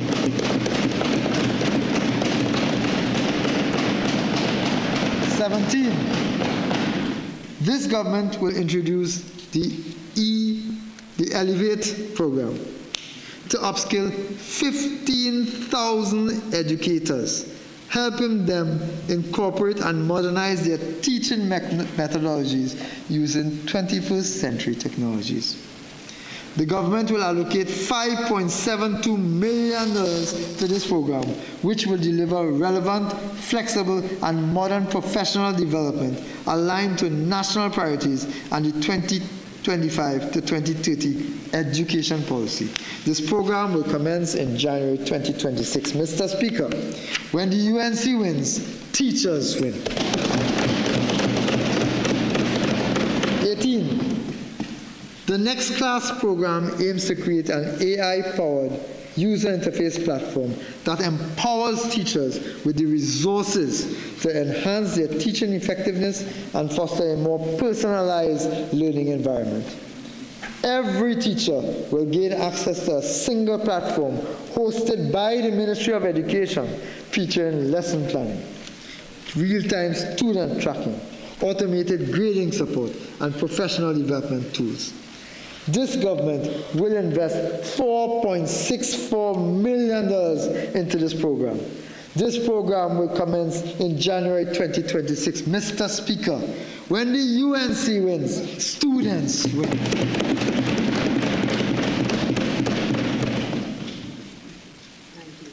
The Pearl Project, promoting early assessment for resilient learners. Access early, educate fully. Mr. Speaker, the Promoting Early Assessment for Resilient Learners initiative will touch the lives of thousands of children and their family by ensuring that challenges in vision, hearing, growth, and development are detected and addressed before they become barriers to learning. The program will embed universal screening in our schools, ensuring that difficulties are identified and addressed early before they limit a child's potential. Through the alignment of the Ministry of Education, the Ministry of Health, and the Ministry of the People, Social Development and Family Services, Pearl will guarantee parents and students a seamless medium of care and attention.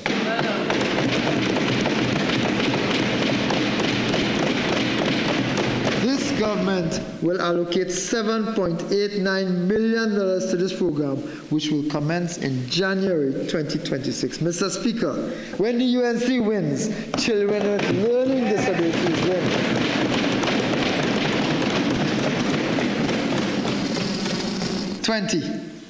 Tax concession for corporate and individual contributions to registered animal shelters. Mr. Speaker, this government recognizes the critical role that registered animal shelters play in controlling stray populations, promoted spaying and neutering, and advancing public health and environmental sanitation.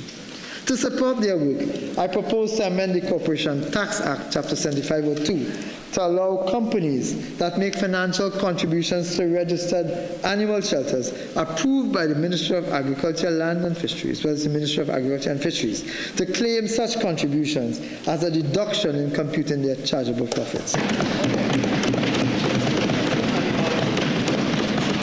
The deduction will be capped at a low of 15% of chargeable profits of $100,000 per year of income.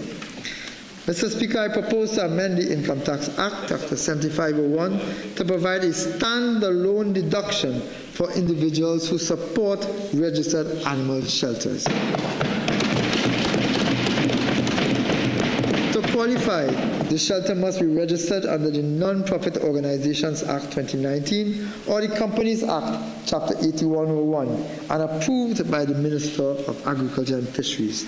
This deduction will be capped at the lower of 20% of the individual's total income, or $20,000 per year. These amendments will take effect from January 1, 2026. Mr. Speaker, when the UNC wins, animal lovers.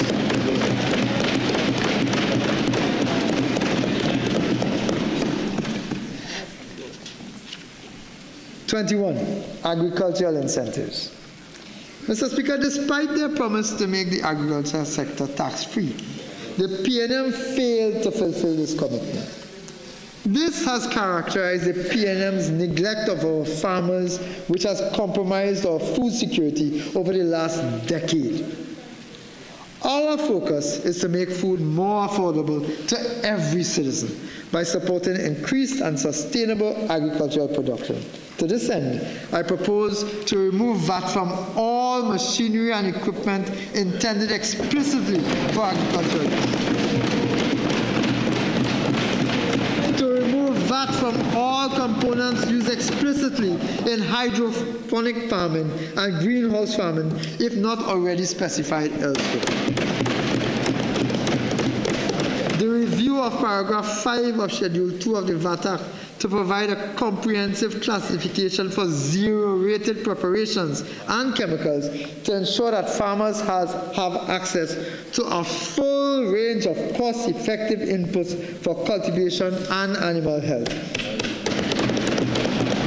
And for the removal of customs duty from feed used for poultry, cattle, and pigs.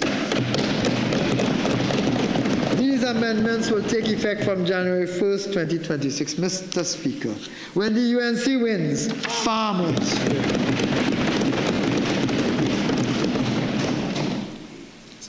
Yeah.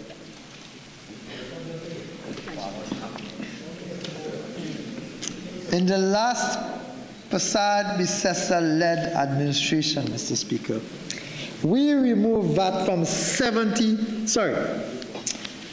let me say that again. I wish we had removed VAT from 70,000, but it was not 70,000. It was 7,000. In the last Prasad-Bissessar-led administration, Mr. Speaker, we removed VAT from 7,000 food items. A bold step back then. As soon as the PNM assumed office, they introduced VAT on these basic food items.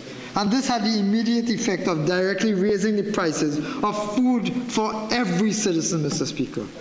Public pressure eventually forced them to remove VAT on some of these items. Today, I am proud to say that this Kamla Prasad-Bissessar-led administration will again be removing value-added tax from a multiplicity of basic food items. These items include table salt, Morbi, coconut water, as well as locally produced pumpkin, watermelon, cucumber, lettuce, and tomatoes, amongst others.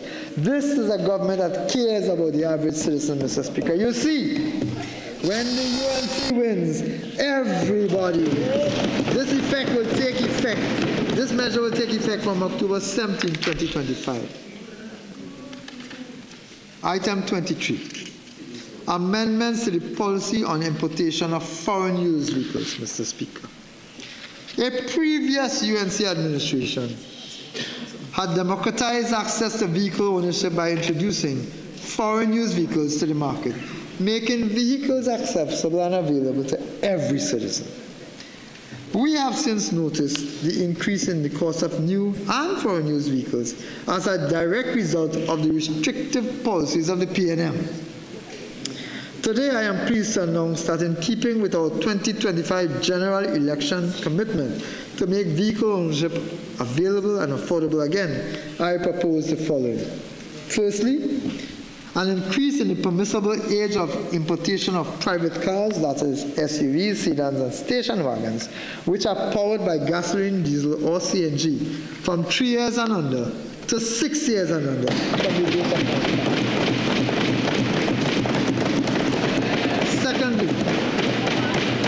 Secondly, an increase in the permissible age of importation of light commercial vehicles, that is pickups and panel vans, from 7 years and under to 10 years and under from the date of manufacture. This measure will take effect from January 1st, 2026. Mr. Speaker, when the UNC wins, every citizen wins.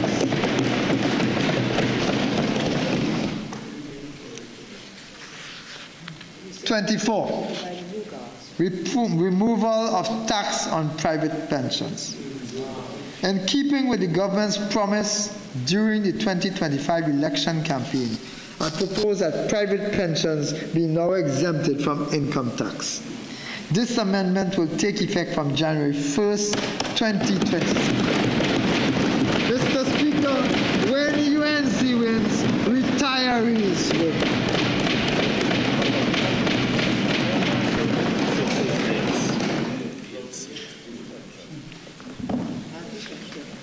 Yeah. Can you find it back in this book?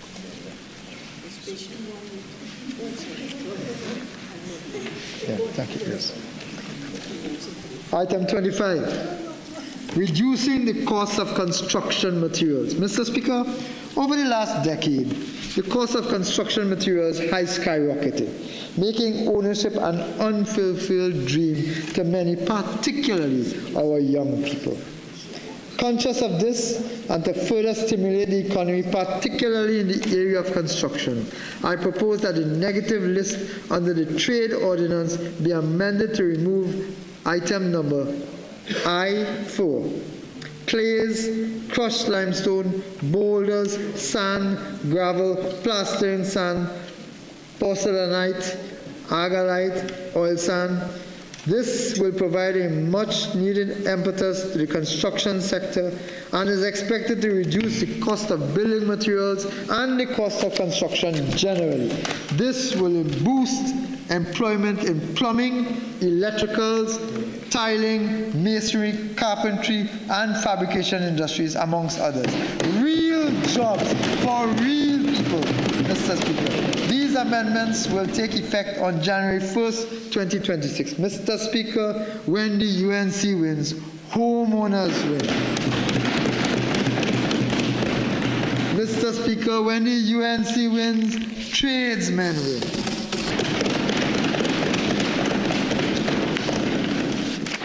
Mr. Speaker, the last measure, which bears repeating. Item 26. On behalf of this UNC government, I wish to announce that in our bid to build economic fairness, the Honorable Kamla Prasad Bisesa has instructed that effective immediately, the price of super gasoline at the gas station pump be reduced by $1 per liter. On an average tank of 50 liters, you will save $50 $50 every time you go to the gas station to fill up. $50, Mr. Speaker. When the UNC wins, the traveling public wins. Mr. Speaker, Budget 2026 is a declaration that Trinidad and Tobago is back on course. In the words of Khalil Gibran, true progress is not in enhancing what is, but in advancing what should be. This budget is more than an accounting of revenues and expenditures, plans and policies. It represents a shift towards fairness. For far too long, the government's fiscal policy has been seen as a technical exercise. Today, we redefine it as a human one. Every dollar we spend, every measure we take must be guided by a single principle, putting the people of Trinidad and Tobago first. In this fiscal year, we are taking deliberate steps to realign national priorities, to put our great nation first, and to build economic fairness through accountable fiscal policies.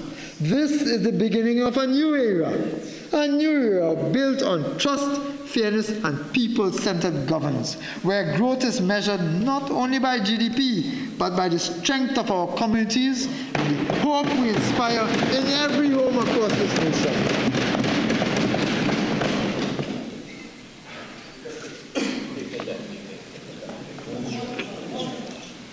This budget, Mr. Speaker, is at its core a statement of the UNC's values. It reflects our belief that economic policy must begin and end with people, real men and women struggling each day to build better lives for themselves and their families. Our task, therefore, is not just to balance the nation's finances. Our task is not just to balance the nation's finances, but to restore balance to our society, to ensure that opportunity reaches every community, from Cedros to Charlottesville, from Moruga to Carinage, where equal access to the national patrimony is available to every single citizen. The days of promises without performance is over. This UNC government delivers. And as we close this sorry chapter of the last decade and look forward to the future, we cannot paper over, as was done before, the harsh realities that we face.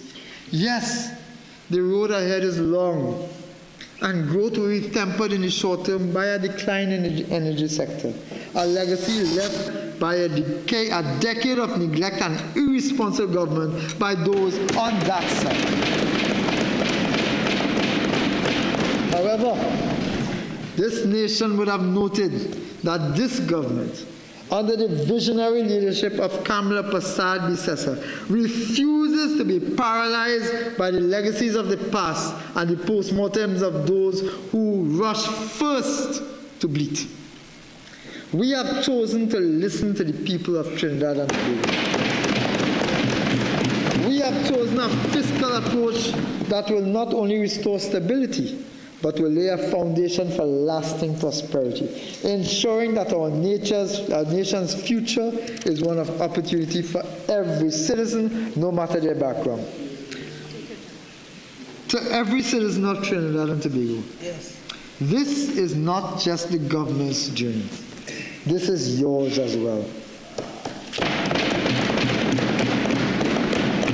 Our shared future depends on unity, patience, and collective effort. Let us move together with courage, with hope, and with the firm conviction that we will rebuild a stronger, fairer, and more prosperous Trinidad and Tobago. Mr. Speaker, as this budget demonstrates, When the UNC wins, homeowners. When the UNC wins, tradesmen win. When the UNC wins, retirees win. When the UNC wins, children win. When the UNC wins, workers and pensioners win. When the UNC wins, farmers win. When the UNC wins, business win. When the UNC wins, manufacturers win. When the UNC wins, public servants win. When the UNC wins, former county workers win. When the UNC wins, women and girls win. When the UNC wins, motorists win. When the UNC wins, children with learning disabilities win. When the UNC wins, animal lovers win. When the UNC wins, young people win. When the UNC wins, the vulnerable wins. Mr. Speaker, when the UNC wins, everybody wins. Mr. Speaker, I beg to move.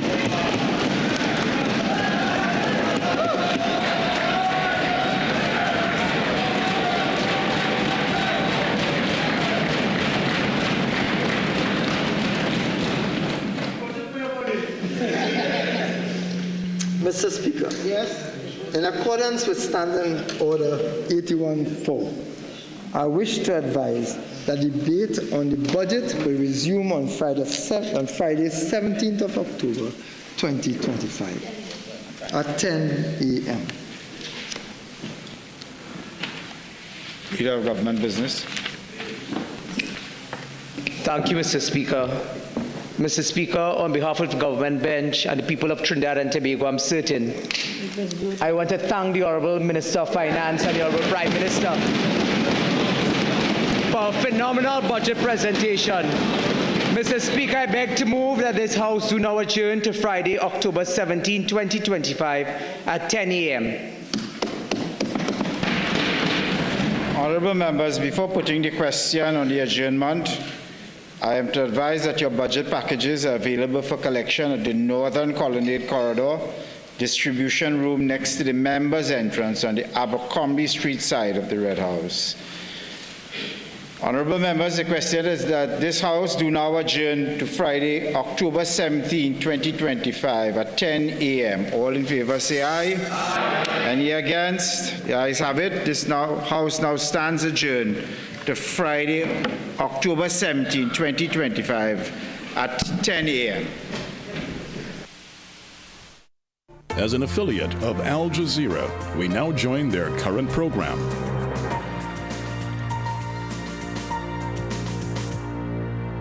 In Israel going forward after this? Well, I think Mr. Trump is going to push for that because